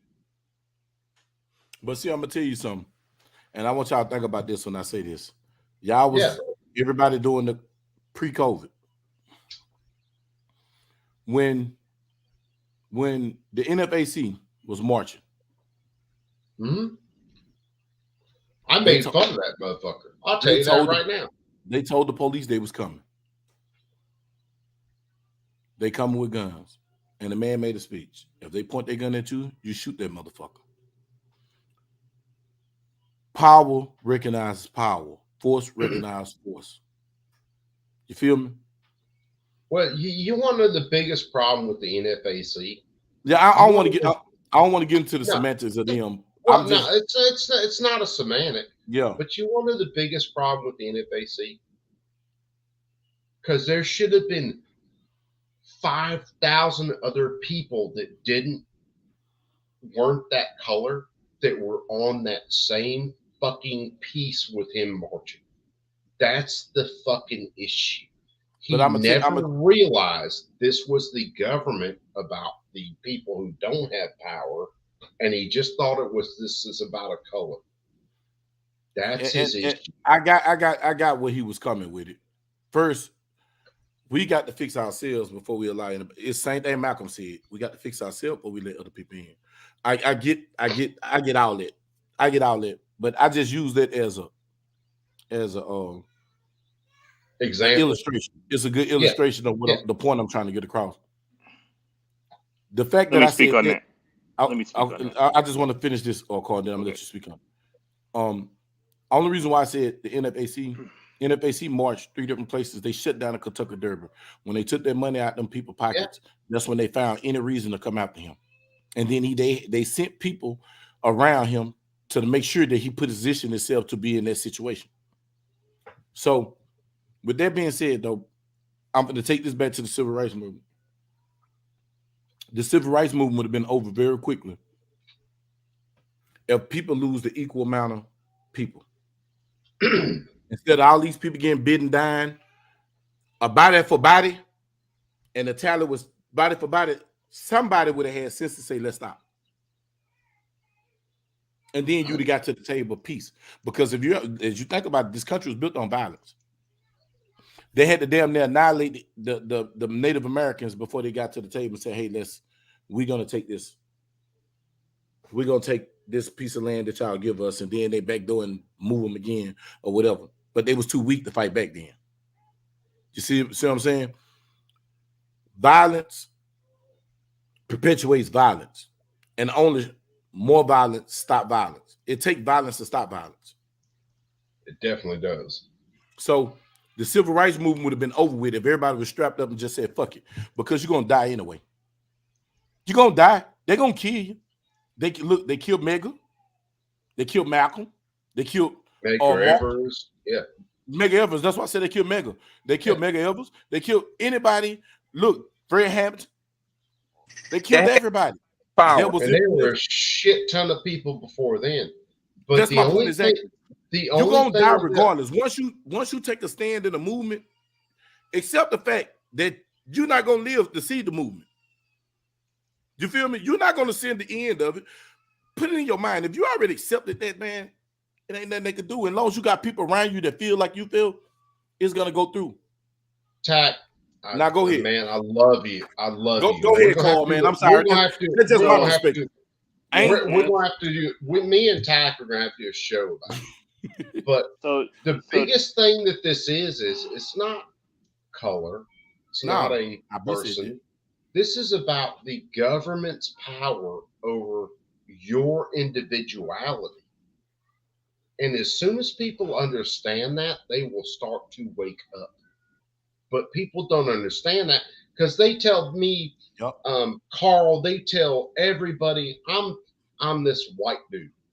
I'm supposed to hate Tackleberry. I'm supposed to hate Carl. I'm supposed to hate. Yeah. No, I don't hate a single motherfucker that ain't a threat to me. That part. I'm an equal opportunity asshole hater. That's it. You hear me? All day. You're an asshole. I hate you. I don't give a fuck what color you are because some black people are assholes too. Hell, there's some black people I don't like. It's some black people. I dislike. You hear me? And I like Carl more than I like some motherfucking black people. It's some people that I put barbecue before them because barbecue treat me as a man. I'm going by how you treat me and how you come at me. Yes, absolutely. You feel me? Well, tell me this. Okay, how many people that look? I'm going to show you my hands, and this is white. That ain't near my tan or anything. But tell me how many people that look like that kill black people versus black people that kill black people. Tell me that.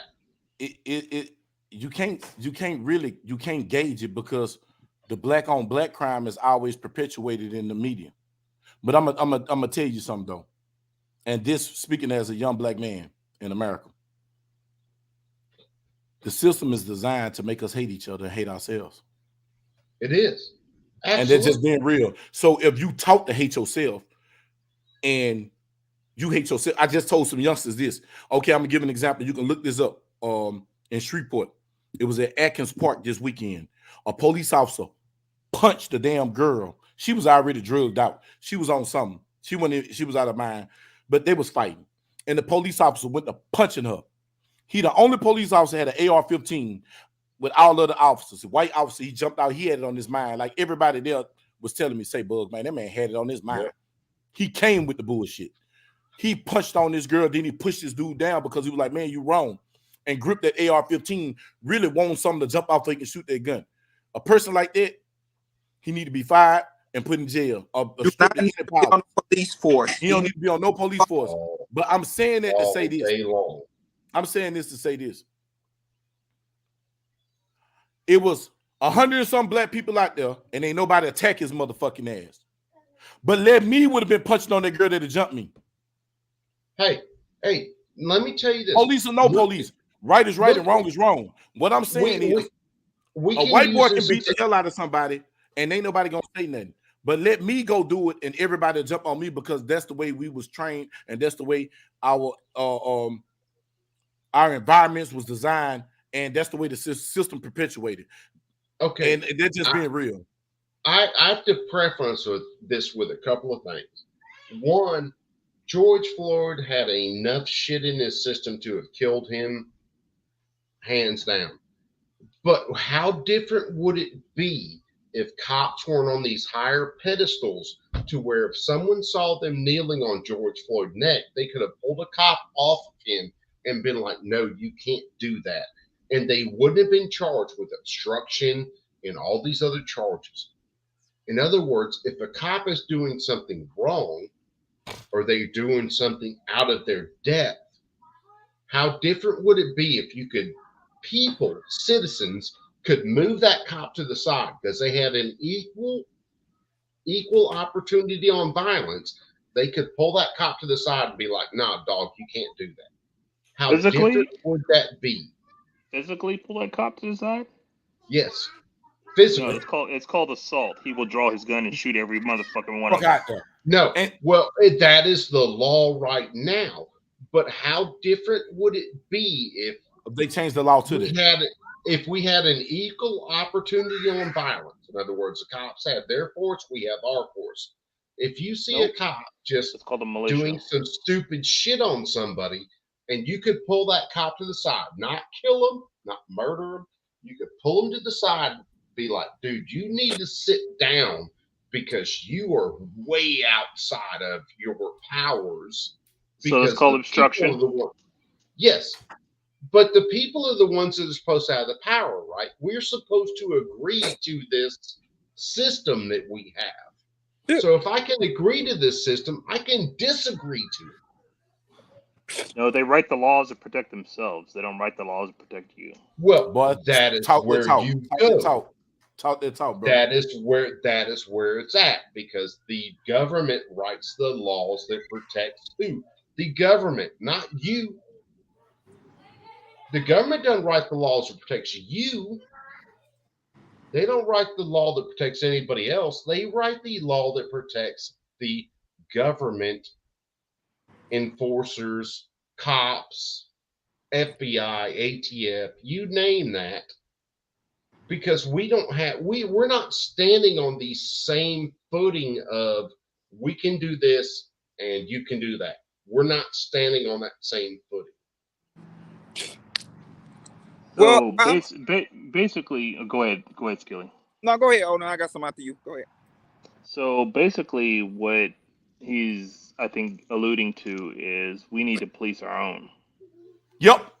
In a lot of cases, yes. And that would be that would stop all the bullshit. But hold on, there's a new set of abuses that can occur, right? So you got to have checks on the balances, up on the checks on the balances, up on the checks on the balances, right? It needs to be 3 or 4 times up. But the problem is corruption. Corruption's always going to happen. That's where you end up with the juries. But jurors are the corrupted. Ultimate check. People are coerced. You know, they're told not to testify. Yep. We're going down a slippery slope right here. Real slippery slope. But I did want to get back to the whole NFAC thing. I think what they were doing is wonderful. Because black gun owners were a highly underrepresented group of people. Exactly. Well, they were a highly unpoliticized group of people, not unrepresented. Underrepresented. Underrepresented. It has been in the last 30 years that black people have really, I could say 40, 50 years, that they've been able to get guns, right? And why is some of that? You run back to Jim Crow laws, to exclusions on black people and other people owning guns. Mm-hmm. So, and then you end up with a generation trained underneath one system versus a generation trained underneath that system. They tried in the 70s, right? And of course, you had the Black Panthers. Yeah, very much so. Tired of being beat down in neighborhoods by basically police militias, right? So, of course, they did everything they could to disband that group. Through time, these people, black gun owners, and how they group up, any group, you learn to stay within your own, because the minute you start letting the wolf in your house, he's going to eat your chickens. Mm-hmm. Okay, so you have to keep certain people out of your group, and you have to build it up in a certain way where the structure is tight enough so you can. Yeah. So it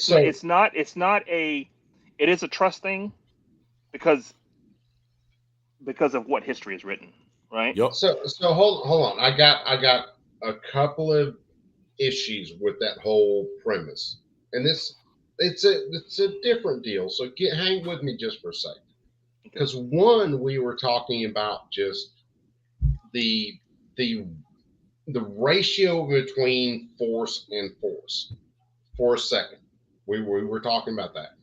Now you get onto an issue where you're blasting into the future about the government and black gun owners. That's a whole different thing. And now you're into a system you done blasted through a couple generations to where, say, me and Tackleberry, we want to go blast our guns. Well, all of a sudden, Tackleberry can't trust me because I'm like 4 shades whiter. That's where that line of thinking actually goes when you run it out. Like, okay, so no, what I'm talking about is creating a group, and they represent black gun owners, right? mm-hmm. So it's not about sole exclusion forever. It is about having a group that is willing to merge and march with other groups, but we are black owners first. Okay, well here is, and I'll throw a bone off to the side since you've thrown me a couple. Nation Islam. How many white members of the Nation Islam are there? Following Louis Farrakhan, how many white people are there today or during its creation? At any time. I'd probably say under 5%. Way under 5%, right? He's still out there? Way under. And then you still had to have a certain percentage of whatever blood to fit into that. Okay. Me and Tackleberry could meet up to a range today and shoot each other guns. I don't care how much black blood he has. I don't care how much white blood I've had. You don't, but the federal government does. And that's where the problem lies. Because they will send agent provocateurs into that group. They will look for your weakness, and they will try to disband you in any way possible. Well, this is why I say it is not against people of colors or anything else. It is against us and the people that are in power. That's why I always say that. If you hang out on a live stream of mine, and where we run through a lot of these things, it has nothing to do with my amount of melatonin or your amount of melatonin or anything else. You'll be accepted into certain communities because you're half Korean, or I can't remember, and half white. You'll be accepted into certain communities more than I will. When I have Native American blood, I have more blood fucked over by the damn American government than you have ever thought of. But since you're darker than me, you're accepted. And what I'm saying is, it's the government that is the issue. It's not the color. It's not the sexuality. It's not the I like to sleep with whoever. It is the government and the powerful against me and you. But see, and they always keep us fighting in between the me and you, and we never get to the government. But see, the Constitution says that we have right to form militias, right? But the minute that black people form a militia, the government has a problem. Hey, look, there have been plenty of white militias. Look at Ruby Ridge. I know, there but were Ruby white Ridge, people wanting to form militias. There were white groups. I know, and they had already formed a went militia. in That there. wasn't wanting to. They did it. Well, yeah, but they sent a guy in there who said, "Hey, if you promise to cut a shotgun down less than 18 inches, then we can do these things." And he went, "No, I'm not going to do that." So they ended up killing a man's wife, his child, and everything else. And that's a completely white group that weren't even attached to the militia that the government said they were attached to. It was there was a huge separation in between the two. So the NFAC, I started watching that dude. I watched him when he started to try to explain why a gun went off when he slapped his AR down the table and the bolt went forward. I watched them when dude shot a couple people and but that guy wasn't even a part of the NFAC. The guy named Alexandra that did that, he wasn't even a part of the group, and he was a felon. He wasn't even supposed to have a gun. But that just shows you. Tackleberry, the head of the AFC or the NFAC, whatever, NFAC. Okay, he took an AR style rifle. It was a 22. Yeah, go ahead. I remember that. Explain this to be an XM whatever, which didn't even exist. And then he slapped it down on the table, and the bolt went forward, and he said, that's how that negligent discharge happened. And it was like, dude. That happens all day long anyway. Slammed my ARs down on the table like that many times, and I've never had an ND that but think about it, cool. You got to look at the factors that can cause an ND, because I'm going to tell you something. I had a carbon seized firing pin on the SKS and on the AR-15 with some debris in it. And when the baby both went forward, boom. So you got to know all the circumstances that came with that. Like, yes, the dude said some idiot shit. Semantics, I wasn't worried about some idiot shit. Come on, man. Yeah, he did say some idiot shit, but it don't take away from what he did. He brought the European Newton Gun Club. He brought the Fred Hammond Gun Club. He brought like 10 different organizations together to do one thing, and to everybody.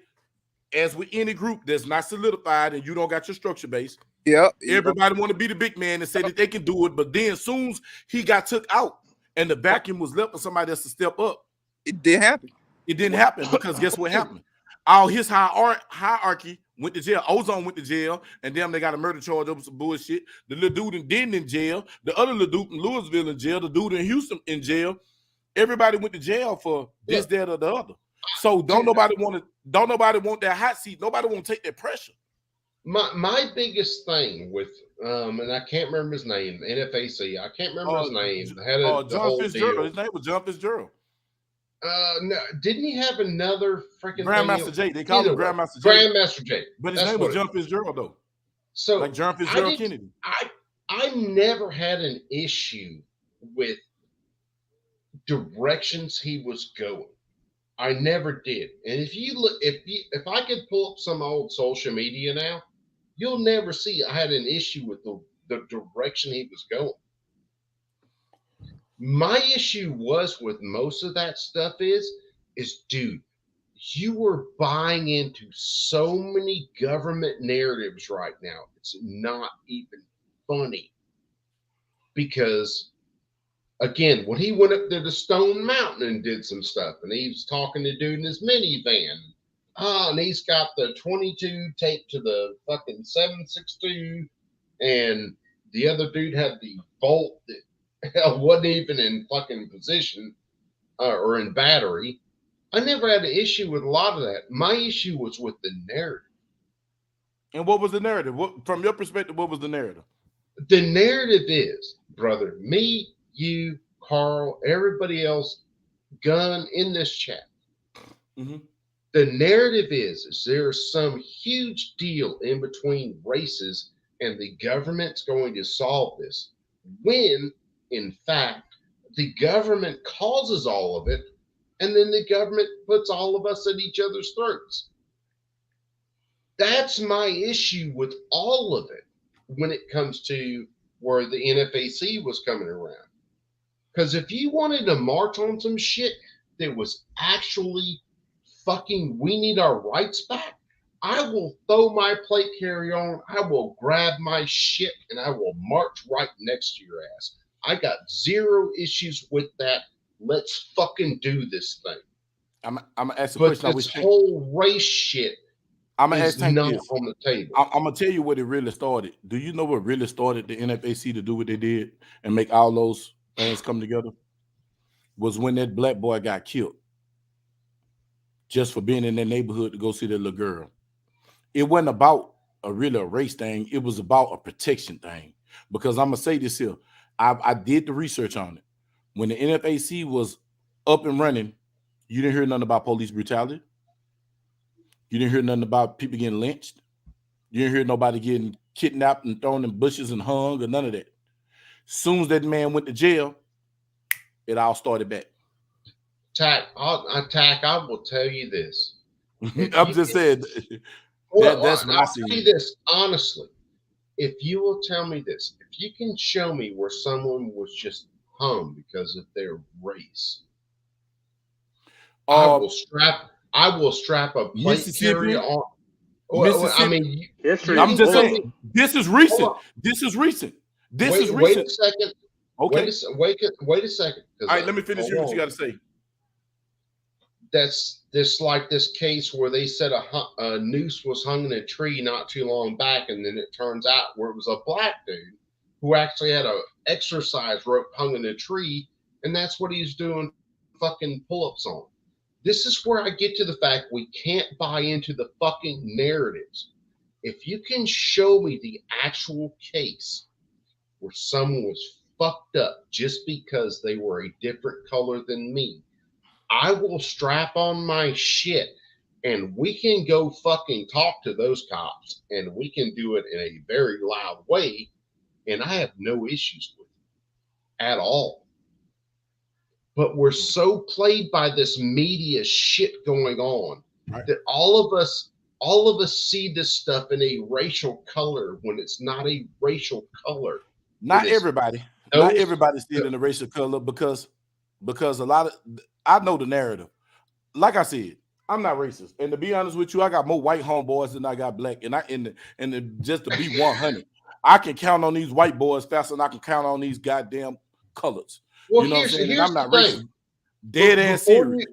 Before you go anywhere else, Tackleberry, and you can go on with that, but why do we have to classify that in as my black homeboys, my white homeboys? Now, why can't we just say my homeboys? Oh, I do say my homeboys, but right now I'm distinct. I'm using the distinction to prove a point, just to show. Yeah. Like when people say, "Oh, he racist," or I might come out anti-police. Hell, 6 of them are police officers. They are police. Hell, shit, they scare me when they go to South Texas because I know the bounty that they got on the badges. They paying $10,000 to $20,000 for police badges. You see what I'm saying? Yeah. See, that's stuff that people don't know about, that we talk about. Like when I distinguish and say, other than that, they're my boys. Robert, that's my dog. Lance is my brother. I say that's my brother from another mother. He's Irish. He's a mutt. Irish, white, and something else. That's my dog. When I tell you, it is what it is, and say that's my people. You know what I'm saying? Like, bro, he more my people than some of my own blood people.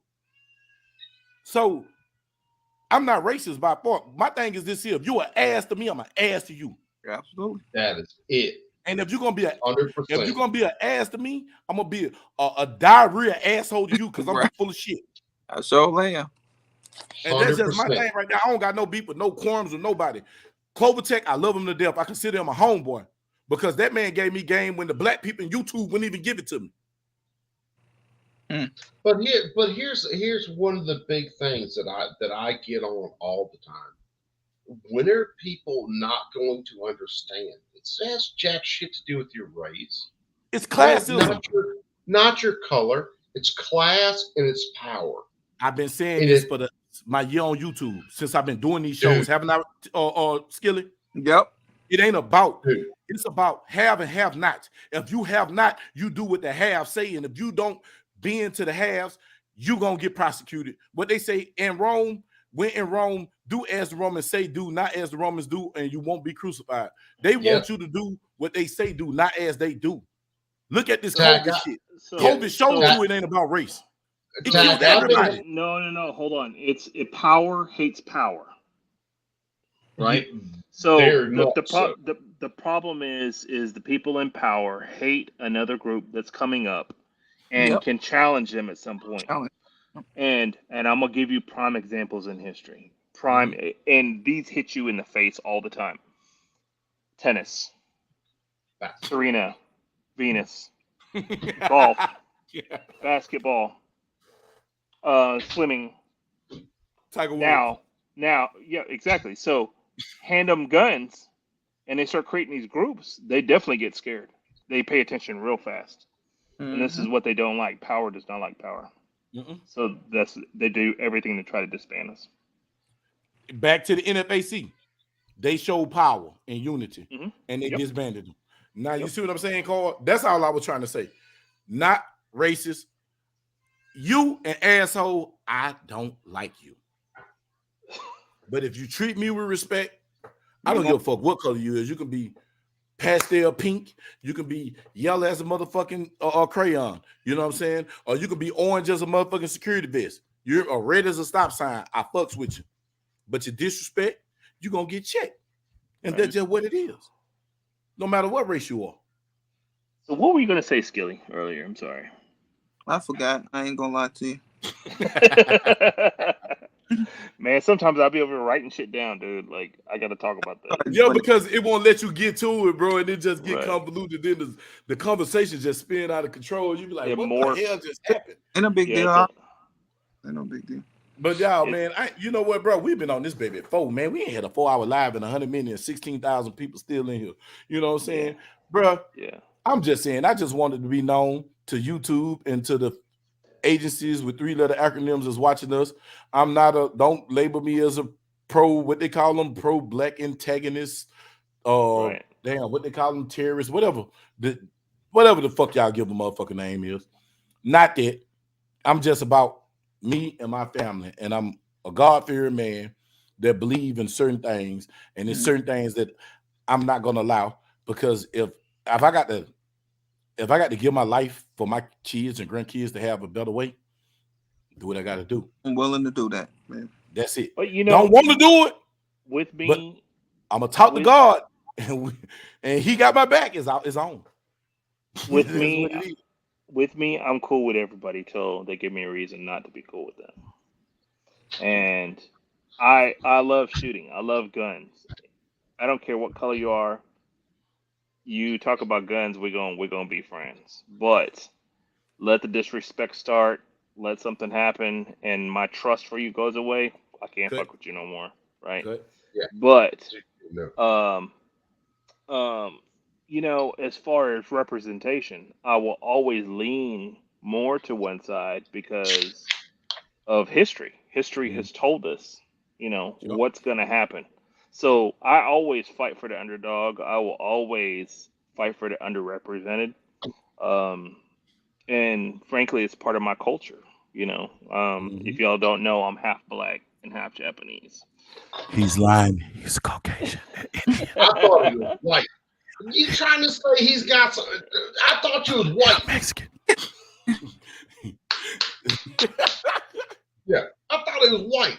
I mean, I have been asking the chat since I started out tonight where the white hot privilege line is, who I need to call. My shit's been on the fritz forever, and you know, no one answers. So, hey man, I'm telling you, like, this is my deal, man. I try to present a platform to the man who think he don't have a voice can have a voice, because you might not believe it or not, but somebody watches us and they listen.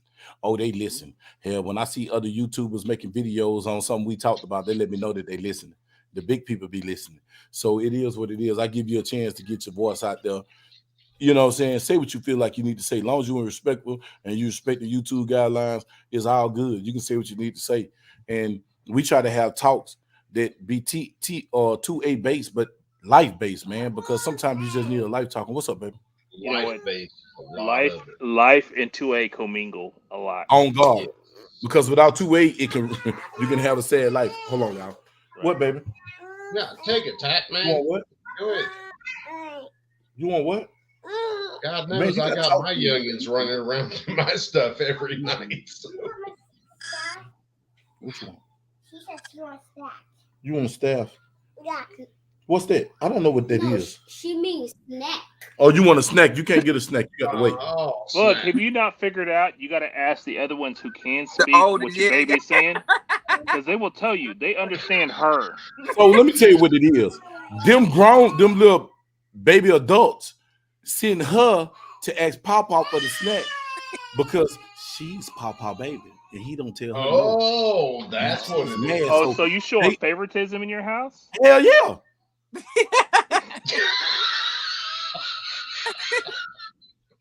That's fucked Why up. supposed to lie? That's fucked up. Yeah, it is, but it's life. Those Life are got favorite grandbabies. kids. There's some of Those them are kids I grandbabies. just don't like. That is, you know, I'm real with myself. I didn't get involved with like live streaming or doing YouTube until like 2020, and I really got pissed off about some gun shit. And I got involved on a live stream one night. Matter of fact, it was like Christmas night. I was drunk as shit, and DLD After Dark and John Crump, and I got on stream with those guys because they're just awesome dudes. Right. But this shit right here, even a live stream like this proves my point. That we are so on the level together about freedom. It doesn't matter the color. It doesn't matter how long you've been doing whatever. Doesn't matter your sexuality. It doesn't. None of that shit matters. We're all about being free people doing free things. I'm gonna say, hold on. Talk is talk. Walk. Walk is walk. Right. It is. That's different. Now, when the shit hits the fan, and it is time to rise up and fight tyranny, we're gonna see who's true motherfuckers and who's not. You ain't wrong there at all. Not a bit. But see, Like, here's the thing. will you march in the streets against your government if they try to take all our guns? Here's the thing that bothers me Will you about actually some fight of that. them? Yeah. Well, here's the thing that bothers me about some of that. And it bothers me about myself. Why haven't we stood up yet? We have so many infringements on our freedom. And I woke up to this hell after I lost my rights, and I'll use that in quotation marks. I woke up to that after I lost my rights. But why have we all not stood up yet?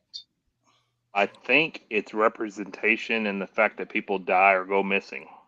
It's got nothing to do with representation. Oh, no, It got everything to do with representation. No, everything is about representation because you need congressmen, you need lobbyists, you need lawyers. You got to have all that shit in play before you go down this road. When shit goes down, when shit gets that bad, you don't need lawyers. You don't need congressmen. You don't need any of them. Your congressmen are the ones that are fucking you over every day of the week. Your lawyers are the ones who work inside the system that screws you over. Well, I'm gonna tell you this. I think, and I've said this before on this show. I think the insurrection was a good thing and a bad thing at the same time. And I think that our government actually felt the power of the people, and that was a very, very small percentage of guns and people that came into the Capitol. Those are very small percentage. But this is go ahead, brother. I think it scared them enough that they realized that there's a lot of guns out there and there's a lot of people in force. That was not even a drop of water in a whole 5-gallon bucket, like as far as force goes, right? And so I wouldn't doubt that these people are making plans to fortify themselves in compounds and have places to go, in this kind of event, because I think it's going to come to a head and it's going to get real ugly, and then they're going to back off and they're going to try to, slowly erode our rights, another way. But right now, it's going to come to a point. But this is where I get to one of my main points in a lot of stuff. Okay, so Jan 6 happens. There's a couple of 100 people, if you read all the reports that I've read and you go into, believe it or not, you can go into the Department of Justice and you can read the reports on people who broke into the Capitol and all that. Couple hundred they were let in. Yeah, there were a lot of them that were just absolutely let in. I watch live streams of the whole fucking day, so they can get bent with this shit.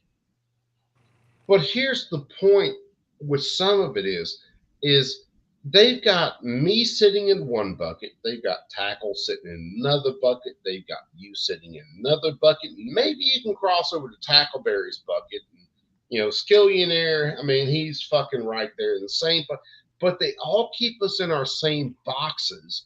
So when they do this stupid shit, none of us are, I mean, if we wanted to take back our government, period, right now, today, there would be 200 million people on the Capitol armed going, hey, we need to have a talk, versus what we have now, which is where we're all in our own little areas. It kind of ran me off another thought, but honestly, it's kind of like a prison. I'll throw it down to this. In a fucking, just to throw it down into a minute point. So you have a prison with, I don't know, 37 prison guards, and you have 3,000 people in that prison. How did those 37 people have power over 3,000 people? The law. It's the threat of force. Mm-hmm. No, it's the not threat of the law. law. It's No, what happens it's after the riots No. that they're afraid of. It has nothing to do with the law itself. Because if you took that prison over, you could write your own law. It is the force. It's the fact that if you 3,000 people went to take over that prison, well, then they can go draw another 40,000 people in, all these other law enforcement agencies, to control those 3,000 people. It's about force. It's not about law. I don't think people want to deal with the justice system after they've already dealt with the justice system. Yeah. Who writes the history? Who writes the history? The ones that win the fight. So, okay, I've been listening to Coop, and good evening, gentlemen, and everybody in the chat. So, okay, so yeah, you can override the 37 guards, right? But I guess it's the force. So it's much like what just occurred over in Russia. Okay, Putin could have wiped out that militia, that small militia that showed up in Moscow, but what would he have proven at that juncture? So I mean, you can have 300 or 3,000 inmates to run over 37 guards, but okay, so what do? I mean, you're in a small, let's say you're in a small area in Trenton, you're in penitentiary in Jessup, and you're in whatever in Texas. So yeah, you can say, all right, well, yeah, we had a riot, we took over the prison, whatever the case may be. Okay, that's your small little stake in life. That's your 2 to 3 acres of parcel. Yeah, so how are you impacting the remaining portion of either your local government, state government, your country? Okay. Well, let me, you asked that question. So what if my 3,000 people guarded by 37 people, whatever I did before, what if when we gained that 2 acres of ground, okay, so we control that now. So what if we have enough power to bargain with whoever owns more ground than us that, okay, we are this thing now. And believe it or not, this is the way our country started. We have this thing now that is ours, and we are going to control it our way. If you want anything, and we happen to have something valuable in our, whatever, we have this valuable thing. If you want this thing, well, all of a sudden, we become a player. You have to deal with us to get this valuable thing now. And then we have some say-so on this huge scale versus this little scale that we had before. So what was the difference between, I guess, what you're describing versus what occurred already in Attica? I mean, I'm trying to figure out. Attica, what you got to figure, Attica and a lot of these big prison riots that have happened before, the only thing they had is what was inside their walls. Correct. It was that was the only thing they had. They didn't have anything else. We'll make license plates. Okay, fuck you. We'll get those made somewhere else. And that's what the state did. Correct. They didn't have this equilibrium of force to where if the state does something, well, guess what? We can meet you at that same level. And guess what? We have this other thing that you need. Because the two things you have to ask yourself about government power are why and how. And usually when you come down to why and how, it comes down to power and it comes down to resources. That's the only two things they really come down to. Believe it or not, you can boil everything down to how and why, and it comes down to resources and power. Not money, not color, not anything else. The resources to do a thing and the money to be able to support our power. That's what it comes down to. Well, I would agree as far as the resources and power, but this country is also built on the backs of what was free labor, which was blacks. So it is a portion of it is about race, because there is a situation where race in this country, they will push you down whether you are black or brown. So I will argue with you on the race deal. Okay. And this is how. Hold on. Before the United States was created, you can't point to me another society where something was based strictly on straight slave labor on race. There were Saxons that owned plenty of other white people for slaves. There were Egyptians that owned Egyptians for slaves. Were they indentured servants, or were they actually slaves? They were actually slaves, period. I'm going to beat your ass if you don't do what I want you to do, slave. Say your name is Toby. Your name's fucking Toby.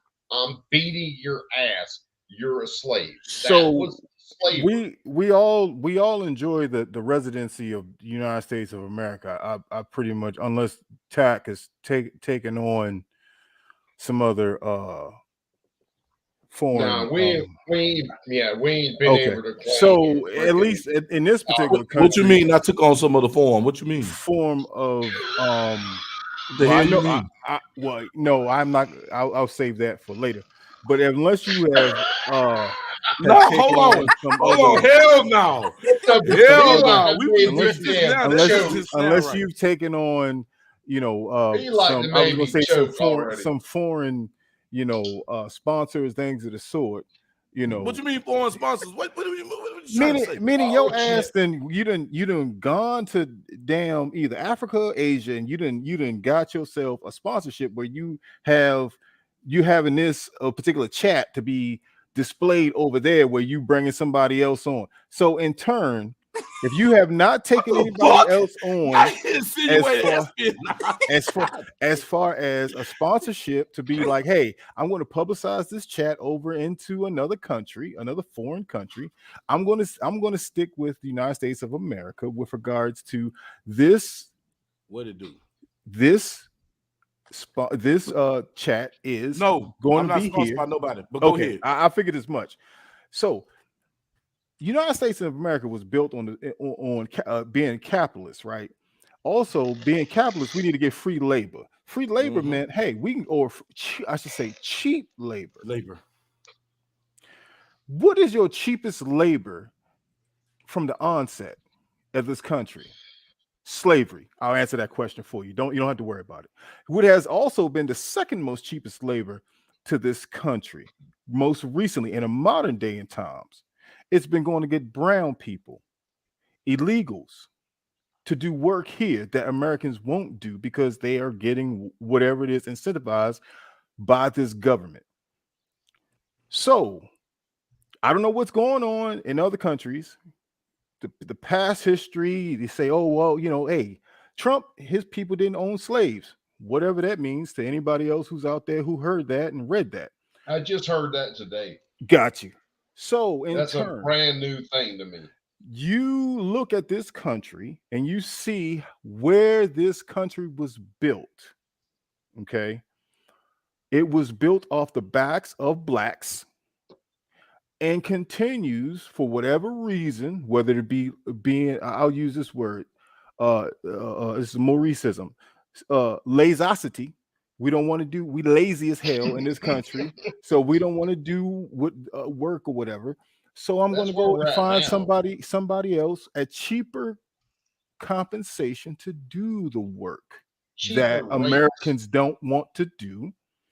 And generally, because people from south of the border, in Mexico, things of the sort, other countries, they like, Central America, they come over here to try to find opportunity because it's better than what they're doing over there, or they're trying to escape to bring their family members and things over. Okay. So I hear your argument. I don't agree with it because it's like, hey, it's a situation where we do get a bullseye, or we do get the microscope placed upon us, because if you do own anything here, as far as the I think I made a point in the chat about the oath keepers. Let that be Black Panthers in the 2020. They would have been. Hold on. You mentioned the Black Panthers there, or any other black organization. Hold on. Do you not remember why a lot of gun control got passed under Reagan was because of the Black Panthers, and they were defending their people due to police activity. So when you tell me, not remember that. So when you tell me that, you're like, hey, that's not an argument, you feed into the opposition of that's an argument, because it is a racial thing. Dude, I'm not telling you it's not an argument. What I am telling you is it's just not an argument in between me and you. Well, this is what I'm saying. me and Tackleberry, or me and Tackle Skillionaire. I get what you're saying. It is an argument in between those of us who may actually be able to have something to equalize a force, and the government telling us, no, you can't do that. So another portion of that is this. Okay, so this was a discussion that I had with a friend of mine talking about middle class. He said, if Trump gets middle class he gets Republican black vote, he'll get reelected. I said, no, he won't, because he's an idiot. Because people nowadays between the ages of 60 to about, I'd say about, if not 30, if you are black middle class, he needs to make it advantageous for those individuals based upon a lot of people who are black middle class, whether they're Democrat or Republican. Democrats think like moderate Republicans because they're like, hey, if you ain't out here working for no shit, why should your ass get? I don't give a damn what you are. Why should you get the same that I'm getting? So he has taken, or he pulled the rug from underneath himself with regards to getting rid of the tax benefits that help the black middle class, and or I'll even go a step further, help the middle class in general, because that's money out of all our pockets. Where you used to have that and say, oh, I can write, if I own a property, if I own a home, I can write this off. Certain tax advantages, loopholes that we took advantage of, you could take advantage of. Now he's like, oh, we're gonna get rid of that. Only thing I want, and from what I see, is, oh, I want wealthy or poor. Wealthy, we gonna be good. Okay. Poor, we can take advantage of. Let me ask you a couple things real fast, and we'll decide whether we're on the same kind of political scale or not. Okay, I believe in firearms ownership. Okay, I believe anybody, civilian, should be able to own anything, and this is where you have to get your head wrapped around it. I believe I should be able to own anything that does not wrongfully deprive someone else of life, liberty, or property. That's my, if you can own that without doing those things, I should be able to own it. Do you agree with that? I have no problem with that. If you work out here working and you're doing what you're supposed to do as a legal citizen, I don't have an issue with regard. If you bust your hump, it's like, okay, real quick. If I stop at an associate's degree, okay, and I'm making whatever I'm making at my glass ceiling, and I'm sure it's a lot of us out here who's making as much with a high school diploma. Yeah. But so in turn, but if I stop somebody who gets a master's degree and they're making more than me, how can I hate on them? Well, this isn't even about making anything. Well, in turn, I'm just using that as an example. It's like, okay, well, if you have not done anything wrong, you haven't committed any crimes, you got no mental illnesses, doing X, Y, and Z, diagnosed mental illnesses, and you're getting whatever you're getting, and you're, as far as firearms or whatever the case may be, and you have not hurt or harmed anybody to get those things, and you're taking advantage of those things in this country to have them, fine. I don't have no problem with that. Okay, you went in a couple of different directions there.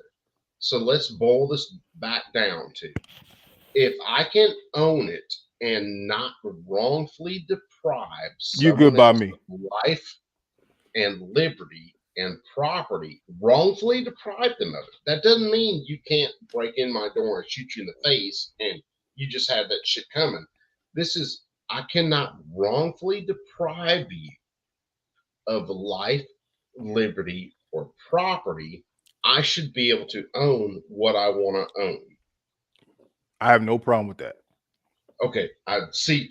Me and you are on the same page there. Because as long as I'm not hurting anybody else, the government shouldn't be involved. That's my whole premise behind a lot of things. When it comes to,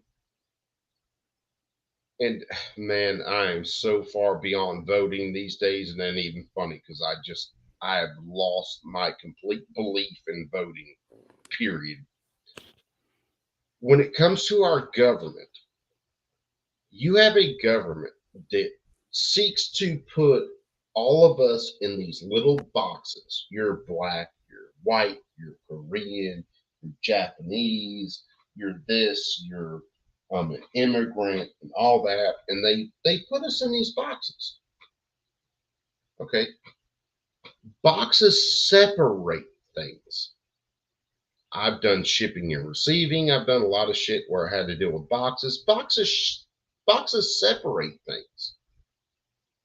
So when they stick us in all these little boxes, rich, poor, whatever, blah, blah, blah, black, white, whatever, they put us in all these little boxes. How do we tend to look at things? We look at things from our box because these are the people that are in the box with me. And we're all in our box. We're cool. We're in our box. And this is spread out into a very national level. So we're spread out into our little box. Yeah, I'm this, I'm that, I'm this percentage of the population, I'm this percentage of the population. We're all spread out into our boxes. How many of us are actually just thinking about those couple of principles that I mentioned? As long as I don't wrongfully deprive someone else of life, liberty, or property, well, then the government doesn't even have a say-so. How many people think about things that? So, for me, I always, growing up in Baltimore, I was in a box, right? Yeah. So I'm not from Swats, North Dallas, or but in growing up in those areas in Baltimore, very small area, I was not how can I put it, exposed to a lot of culture. Okay, so here's this, and this is a completely hypothetical. I'm flying from Alabama, where I'm at, and I'm flying to BF whatever up north. You're flying from up north down to. Do you want to come down to Alabama for the fucking watermelon festival? Whatever. I hate watermelon. I'm going to actually New Orleans for the Essence Festival. But go ahead. And New Orleans would be it. Yeah. Okay. New Orleans would be it. So, but we meet, and we're in this freaking airport bar, me and you, and we start shooting the shit.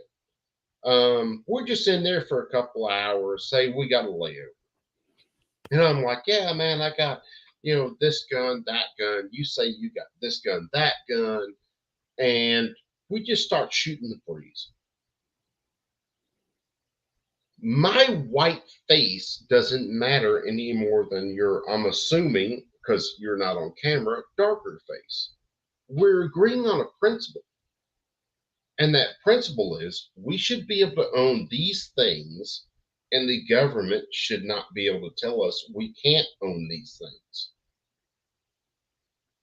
Right? I mean, am I completely off the rails? Or no, you're not far off. No.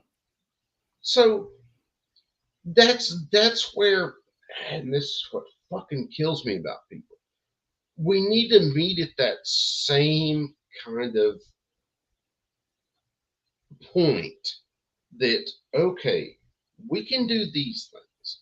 Okay, I can own 37 machine guns. I can shoot at the sun every fucking day as long as my rounds don't rain out on my neighbor's house. And guess what? The government can go eat one because I'm not hurting anybody else. And if we all met on this level, me, you, tackle, fucking guns and barbecue, tactical skillionaire, if we all met on that level and that's how we voted on things, well, then our government wouldn't have any fucking choice but to agree with us, because we would ultimately be the majority in things instead of a party. Certain aspects of that is correct. Well, what certain aspects aren't? There needs to be also checks and balances with regards to what we, because some of the thing, it's like, okay, well, I can let my pigs cross the road or let my goats cross the road. My neighbor don't have a problem with it. But what if I have so many pigs and goats where they're blocking traffic? But if those goats and pigs actually cause someone else a detriment to life, liberty, or property, well, then I got to bring them back on my own shit. That's why if you fall into my channel and those are the 3 rules I always fall back on. As long as I don't deprive someone else of life or liberty or property, then I can do my own thing.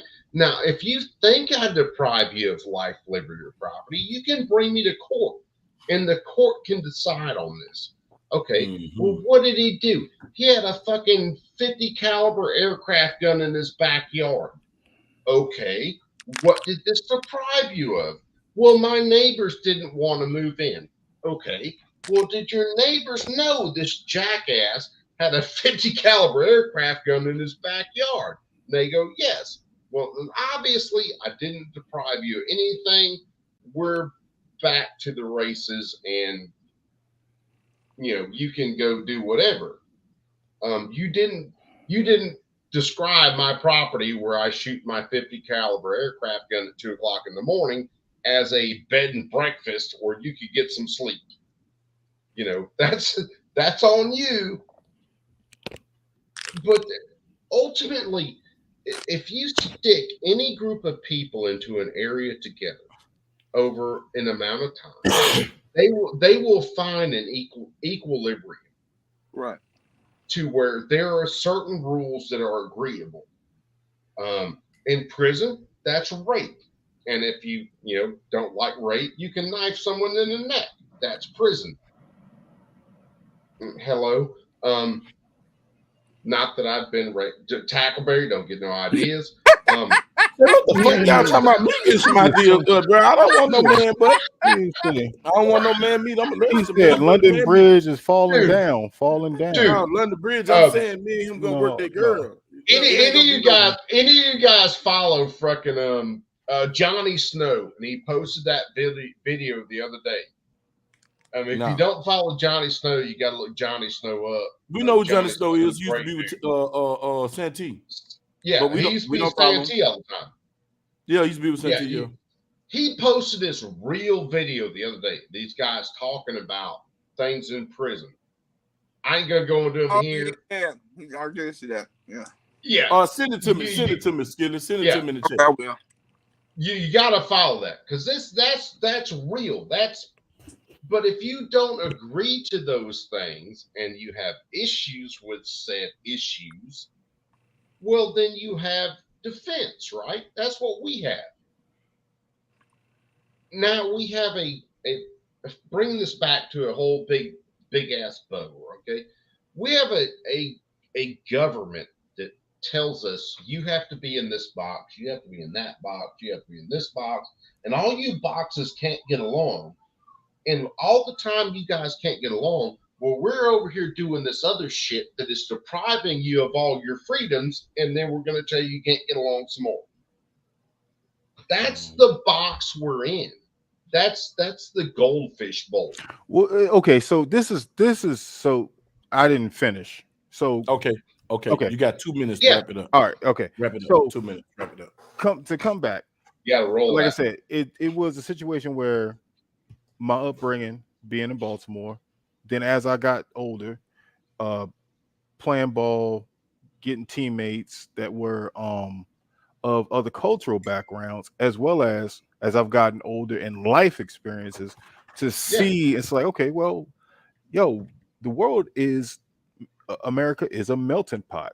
So I need to step out to ask those questions, to see what else is out there, to see, okay, well, cool. All right, you got X amount of guns, or somebody RV and fishing, somebody carpentry, whatever the case may be, to open myself up to different conversations. So I'm not putting myself in that box and understanding it's okay to be uncomfortable, being uncomfortable outside of that box and understanding who you are. So I don't put a a bracelet, a leash around, like, oh, all white people just they devils. Yeah. All Hispanic people, they just want to work, they just want to do that. No, I have to understand, not only because, like we were talking about before, I think Tank touched on it. We have kids, right? And we want to provide to them a knowledge base, like, okay, well, this is not all you need to know, because there's more out there as being American citizens, because we are a melting pot. Okay, so I can't base this thing that I have experienced and I know about race, because there is more vulnerability and understanding to be out there about race, to take on and understand who is out here and what they do, and because I don't want to limit your love as far as friendship and or relationship. So I need for you to know, like, hey, those aren't a bad group of people. And I'll take it a step further. The fourth step is religion.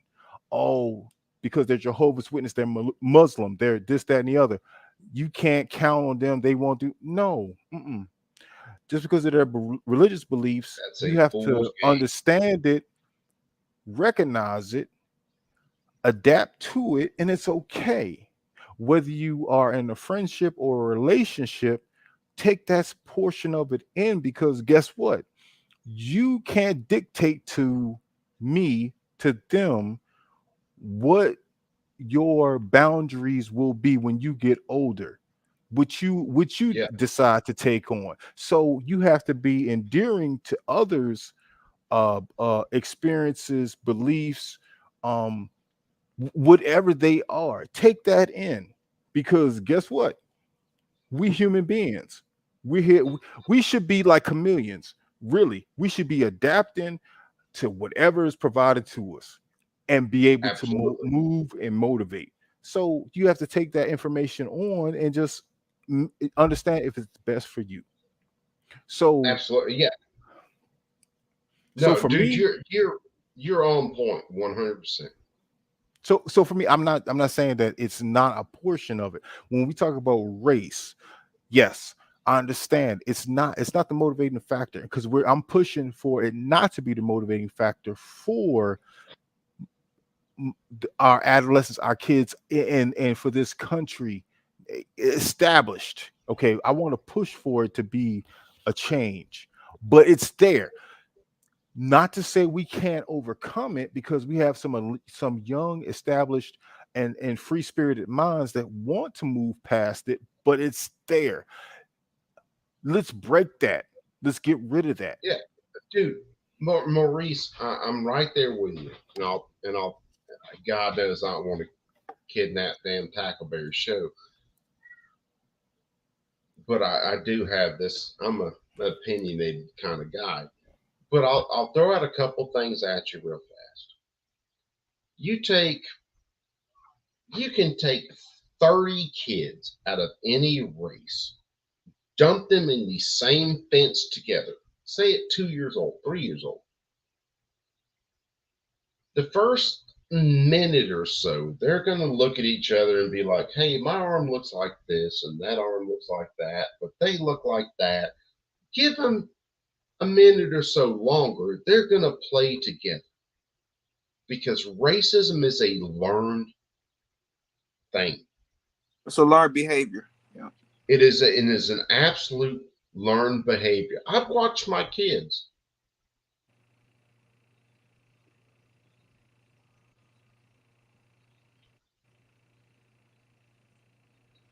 There are people in my life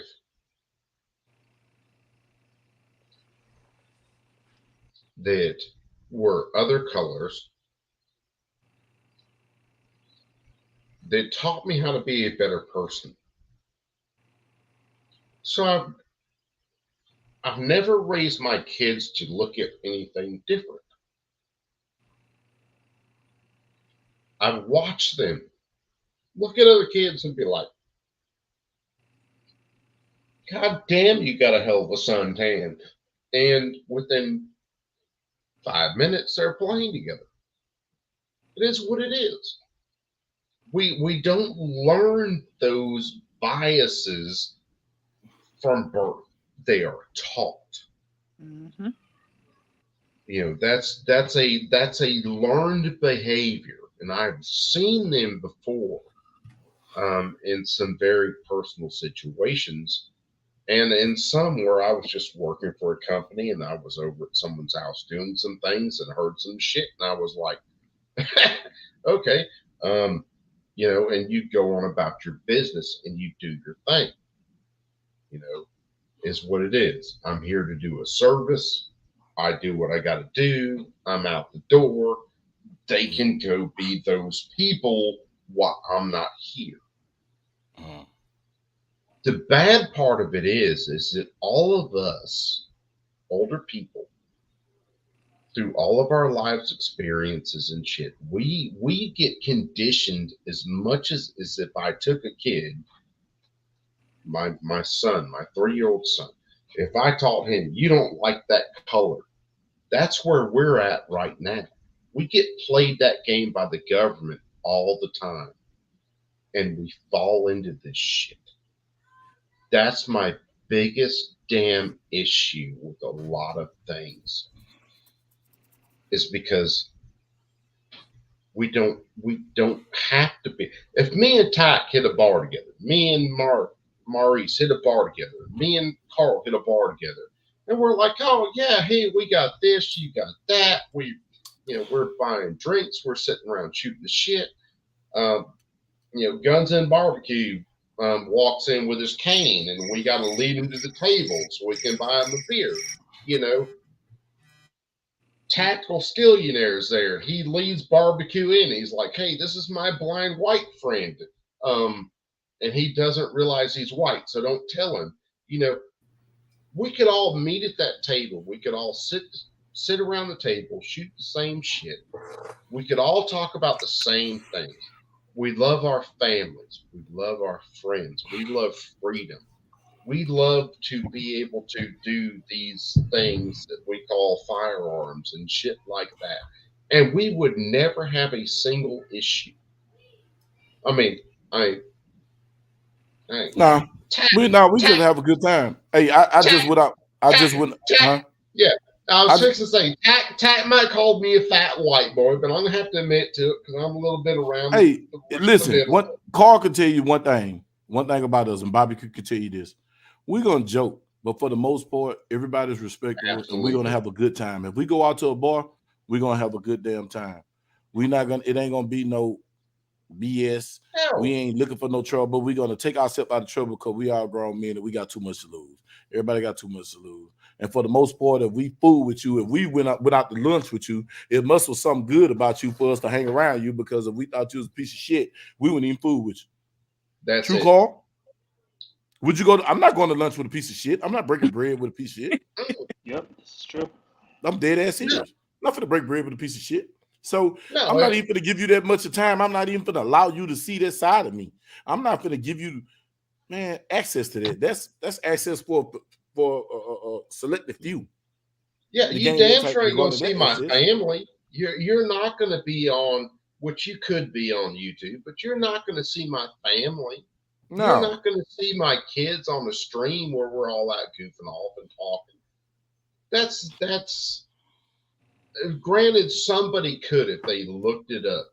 But would I do that in front of a bunch of people that I didn't like, or I didn't, have some relationship with? Would you see my child on stream tonight? Would you see fucking Tackleberry's damn grandkids on the stream? Right. Oh, fuck no. They be on the chat with us. They see the babies. Hell, the babies, they're my babies. Man, that's my life. But y'all, we got to shut it down, man. I got to lay it down because I got something to do in the morning. And everybody, I appreciate everybody for coming in. Everybody shout y'all channels out, man, and give y'all information how to get in contact with you. Remember, Carl is the magic thumb, man. It's all about thumbs. No, it's about thumb thugs. Yeah, thumb thug. Yeah, thumb thug. I forgot about that. This is stupid. Carl, shout your stuff out, man. I am on an armory. If you shoot guns, you need my part. What it does is install on a gun, and it gives you a thumb rest on the side. So now you get to mitigate recoil just with your thumb. It shoots phenomenal. You can buy my part at www.odinarmory.com. Put it I'm in on. I'm on Instagram at Odin_Armory. So yeah, see all the videos, watch the reviews. It's good stuff.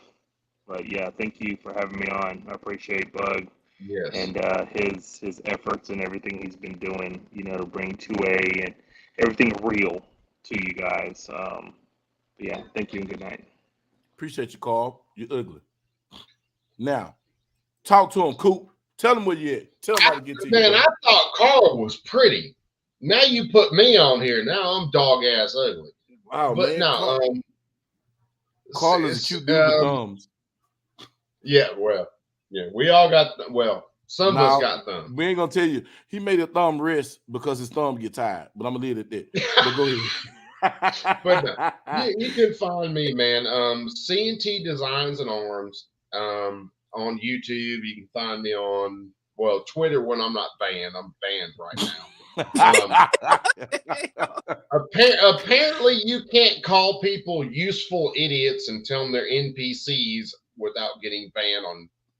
Wait, when did Twitter get so strict? I thought Twitter was liberal now. No. I got banned I got a full ban last time for questioning sending your kids to drag shows. And I questioned that for like a month, and then I got my stream back, and then now I'm banned again. Damn, cool. I got a habit of saying things. But now you can find me CNT Designs and Arms. You can find my YouTube channel. Should be very easy. CNT Designs. I talk a lot of shit about gun laws and how the government is trying to screw us over. If you don't agree with government, I'm your man. I just drink a lot, smoke a lot. So if you want to show up and drink and smoke, I'm there with you. And that's pretty much me, man.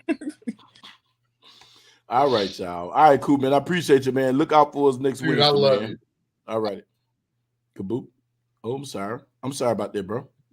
Sorry about that. Quick on the trigger finger. Now, barbecue.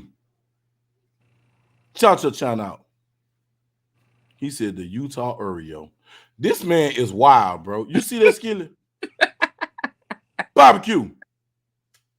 Get that thumb out your butt and wake up. He sleep, boy. Guns and Barbecue on Instagram. He got a show, man. What is this show called? The Great 2 to 3 times a week. Yeah, right 2 to 3. 11 o'clock. Yeah, 11 o'clock on YouTube. Y'all look at him. And he sell barbecue and he like guns and he blind and he still can shoot you. And he's black and he don't know it. Just like he said, he's the Utah Oreo. Guns Barbecue, love you, brother. Maurice, Pickle Face. Oh, you got me on there. Check out. Maurice Pickle Face. Don't hate my life because you fat and black. Just like hey, look, I ain't got no page, but look, pray for me. Because I'm wearing my sunglasses when I go down to Essence Festival with my wife. Oh, you and I come back this year? Hey, I told you that. Oh, you did. Man, I got to go so to work. In turn, y'all pray for me for safe travel. Yeah. And so there's not a haphazard divorce because it is so much to see. But I'm ready for it. I'm gonna soap it up like a biscuit on Sunday with sausage gravy. So shoot. Hey, look, we ready. We ready. Hey, listen. Don't fuck around and lose your wife down there by one of them women. Because this progressive women gonna be an essence. Oh, I know the progression. Look, I live in the DMV. So everybody who out there. Hey, you know they like to come to New Orleans and forget that they married. Man, let me tell you something. All New Orleans is a southwestern Baltimore for real. That's like, for real. Ain't too much different, but everybody, y'all be good. Bless you. Everybody be good. Stay healthy. No STDs. Stay strong. That too. And if you, hopefully, whatever you get, you can get it cleared up. Unless it's pregnancy, because pregnancy ain't but one of two things: either you is or you ain't. So, all that being said, y'all be well, bro. Appreciate you.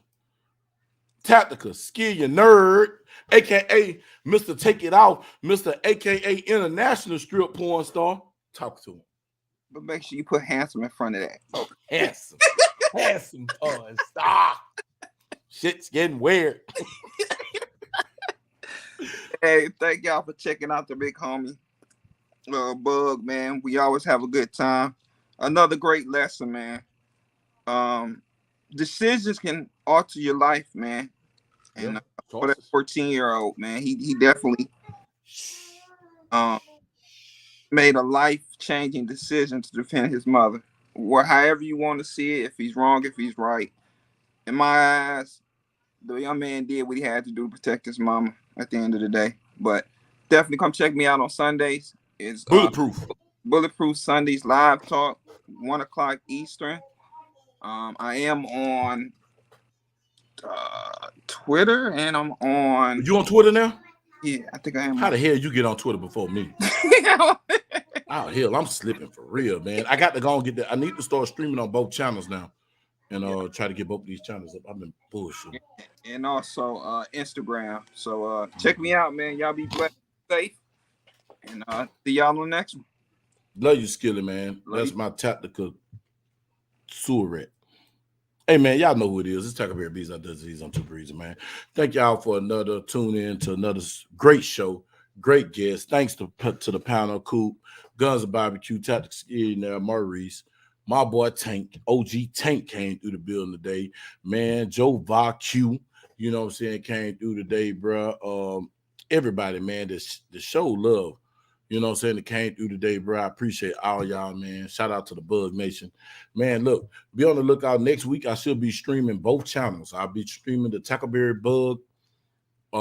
It's gonna be the Whicked Wednesday channel, YouTube channel. I'm finna get that up and go and get that up and running. And I need to go and get the Tackleberry Bug Twitter because Tactical Ski never got a Twitter before me. I don't like social media, but I'm on social media. Yes. But yeah, y'all be looking out for both because I'm gonna start switching the content to the lives to the Tackleberry Bug YouTube channel.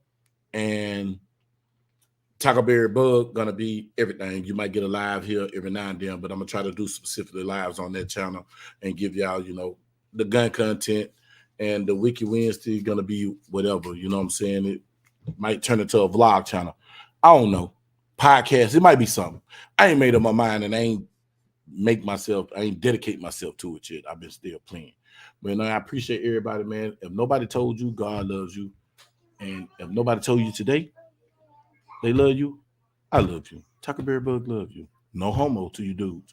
But I love you. You know what I'm saying? Because every now and then you need to be told that, you know, keep it going, keep it pushing. Because today, great, you know what I'm saying? A great psalm said, yea, do walk through the valley of the shadow of death. 23rd Psalm. I should fear no evil because thou is with me. Meaning that you can be around death and everything is around you is destitute. But if you just keep moving, that ain't where you're supposed to be. You're just going through. Just know you're going through. And that's all I want to tell y'all, man. Be blessed, pray, strapped up. Situation awareness is key. Tackleberry Bees. You want to support the channel? Share the video. You can donate if you want to. You don't see no cash apps or nothing like that up there. But when I get the Utreon and the Patreon page, just go get your subscription. Tackleberry Bug out, man. I appreciate all y'all, man. Tackleberry Bug out. And I hope y'all got some, man. Much love.